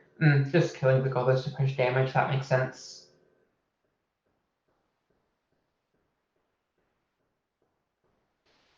Yeah, because now this turn you get in for like almost as much damage as like the Shrine would have done this turn anyways, and Yeah. you grow your Strong Kirk. Yeah, I like this. Yeah. No Lavamancer, no Arc Trail. I feel like Teddy is maybe assuming that JJ has wraths that he does not. Yeah, well, I mean, like, it is open pool. Yeah, exactly. I feel like Teddy did not take the time to check. Maybe. Yeah, possibly. I mean, I don't think it's gonna matter in this game, but yeah, I mean, like, I feel like even if JJ has a wrath, like, still pretty dead. Yeah, spending his turn to do that is still just not good for him. Yeah, like, he wraths, takes Jinx Choker damage, untaps, plays out a creature, takes Jinx Choker damage, attacks, doesn't kill you, takes Jinx Choker damage again. Wow. So JJ didn't pay down the choker there. Like, I get... Oh, actually, no, never mind. I'm wrong. You're just supposed to pay it down at the end of your opponent's turn. Oh, yeah, so they take more damage? Yeah, exactly. That makes sense. I forgot the strat there for a second. Mm-hmm. The strat... Jeez, you think that you, of all people, would have the Jinx Choker? I know, right? One of my favorite cards. Hey, JJ, can you stream your screen as well? Sure. Thank you.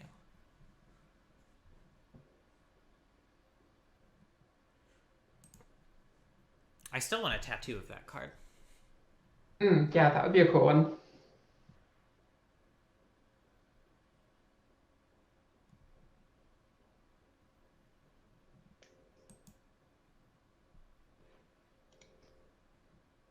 What's going on? What happened?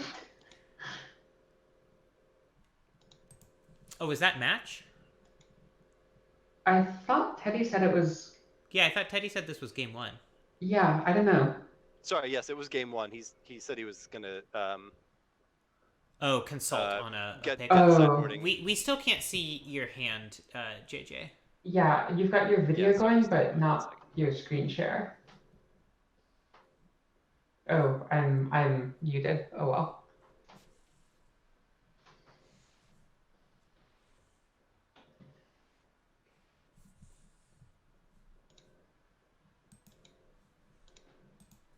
Awesome, thank you. You're welcome. Okay, thanks. All right, what do we Yeah, got? again, good. Um, Sideboard Vendilion click, huh? Duress. I mean, I guess like it hits some of the burn and stuff. I'm not sure Yeah. how much. Yeah. I agree with taking out Coercive Portal. Yeah, It's pretty it's just way medium. too slow.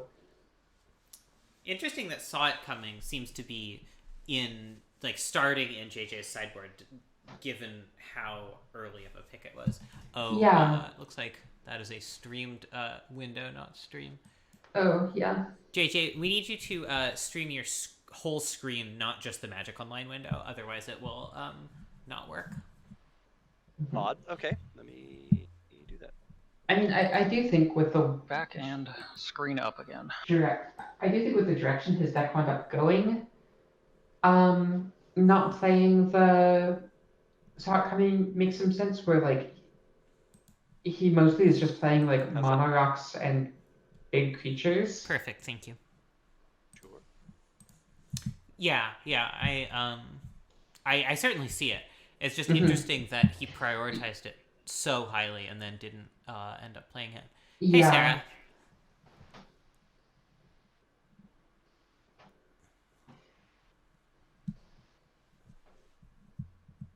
This is not remotely Super awkward hand.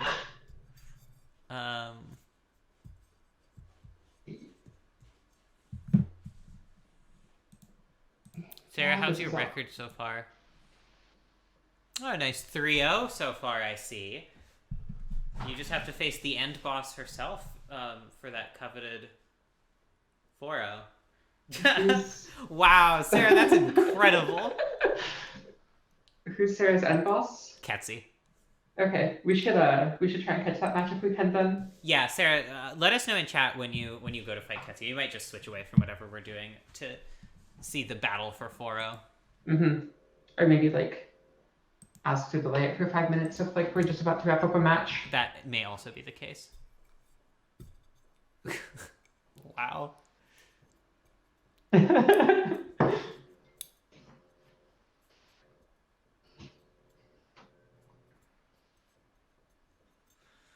All right, so the game we're actually watching, Teddy Goblin Guy gets bolted or striked, and bricks on this Inquisition. Wow, that is not a great start for old Ted.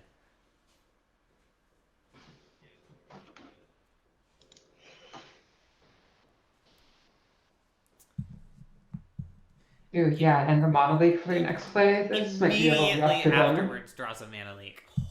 Yeah. Really brutal.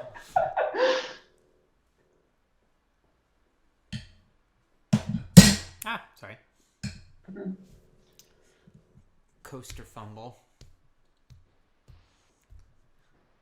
And Hostage Shaker also is going to be pretty good against Teddy. Yeah, this is how you want to stabilize against a red deck. I mean, I feel like stabilizing implies that there was JJ instability. was like ever in any danger. Yeah. This is how you want the early game to go against a red deck. How's that? Yeah. Like, he's dealt himself almost as much damage as Teddy has dealt him. I am kind of surprised that JJ didn't side out the Fiery Islet. What happened? Yeah. Stream away. I mean, it is a little awkward to take mana fixing that you sometimes just want to maybe side out, but Teddy has no more gas, it seems like.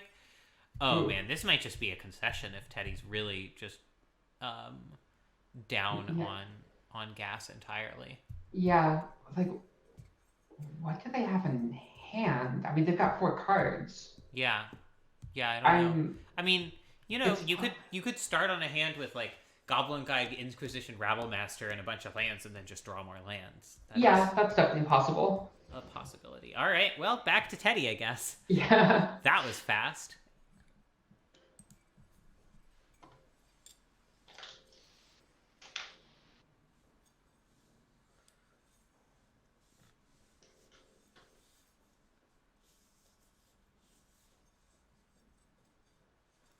Oh, interestingly, Team Full Hearts Empty Heads Can't Lose Mhm. does seem to be living up to their names.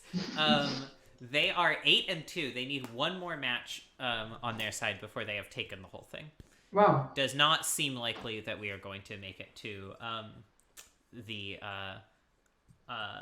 mega finals Mhm. in this So round. yeah, if Teddy wins this game, basically. Yeah, if Teddy wins this game, if Steven wins against Wing, Mhm. or JJ, if Vel wins against Wing or Ketsy. Sarah, everyone on your team is doing fantastically. You can't take all the credit for this. I guess Vel is 1-1, but everyone else has a winning record. And I mean, like, I think the team is on Sarah's back, but like also on other people's backs as well. That's fair. You're like one of those acrobatics routines where it's just two people who are back to back and each carries the other while they flip over and over and over. Mhm. I mean, I feel like them all carrying the team on their back jointly like fits very well with like the theming of their team name.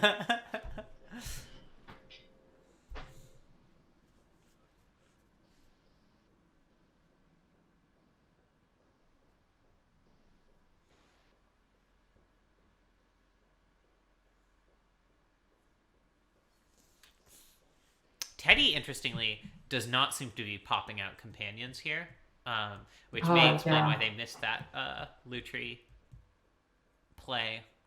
Plausibly missed the Lutri play against Ketsy. Yeah, and I mean, they also sort of did in the last turn of that last game, but I think at that point, like, the game was probably over enough that it didn't really matter. Yeah. Good old Magic Online. It could just do this for you. There's just no reason it shouldn't, but... Yeah. I wonder if Teddy goes for the... Like, if JJ just plays a land and passes here, I wonder if Teddy goes for the Duretti or the Phoenix of Rash. Like, to what degree they play around the counterspell. Yeah. Like, I feel like I would definitely prefer to have Duretti down, but Phoenix of Ash plays around counters more nicely. Yeah. I think I would just go for the Phoenix here. Teddy agrees. Yeah, because I mean, like, it's still a decent consolation prize if you land it, and like, next turn there's the potential of like, you know, if JJ plays something you really need to answer, like you can just Duretti and sack a creature to minus, especially without playing out a Goblet Guide next turn as well. No, you actually do have to sacrifice an artifact. Oh, okay, never mind. Yeah, it's confusing to remember which things on it are artifact and which things are artifact or creature.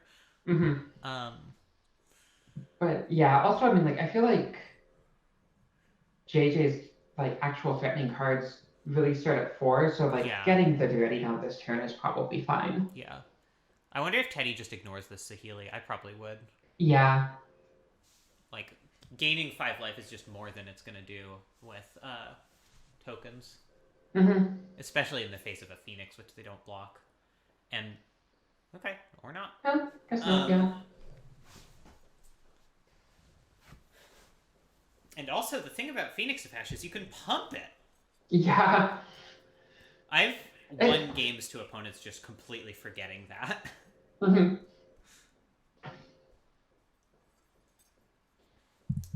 So we know... It definitely like feels like one of those like gratuitous lines of text that like only get printed in 2019. Yeah. We know that JJ has a Lightning Strike, but not even great. Like, yeah, Lightning Striking the Phoenix is fine. But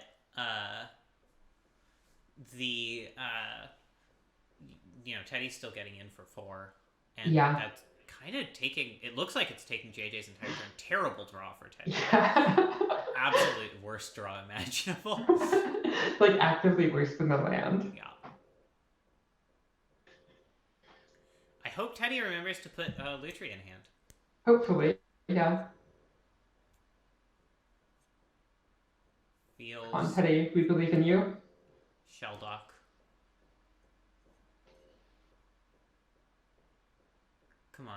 Come on, buddy. Teddy, one time. No! Oh my god.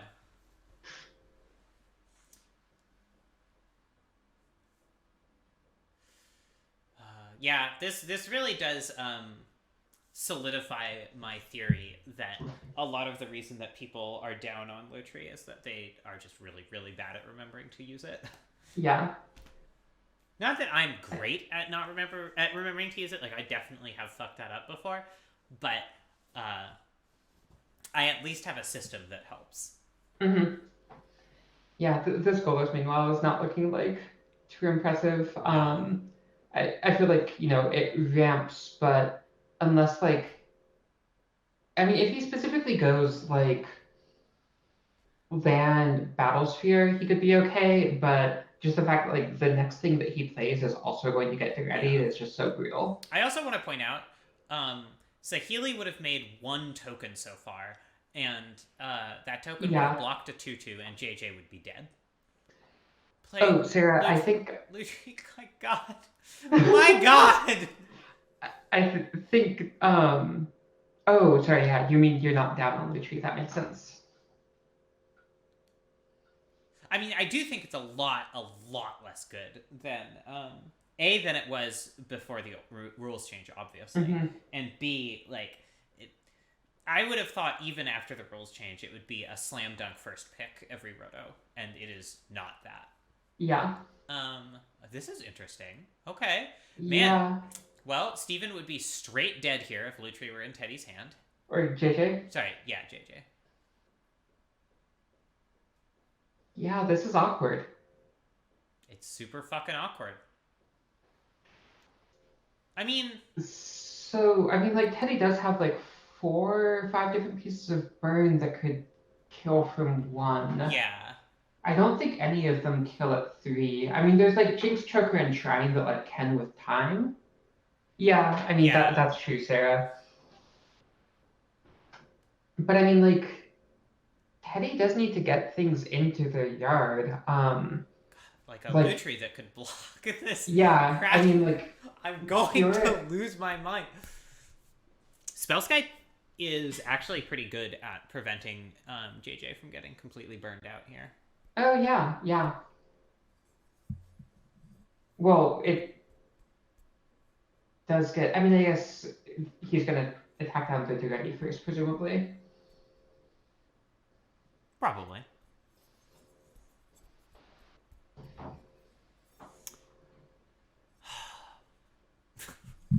My God, Teddy. My God.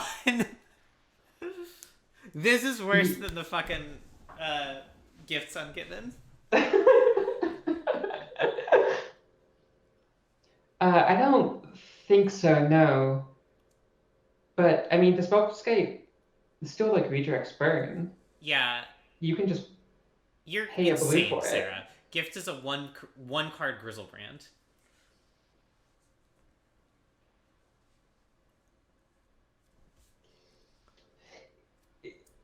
It is, like, kind of slow and clunky, but yeah. It's not especially more slow and clunky than any other way of reanimating. I guess that's true, yeah.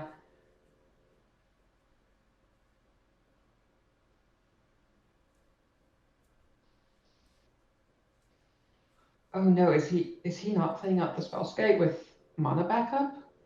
He has mana backup. Urza is mana backup. Oh, okay, yeah, good. Urza can actually make Spellscape pay for itself. Wow. Not killing this. Ready, interesting. Okay, Teddy, please see it. Please see it. Okay. Yes. Yes. Yes. Okay. Okay. This has been... We got there. This has just been misplaced hitting on all sides, but Teddy did get there in the end. Yeah. Okay, I'm gonna step out for just a minute. Teddy, oh my God, you have a companion. Yep, I am never going to get good at remembering those. So what you do is you, at the beginning of the game, immediately after you're reminded it exists because you have to click it, you pop it out, you pop out your companion zone into its own little window, and you put that window over your hand. Yeah, that's the secret. That's the Lutri secret. You had that game like 4 turns earlier. Look, Nat, they were just playing to their team names. Oh, like, good empty games. head, come on. Yeah, Good games. Ferns does point out that you lived up to your team name, so good job. Look, I've had Lutri in my deck 3 times. I think I have cast him once, ever. So I am just bad at remembering companion shit. Even Okay, just I'll be- remembering the interactions, I'm I'll be really back bad in a at minute. it. So, oh well. Oh well, I mean, you got there. All right. Sarah, are you still watching the stream? Do you know how close Ketsi is?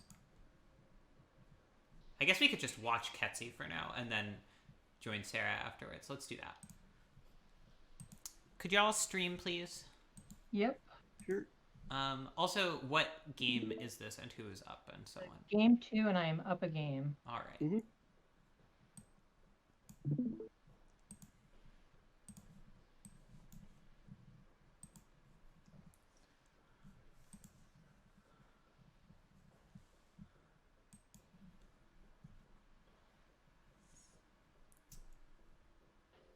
All right, that's a nice 3-1 from Teddy. A very strong deck. All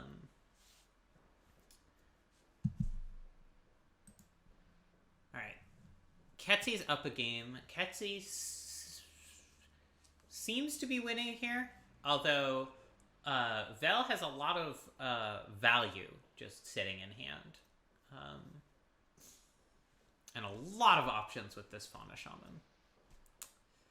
So it's sort of, once again, gesturing to a world where, like, you know, Ketsi's board is... It's got the inevitability, but it has... If Vel had the ability to go for, like, a combo finish, it could just neutralize the inevitability. Oh, actually, Ketsi named Fauna Shaman with the Fire Extinguisher Evoker, so never mind. Okay, I'm back. Welcome back. Looks like a bit of a board stall. Oh, though it looks like Ketsi's I'm getting in watching with a... Vel right now, by the way. Okay, yeah. Looks but like Ketsi's getting in with her flyer, though. Yeah, I think this Selfless Spirit is going to end the game in a couple turns if Vel doesn't do something about it. Yeah, especially with, like, its reso size now, but next turn it presumably won't be with the Luminous Aspirant, and there's also a Giver of Runes I noticed, so yeah. This looks pretty rough for Vel. What game is this? This is game 2, Ketsi is up. Okay. So this match may be over very quickly. Yeah, we might be seeing our Sarah boss battle soon. Yeah.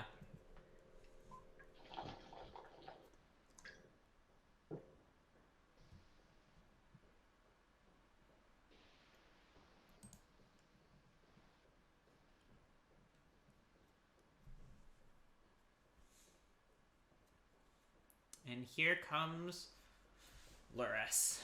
Mm-hmm. Oh, interesting. Huh.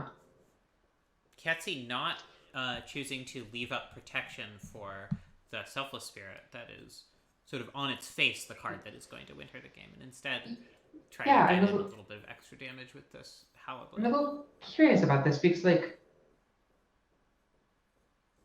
Vel still has blockers for it. Yeah. Yeah. I mean, like, she could discard a card to protect it, but...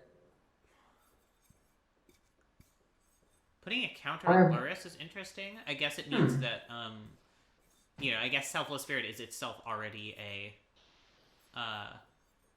What? No, not even attacking with the Howlblade. I don't understand this Giver line at all. Yeah, I'm a little confused. I wonder...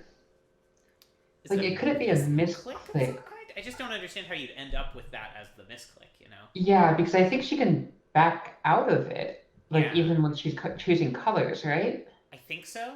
I'm not 100% sure. Yeah, I don't know. No, I don't think you can, because I think the ability has resolved by the time you're choosing colors, but... Okay. Though I'm not really sure why you would proactively do it on the Spirit anyways, because... Ketsi says, for the record, I forgot how Giver of Runes worked. Oh, okay. That's fair, I guess.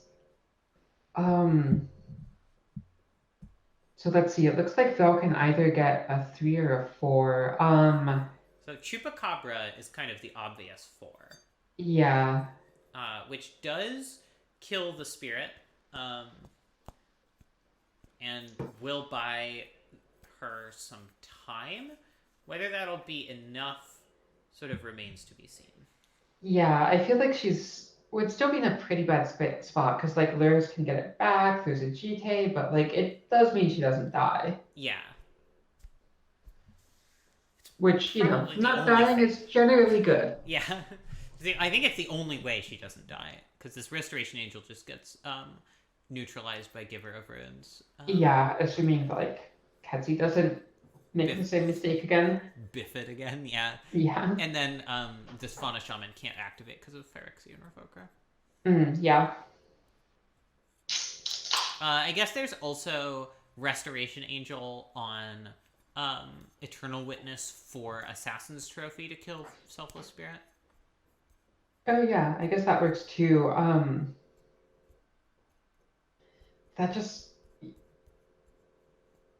That seems a little less efficient than like the pod Yeah. It means pod that Chupacabra line, but it means that Vel doesn't have up wow. Okay. I mean, I guess this is oh, I guess you can gain some life? I don't know. I don't understand Well, this. yeah, I mean, I guess so, but 2 life doesn't actually put. Wait. Oh, yeah, I guess it does. Pepsi can just attack with everything. It does seem that way. Wait, what? I mean, I think Vel's just down on board. Wait. I guess this technically allows Vel to do everything, because she can untap the Devoted Druid here and pay 2 more life to pot up something, but to pot up a 5-drop, I guess, if there's some like game-winning 5-drop, but I don't know what that would be. Yeah. I guess you could get like Thragtusk. Maybe that does enough. I guess go to 7.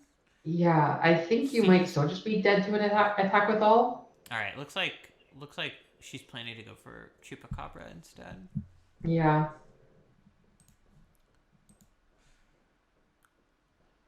But like, I mean, yeah, I think Ketsi just has a wide enough board.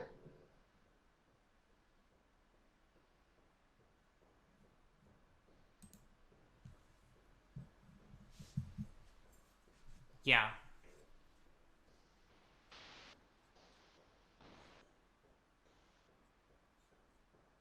Yeah. I mean, it's also like, what is the plan for surviving beyond next turn, you know? Yeah. Killing the Giver, I guess, but then Selfless Spirit just has to, like, it forces a chump on Restoration Angel with this Luminarch Aspirant. And then, you know, GT is also coming. Yeah, I mean, it's possible. Yeah, I'm not sure. She might just come back. Be behind enough to, like, not really have an out. Yeah, and might just not want to concede. Mm-hmm.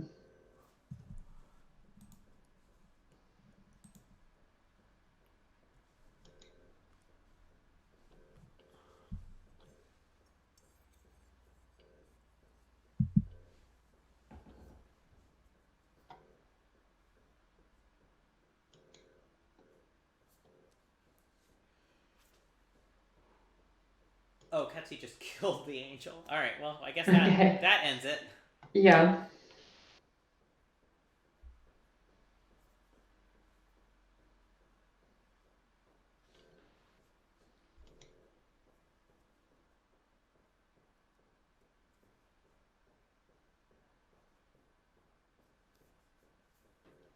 Alright. Okay. I guess we'll probably go watch the Ketsi Sarah match. Ketsi and 2, yeah. I mean, maybe we can just bring Sarah in here. Yeah. So, Ketsi, it's you and Sarah now, right? Yeah, I need to take a short break and then we'll go. Okay.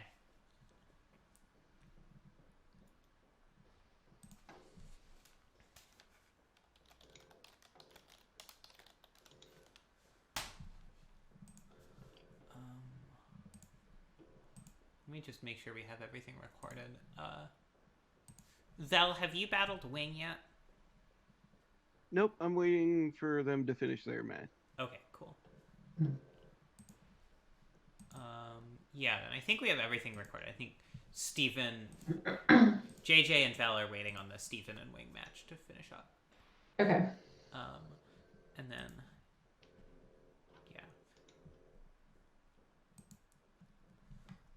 All right. Pretty cool roto so far. So here are the records so far up on the stream. We've got Vel at 1 and 2 with Pod. Sarah at 3-0 with Esper Reanimator. Steven 2-0 with Damp Broccoli Ramp, or Ramp Broccoli as you might say. That is to say blue-green ramp. Mostly green. And Teddy finished at 3-1 with Mono Red, Splashing Black, and also Emrakul. So that is Team Full Hearts, Empty Heads, Can't Lose at 9 and 3. Already the champions of the Roto, but we will continue to play it out. Team Roto Gives You Wings. We've got Marshall at 0 and 4 with Sultai Good Stuff. Wing 0 and 2 with Red Black Midrange. JJ 1 and 2 with Grixis Artifacts. And Ketsi 2 and 1 with Blue White Aggro with Luris Companion. And we are waiting for Ketsi to return so we can watch the Ketsi versus Sarah battle to see if Sarah can go 4-0, beating the notable end boss of the cube, Ketsi. And it's still possible that Steven could as well. Yeah, it's very possible. Steven seemed to be doing pretty well against Wing when we were watching. Took game 1. And JJ is, down a match. So generally one could assume not super favored against Steven just by the relative deck records. So I think it is reasonable to think that Steven might 4-0. Which is interesting for a deck that was very heavy green in a Roto where green was quite contested. Yeah, it did. It did seem like green evened out a little bit as the Roto went on. And I mean, some of that's just how it has to happen, but it felt like both Val and Marshall, really branched into other colors quite a bit, whereas Steven really kind of just stuck to his guns and drafted a pretty close to mono green deck, and it feels like kind of got rewarded for it. Yeah, Marshall's deck did end up fairly green. Marshall really put blue as the splash color in there. Agreed, yeah, but made a pretty substantial investment into black. I think it wound up being about roughly even black and green and kind of just a blue splash. Yeah, let me see if I can bring up Marshall's deck list here. So we can take a peek. Here we go. Marshall's deck list. Yeah, it is noticeably but not heavily more green than black. Yeah. But yeah, without a lot of huge game-ending haymakers, it's possible that Marshall just couldn't take advantage of the ramp as well as Steven could. It definitely felt like Steven was definitely the only one going higher up the curve in green. That is for sure.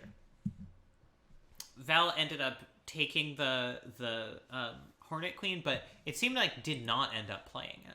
Yeah, that was interesting. I'm curious to see if she sided it in any, or if it mostly just hasn't quite made it there for her. Yeah, it has seemed like most of the games we've seen every deck, she hasn't it's mostly been like, boards where she's on like 4 or 5 lands. Is mostly like capping her pod chains out at like, again, 4 or 5.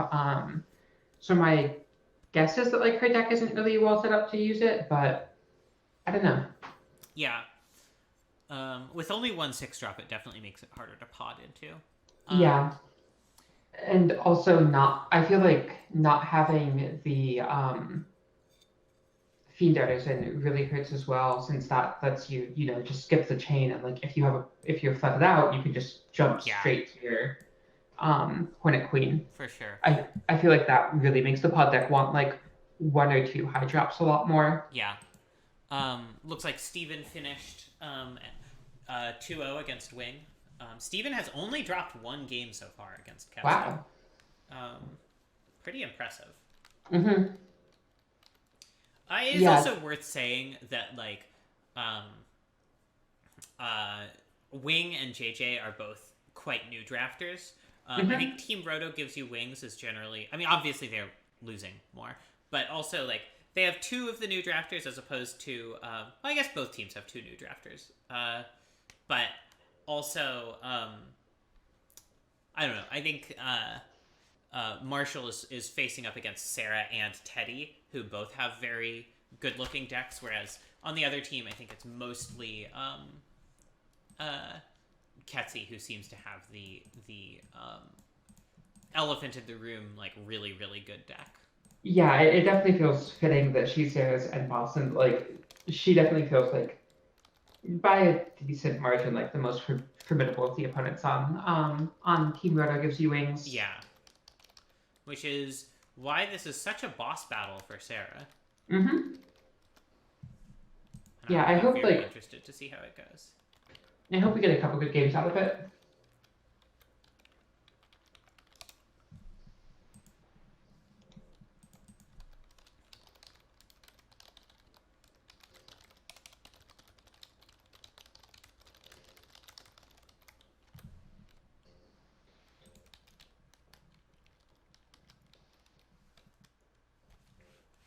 Whenever Ketsy returns.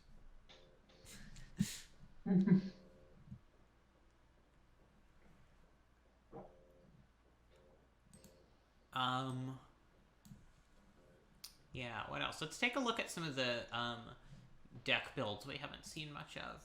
Oh, sure. I don't think we've seen Wing's actual like final deck list. Oh, yeah. So here we go. Playing Kiki Jiki, but not Splinter Twin main deck. I think that makes a lot of sense with where her deck wound up. Yeah. Actually, much more black than red, interestingly. Maybe yeah. not much more, but more.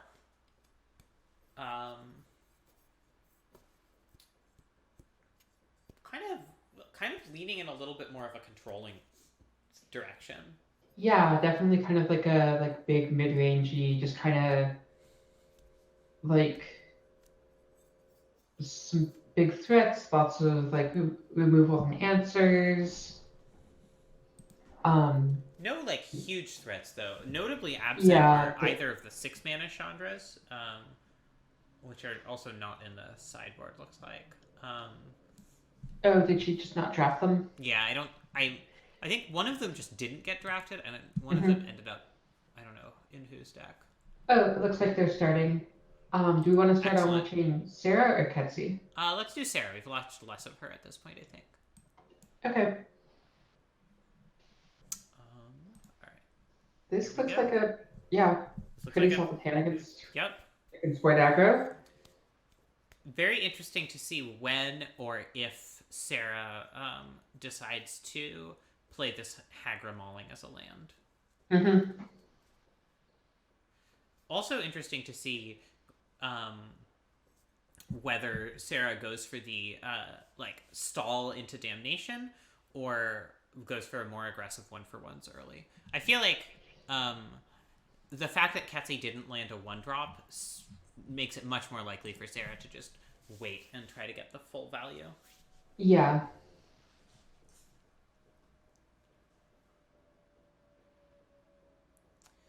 It does seem though, like with Ketsy's deck, I mean, she does have some blue disruption of you can't get too greedy with your damnation. That is true. That is true. But yeah, it'll be interesting to see how Sarah navigates it. This collective brutality is also interesting as a way of killing things out from under a selfless spirit. Oh, yeah. I wonder if Sarah's going to be aggressive about holding on to it or more willing to just run it out. As I suspect that'll depend on whether Sarah has value to discard to it. Yeah, I feel like that's really going to be its primary function, and then like getting around selfless spirit is, nice upside.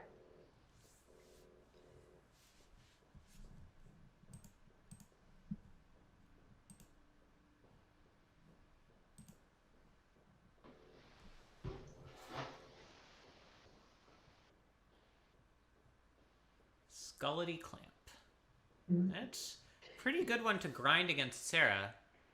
Yeah, and also like Smuggler's Copter does get around her removal pretty nicely. Hagramauling can still get it, but yeah, nothing else in her hand can. Yeah. But even then, like, it's still cracking in for some damage this turn. It's getting a loot. Yeah. Yeah. And like, that's gonna be Sarah's entire turn 4 if they go for it. I mean, I don't see what else they could possibly do, Yeah, yeah.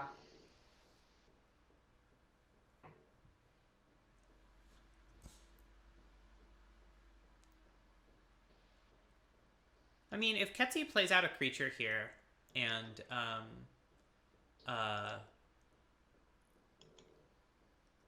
goes for the copter activate, she begins to be on the back foot. Mm-hmm. On the other hand, if she just activates copter and attacks without and holds up mana, Sarah's in potentially a pickle. I mean, Sarah can't just not let this happen, but if this is even a remand, would be pretty bad. Yeah, especially like with remand, then like next turn. Mana Tide. Oh, Mana Tide. Damn. Brutal. Yeah, and now like Give Runes is going to be online. And, yeah. It seems like Sarah might be priced into just damnation here, which is really not where you want to be at this point. And I don't know if she has it. Okay, never mind. She cleared out the clamp. But I was going to say, if Ketsi was holding up Mana or Spell Pierce there, that would have probably just been the game. Did Ketsi end up with Spell Pierce? Yeah. Wow. Sarah not seeing any of her reanimation targets is also pretty brutal here. Yeah.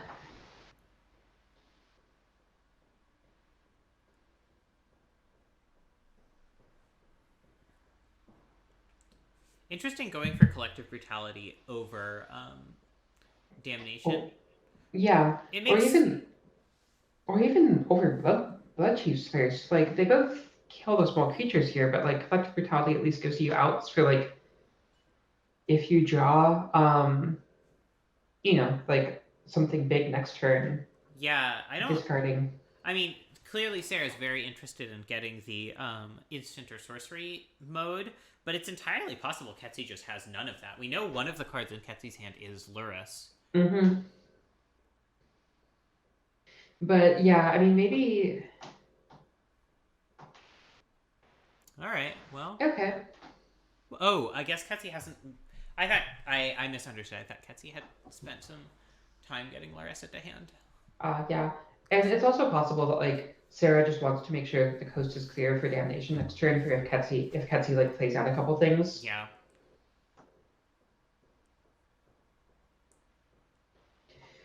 But yeah, this Smuggler's Copter is going to be a fuck, and Sarah needs to find an answer. Yeah.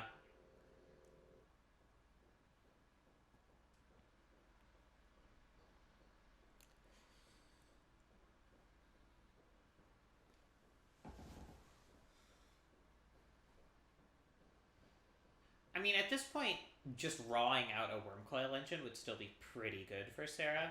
Yeah. Although, with enough time getting GTA active, that might not be true.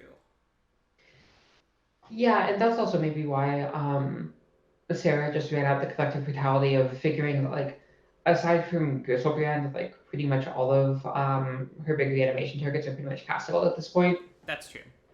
Like, Agent, you'll need one more land, but it's not that far off.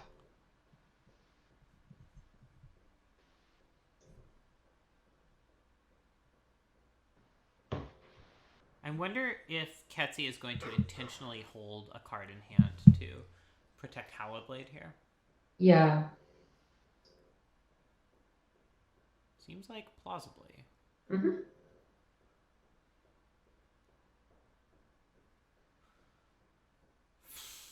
Yeah, this is not looking good for Sarah. Not looking good at all. She basically needs something like this turn. Yeah. Ketsi's deck is full of such resilient creatures that it's even like traditionally a hand full of efficient removal is just good against the aggro decks, but with things like Smuggler's Copter, Seasoned Hallowblade, Giver of Runes, hitting Agent of Treachery here is extremely good for Sarah. Yeah, absolutely. But yeah, the blind concoct, hope you hit something off the top is never where you want to be. It is not. Interesting. I would take GTA here, I think. Yeah, It's such a rough situation because, like, I think GTA is just extremely good against Ketsi. Yeah. And it sort of demands a trade for the agent, at which point you can reanimate agent and get another thing. How are you reanimating agent? The Burial Rites? Oh yeah, that's in their yard.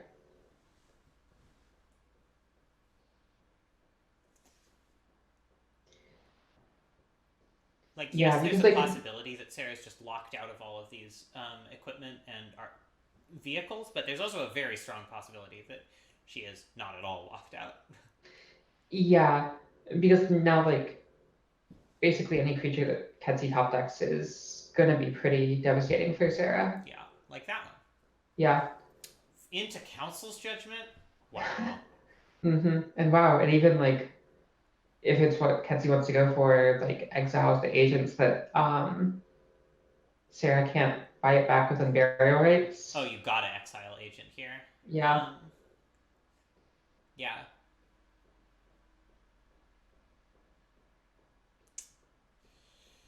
Yeah, I mean... Yeah, and now Sarah's in our spot where, like, basically next turn, if Ketsi top decks a creature, even if Sarah answers the Snapcaster, like, Ketsi can still play out the creature, like, swing with Copter. Or if Ketsi top decks land, she can put Lures to hand and immediately play it and get Copter going that way. Yeah. I mean, getting GTA there would have also been pretty rough. Sarah would basically have had to Tar Pit, equip Tar Pit. Interesting. Not going for the Massacre Girl. Yeah. I guess makes some sense. It's just not that much better than just making Howlblade indestructible and casting Damnation here.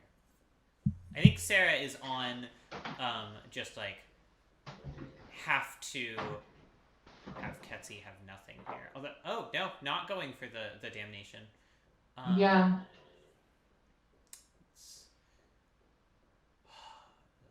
I don't know. I don't know how much that does. Like. Yeah, I mean, it still puts you in a pretty bad shape versus the Copter. Yeah, like it really doesn't do anything to answer Copter, whereas Damnation would have, on the assumption that Ketsi draws nothing, which is an unlikely assumption. But Yeah, because Ketsi specifically needs to draw like an interaction spell or something because like a land also gets her Lyris. yeah. But you know, Yeah, I Grave mean Titan just doesn't sometimes advance that's the just board what at you all. have to play toward. And Ketsi even gets to get GT value here. Yeah.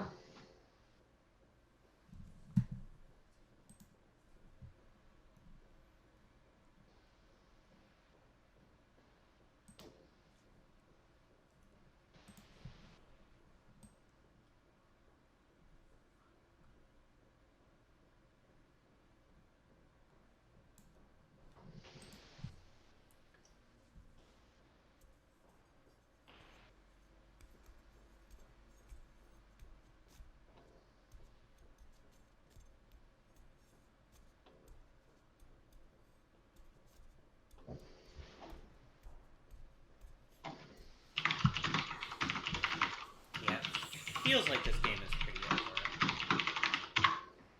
Yeah, it's kind of felt like Sarah's just been in like desperate survival mode the last 3 or 4 turns and kind of fallen more behind each turn. Yeah, Ketsi has pretty much hit gas every turn. And not that Sarah hasn't hit a fair amount of gas their own self, but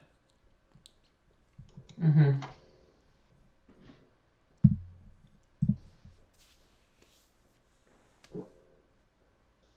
that Snapcaster was really brutal. Yeah.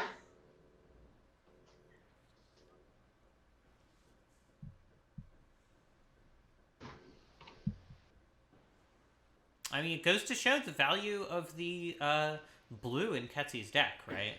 Yeah. Although it is funny that the one backbreaking counterspell she played this game was white. Yeah. But yeah, if that Hacker Mauling had resolved, this game would have been entirely different. Yeah, it felt like that really was like the big inflection point in the game. Because yeah, I mean, like looking at Sarah's opener, it looked really great for this matchup. Yeah.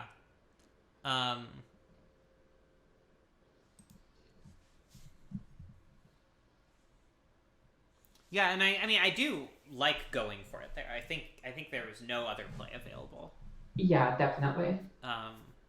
It just, you know, Ketsi had a couple spells that blew Sarah out, and she had one of them in hand. Yeah, especially because like Sarah didn't really have anything else going on that like would have baited that counter magic out anyways. Like she was always going to run into it. Yeah, and just waiting for another turn to specifically play around only Mana Tithe and not any of the other counters Ketsi had just doesn't do anything. It's Damnation destroying... Wait. I'm confused. I thought Dauntless Bodyguard was giving Snapcaster indestructible. I guess not. I thought Ketsi put it on Smuggler's Copter, but I could have been wrong. I guess so. I mean, evidently. Yeah. Okay, should we switch over to Ketsi's side? Switch to the winning team. Which... Or the winning member of the losing team. Yeah. However. Okay, interesting. Ketsi hadn't been main decking the Negate and Spell Pierce, but yeah, definitely makes sense bringing it in this matchup. Yeah. Multiple choice coming out, which is also kind of interesting given that Bounce, again, is relatively good against Reanimator. Although I guess, as you discussed against Marshall, like, this Reanimator deck is quite resilient to Bounce. Yeah, also I forget, like, how much Sarah has in the way of smaller creatures, but, like, they are the one who chooses what gets bounced. So, like, if they have... Oh, I thought it was one of those, like, the highest mana cost among creatures. But no, you're right. It is just anything.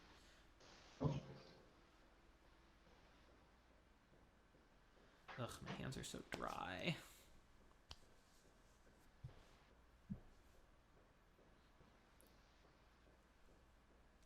It's your Nat Hands update.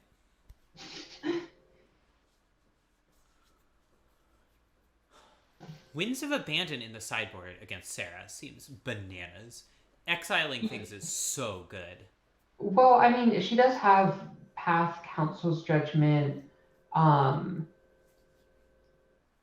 like other ways of doing it. It's possible that like she just only wants to be playing so much removal and like wants either like the more efficient or more flexible things because like yeah, I don't know. That would be my guess. I don't know. I feel like it's very hard to have too much exiling removal against a reanimator deck. Yeah.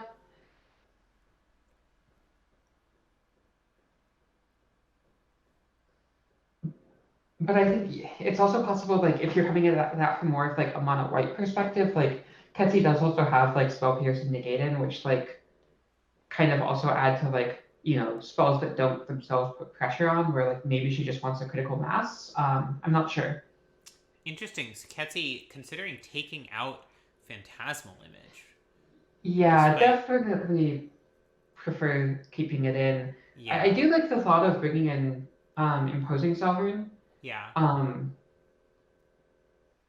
It just makes it so that Sarah slamming a worm coil isn't quite as much of a brick wall immediately. Well, it isn't at all much of a brick wall immediately.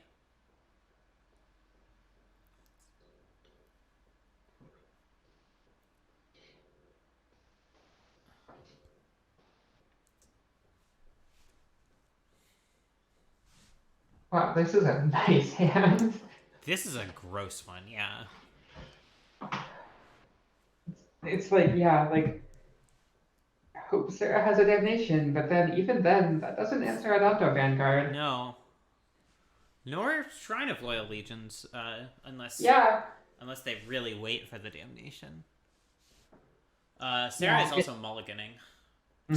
Looks like. Yeah, it feels like this is the kind of hand that like Sarah kind of just has to beat by doing something more broken. Yeah, it really does. But we've seen some really broken starts from Sarah. Yeah, that like first game against Marshall.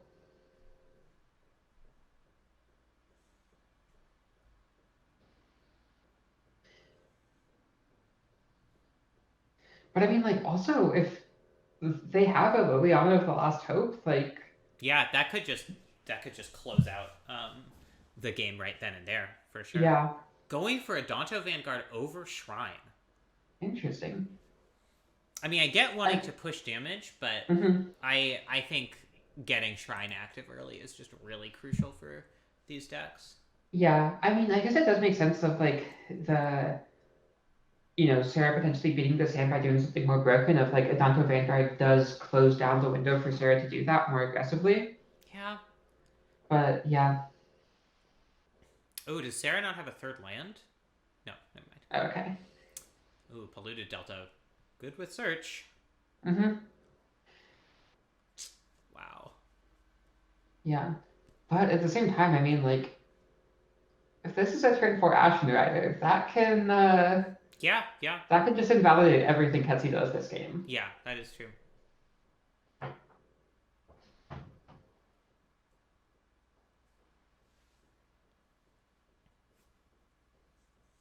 Although, let's see, Sarah has, as far as turn 4 reanimation goes, Sarah has, I believe, Makeshift Mannequin, and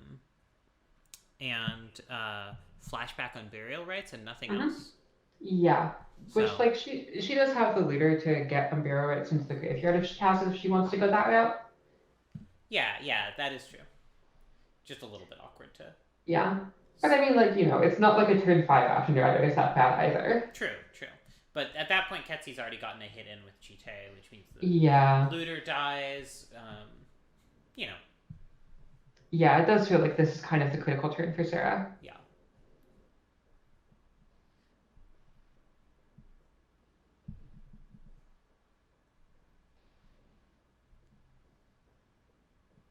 Tanking on this search could mean that Sarah already has the reanimation action for Ashen Rider.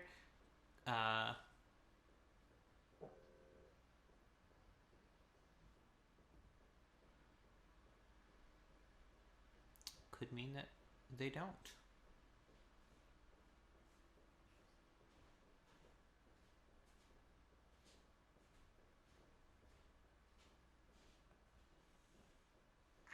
Ooh, discarding agent. Also going to be a good one at some point. Question is that point now? I guess if it's makeshift mannequin, we probably aren't going to see it immediately. Yeah, though I do wonder if you do it now to play around counter magic from Ketsi. Yeah, that's true. That's true. You might well. Interesting. Okay. Huh. Just buying time. Well, that's a good Now sign this, for Ketsi. Yeah, this might be rough. Which, granted, like, if Sarah does have the 5 mana reanimation, like, yeah, you got a GT hit in, but, like, Then Sarah gets a GT. yeah, and then, like, minusing out the Adanto Vanguard, like, that's probably gonna... Yeah.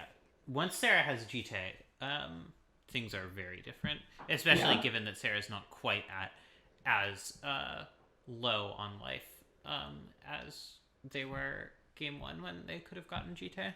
Mm-hmm. And there's no, copter or whatever. Thop. Insta graveyard that tar pit.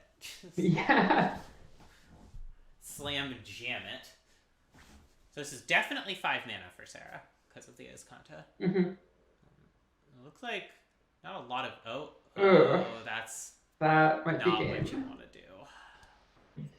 Like, not what you want to have to do, I should say. Yeah, not even Collective Brutality gets the Vanguard at this point because of the GT. Yeah.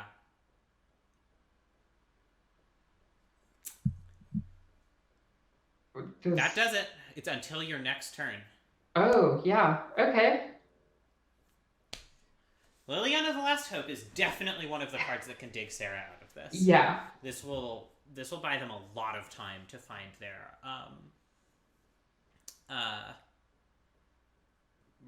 reanimation. I mean, Spectral Procession obviously creates a lot of things that can hold GTs, which is very good, but they will die one by one.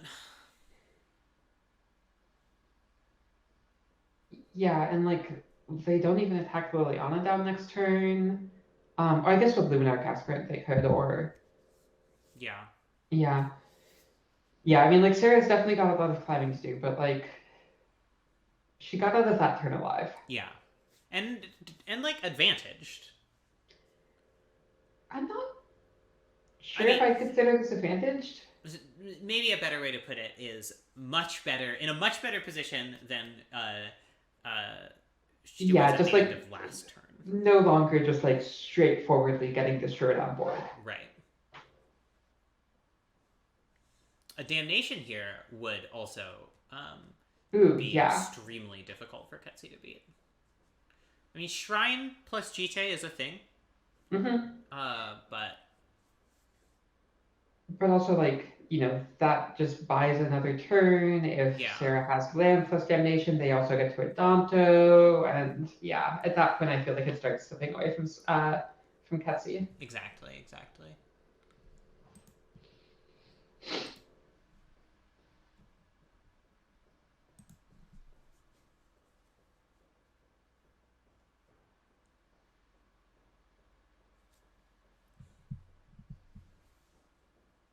It's funny, last month we also had someone else draft, quote, Sultai garbage pile.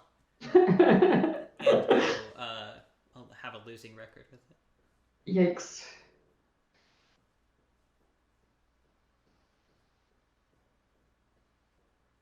Sarah tanking here. Very curious what decisions she has to make. I can imagine there being a lot of them. Mm-hmm. Especially with that Azcanta. Yeah. Okay. Unburial Rites getting our Ashen Rider, not Agent of Treachery, possibly just being concerned about a removal spell here. Yeah. It's a lot less bad if this gets removed. And getting rid of the Shrine makes a lot of sense. Ooh. Negate is a strong one for Ketsi. Question is it worth it for her to just sacrifice a spirit to get some counters on this GT? Yeah,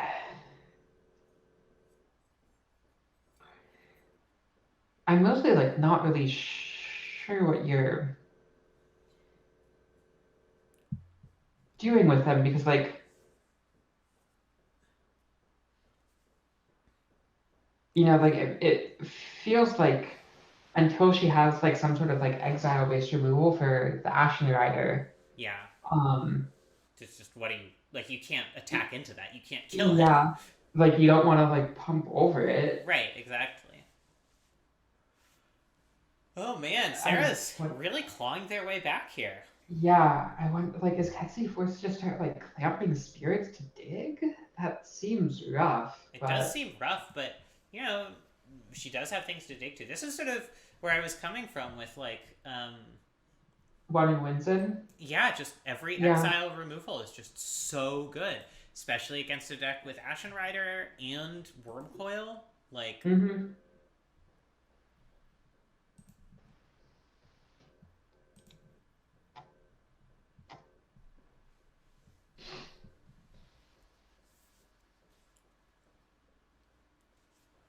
it really seems like Ketsi can't possibly tap down out of negate here. Yeah, no, like if that Agent of Treachery gets reanimated, I don't see how she could possibly win from there. Yeah. Attacking Liliana down. The thing about Liliana's The Last Hope is like her ultimate is not that unachievable. And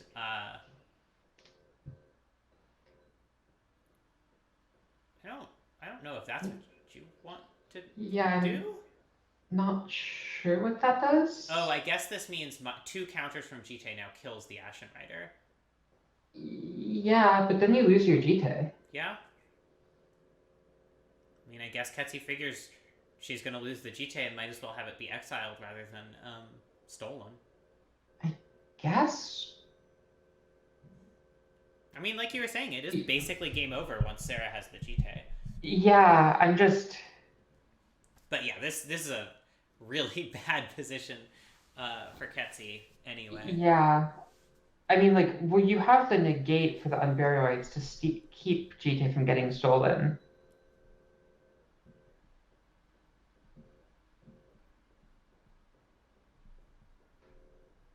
So yeah, I'm curious which, like, I guess she can still kind of do here, but now, like, Liliana just starts picking off the spirits. Yeah. Yeah, if Sarah just casts a creature here, it's going to be really, really hard for Ketsi to win. But if Sarah goes for, flashback on Burial Rites, that gets negated. Lily kills a creature, the other creature crashes into 2 for Lily. It's a game. Yeah. Although, if, crashing in for 2 at Lily does mean that, getting the hit off as Kanta is also really strong for Sarah. Yeah. Yeah, if Ketsi goes for the 2 or 3 damage on Lily here, as opposed to just beefing the Luminarch Aspirant, then Lily just kills Luminarch Aspirant, which is pretty bad. Yeah. Ketsi considering just attacking Sarah's life total, because it is down. Yeah, I mean, I think with, like, Lily continuing to kick up, like, there's a chance that, if Ketsi tries to kill Liliana, she winds up just sinking more than 8 points of damage into it. Yeah, it's possible. Although there's also a chance that if she doesn't just kill Liliana, Lily ultimates in 4 turns and wins the game that way.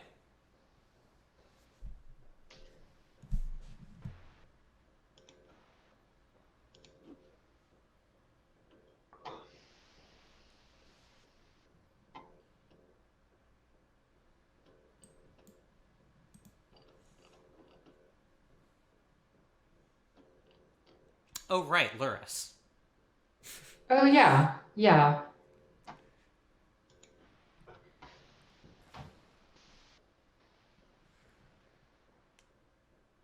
What?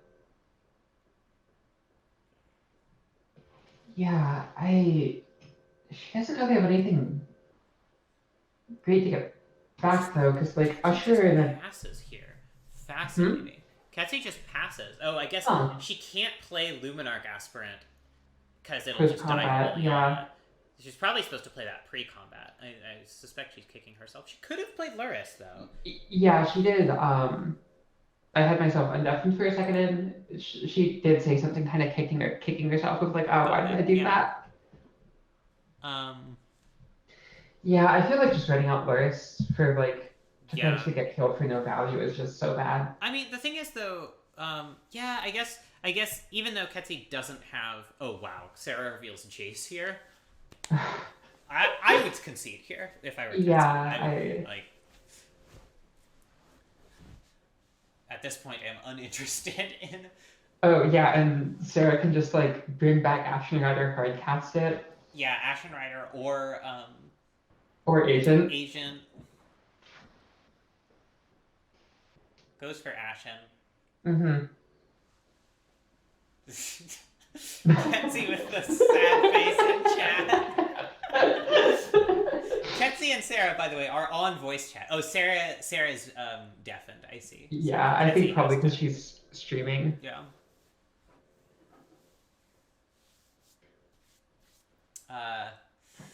Wow.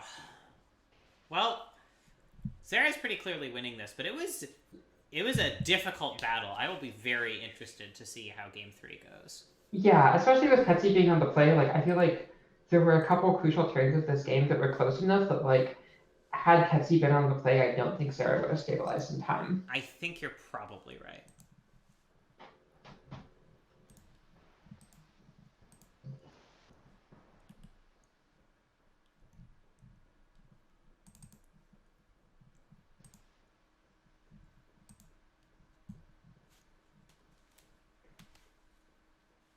Oh, Stephen 4-0'd. Wow, Wait. Impressive. Oh, I thought he... Okay. I thought he hadn't played Ketsi, but I guess he already did. Yeah, he's Ketsi's one loss so far. Okay, I was kind of hoping we'd get to watch, like, one more end boss match. Yeah. But wow, yeah, only dropping a single game. Really impressive. And also, credit to Ketsi for being the only one to take a game off of him. Yeah.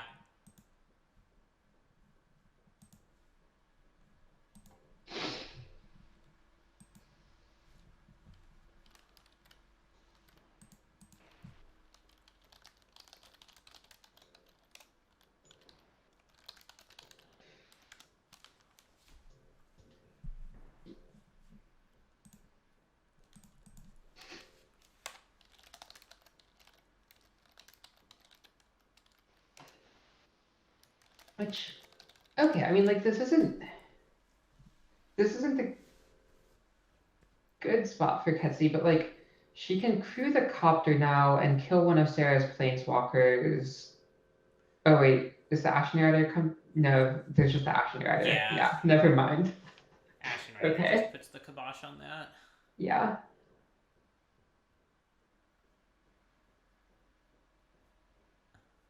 Wow, Fate Sealing. Just for the rubbins. Brutal. Wow. I mean, with Escanta going, I think it's probably correct. Yeah, but also the brutal rubbins. Sure, but not just for them. But, like, for them, though. Oh, absolutely. Alright, Luris plus Dauntless Bodyguard. With protection, being able to recur something. It's not nothing. Yeah. It just... Yeah, because I guess, like, even if Lily eats the bodyguard, you can still stack it in response to, like, protect Luris from any sorcery speed removal. Yeah. Or, alternate option, Sarah could just take Luris. Yeah, that too. Wait, does she have a reanimator spell for? She has Liliana. She could just minus Liliana again. Oh yeah. Yeah. They have like plenty of mana now. Yeah, Dauntless Bodyguard does not give hexproof. Honestly, it could stand to give hexproof, I think. I mean, like, it's a 1 mana 2/1. Yeah, but it's so hard to actually get it activated. Yeah. In actual practice. I mean, I don't know. That card was like reasonably Wow. decent in standard. Like it's okay. Yeah, finally get the concession. All right. Okay. Should we pop back over to Sarah's side? Yeah. Yeah. As I said, join the winning team.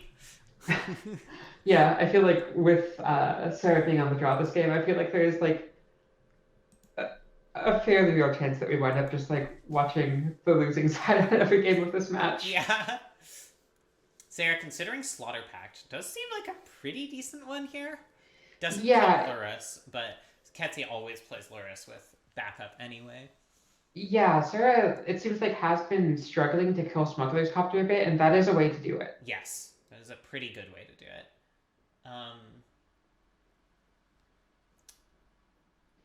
Interesting to see Connive Concoct in the sideboard here. Yeah. And Connive is, I mean, it's not amazing, but it gets a fair number of things off Ketsi. Yeah, I feel like... And Concoct is just still very good on its face.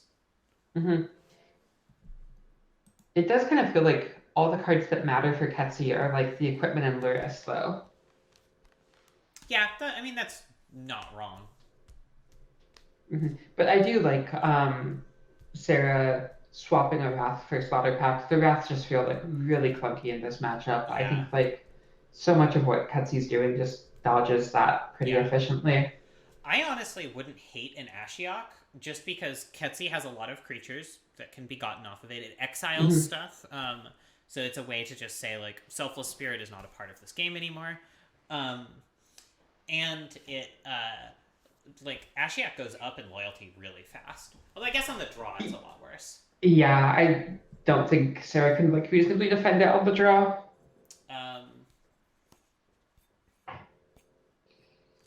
Yeah, I don't know. I might, given how awkward the Wrath effects are and how relatively difficult it is for Sarah to hit white-white, I might swap out Wrath again for Connive Concoct, just because, again, Concoct is a good card.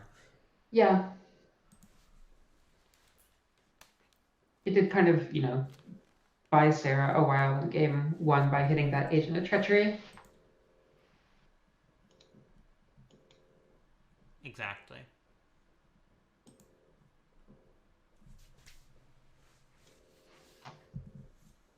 Seems good. Yeah. You... Don't think this is the kind of hand you can send back in this matchup, I'll say that. Yeah, I don't think so. It's tempting to kind of fish for the top 10%, but I feel like that's just a good way to, like, go to 5 and scoop. I mean, there's a Jace the Mind Sculptor here, so, like... Yeah. At least in terms of raw card quality. Yeah, I like finding a swamp here and just... Yeah, but then, you know, the Oko deck go forward, so...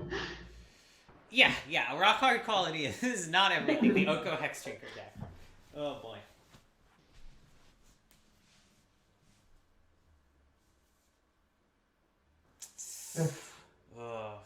Not the card Sarah wants to see ever. Yeah. This does potentially set up for a nice compulsive research where, like, if she happens to draw something big, she can discard both that and the Unburial Rites. Yeah. I mean, that's why compulsive is great in this deck. And also in general. What a card is Smuggler's Copter. Yeah. Interesting. Going for the clamp over the GTA. I wonder if that means Ketsi has the GTA already in hand. I feel like it has to, yeah. Yeah. Although, there's a non-zero chance that Ketsi sideboarded out Umezawa's GTA because it doesn't kill a lot on Sarah's side, and it is an absolute catastrophe if Sarah steals it. Yeah, that's true.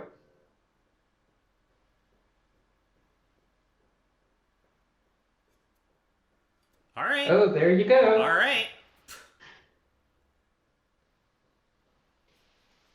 Yeah, 3-4 Ashen Rider seems pretty good. I mean, this is extremely telegraphed, so, like, Ketsi can't just leave out counter magic if she has it, but if she doesn't have it... But, I mean, even if she does, like, Sarah has the body double to follow it up. That's true. That's true.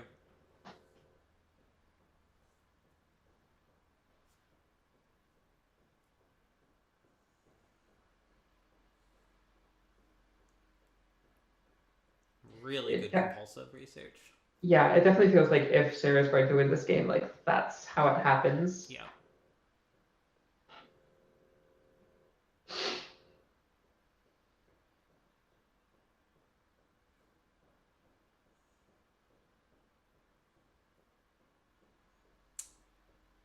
Okay. Crash for 5. Yeah.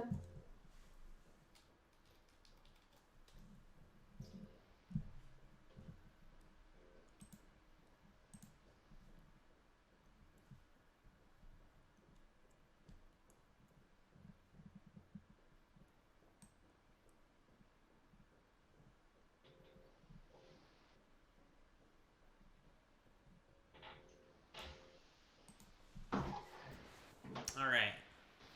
Well, I mean, Petsy it's has gonna tapped out, happen. so yeah. I'm curious if Petsy has like any instant speed removal. I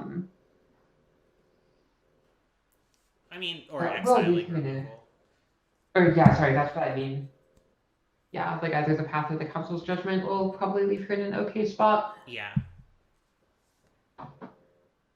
No spoilers, Teddy.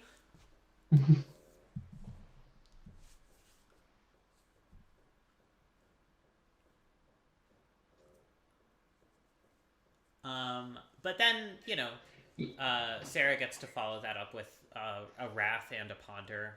And eventually, Jace. Obviously, Ketty draws some cards off the Skull Clamp, which is pretty good, but... Yeah, but the big tempo setback will be... Okay. Vanguard's Yeah. good. Giver does get eaten by Wrath, so... Oh, interesting. No Wrath here. Wow. If I'm Sarah, I think I just want to Wrath and exile the Danto Vanguard, right? Yeah, absolutely. And then you can like set up to body double the Ashen Rider back. Not pathing here. In her deck. I see. Yeah. I see. That explains it. Say, if Kenzie has path and chose not to play it, that is mind-blowing. Yeah, that would be incredibly questionable.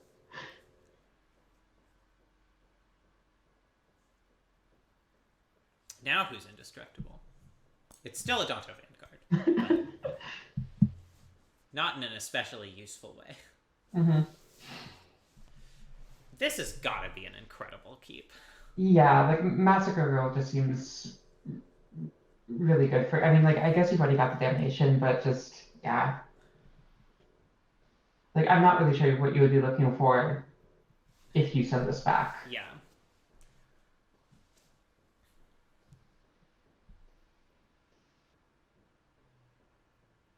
Okay.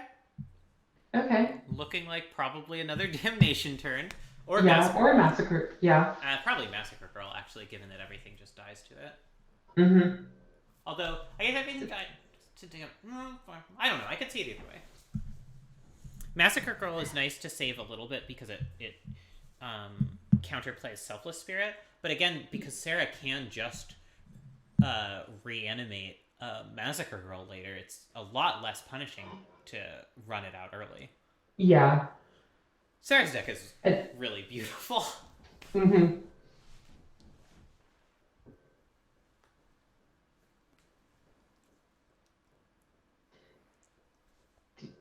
Yeah, I like keeping Search here with 7 cards already in Graveyard. Yeah, I would be a little tempted to bottom it to like go for land for Agent, but it's gonna like I don't know. Sarah has plenty of good action.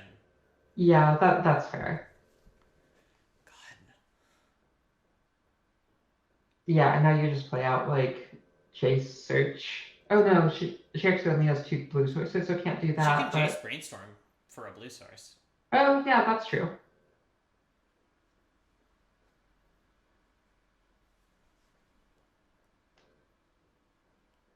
Or just start attacking Ketsy's lands.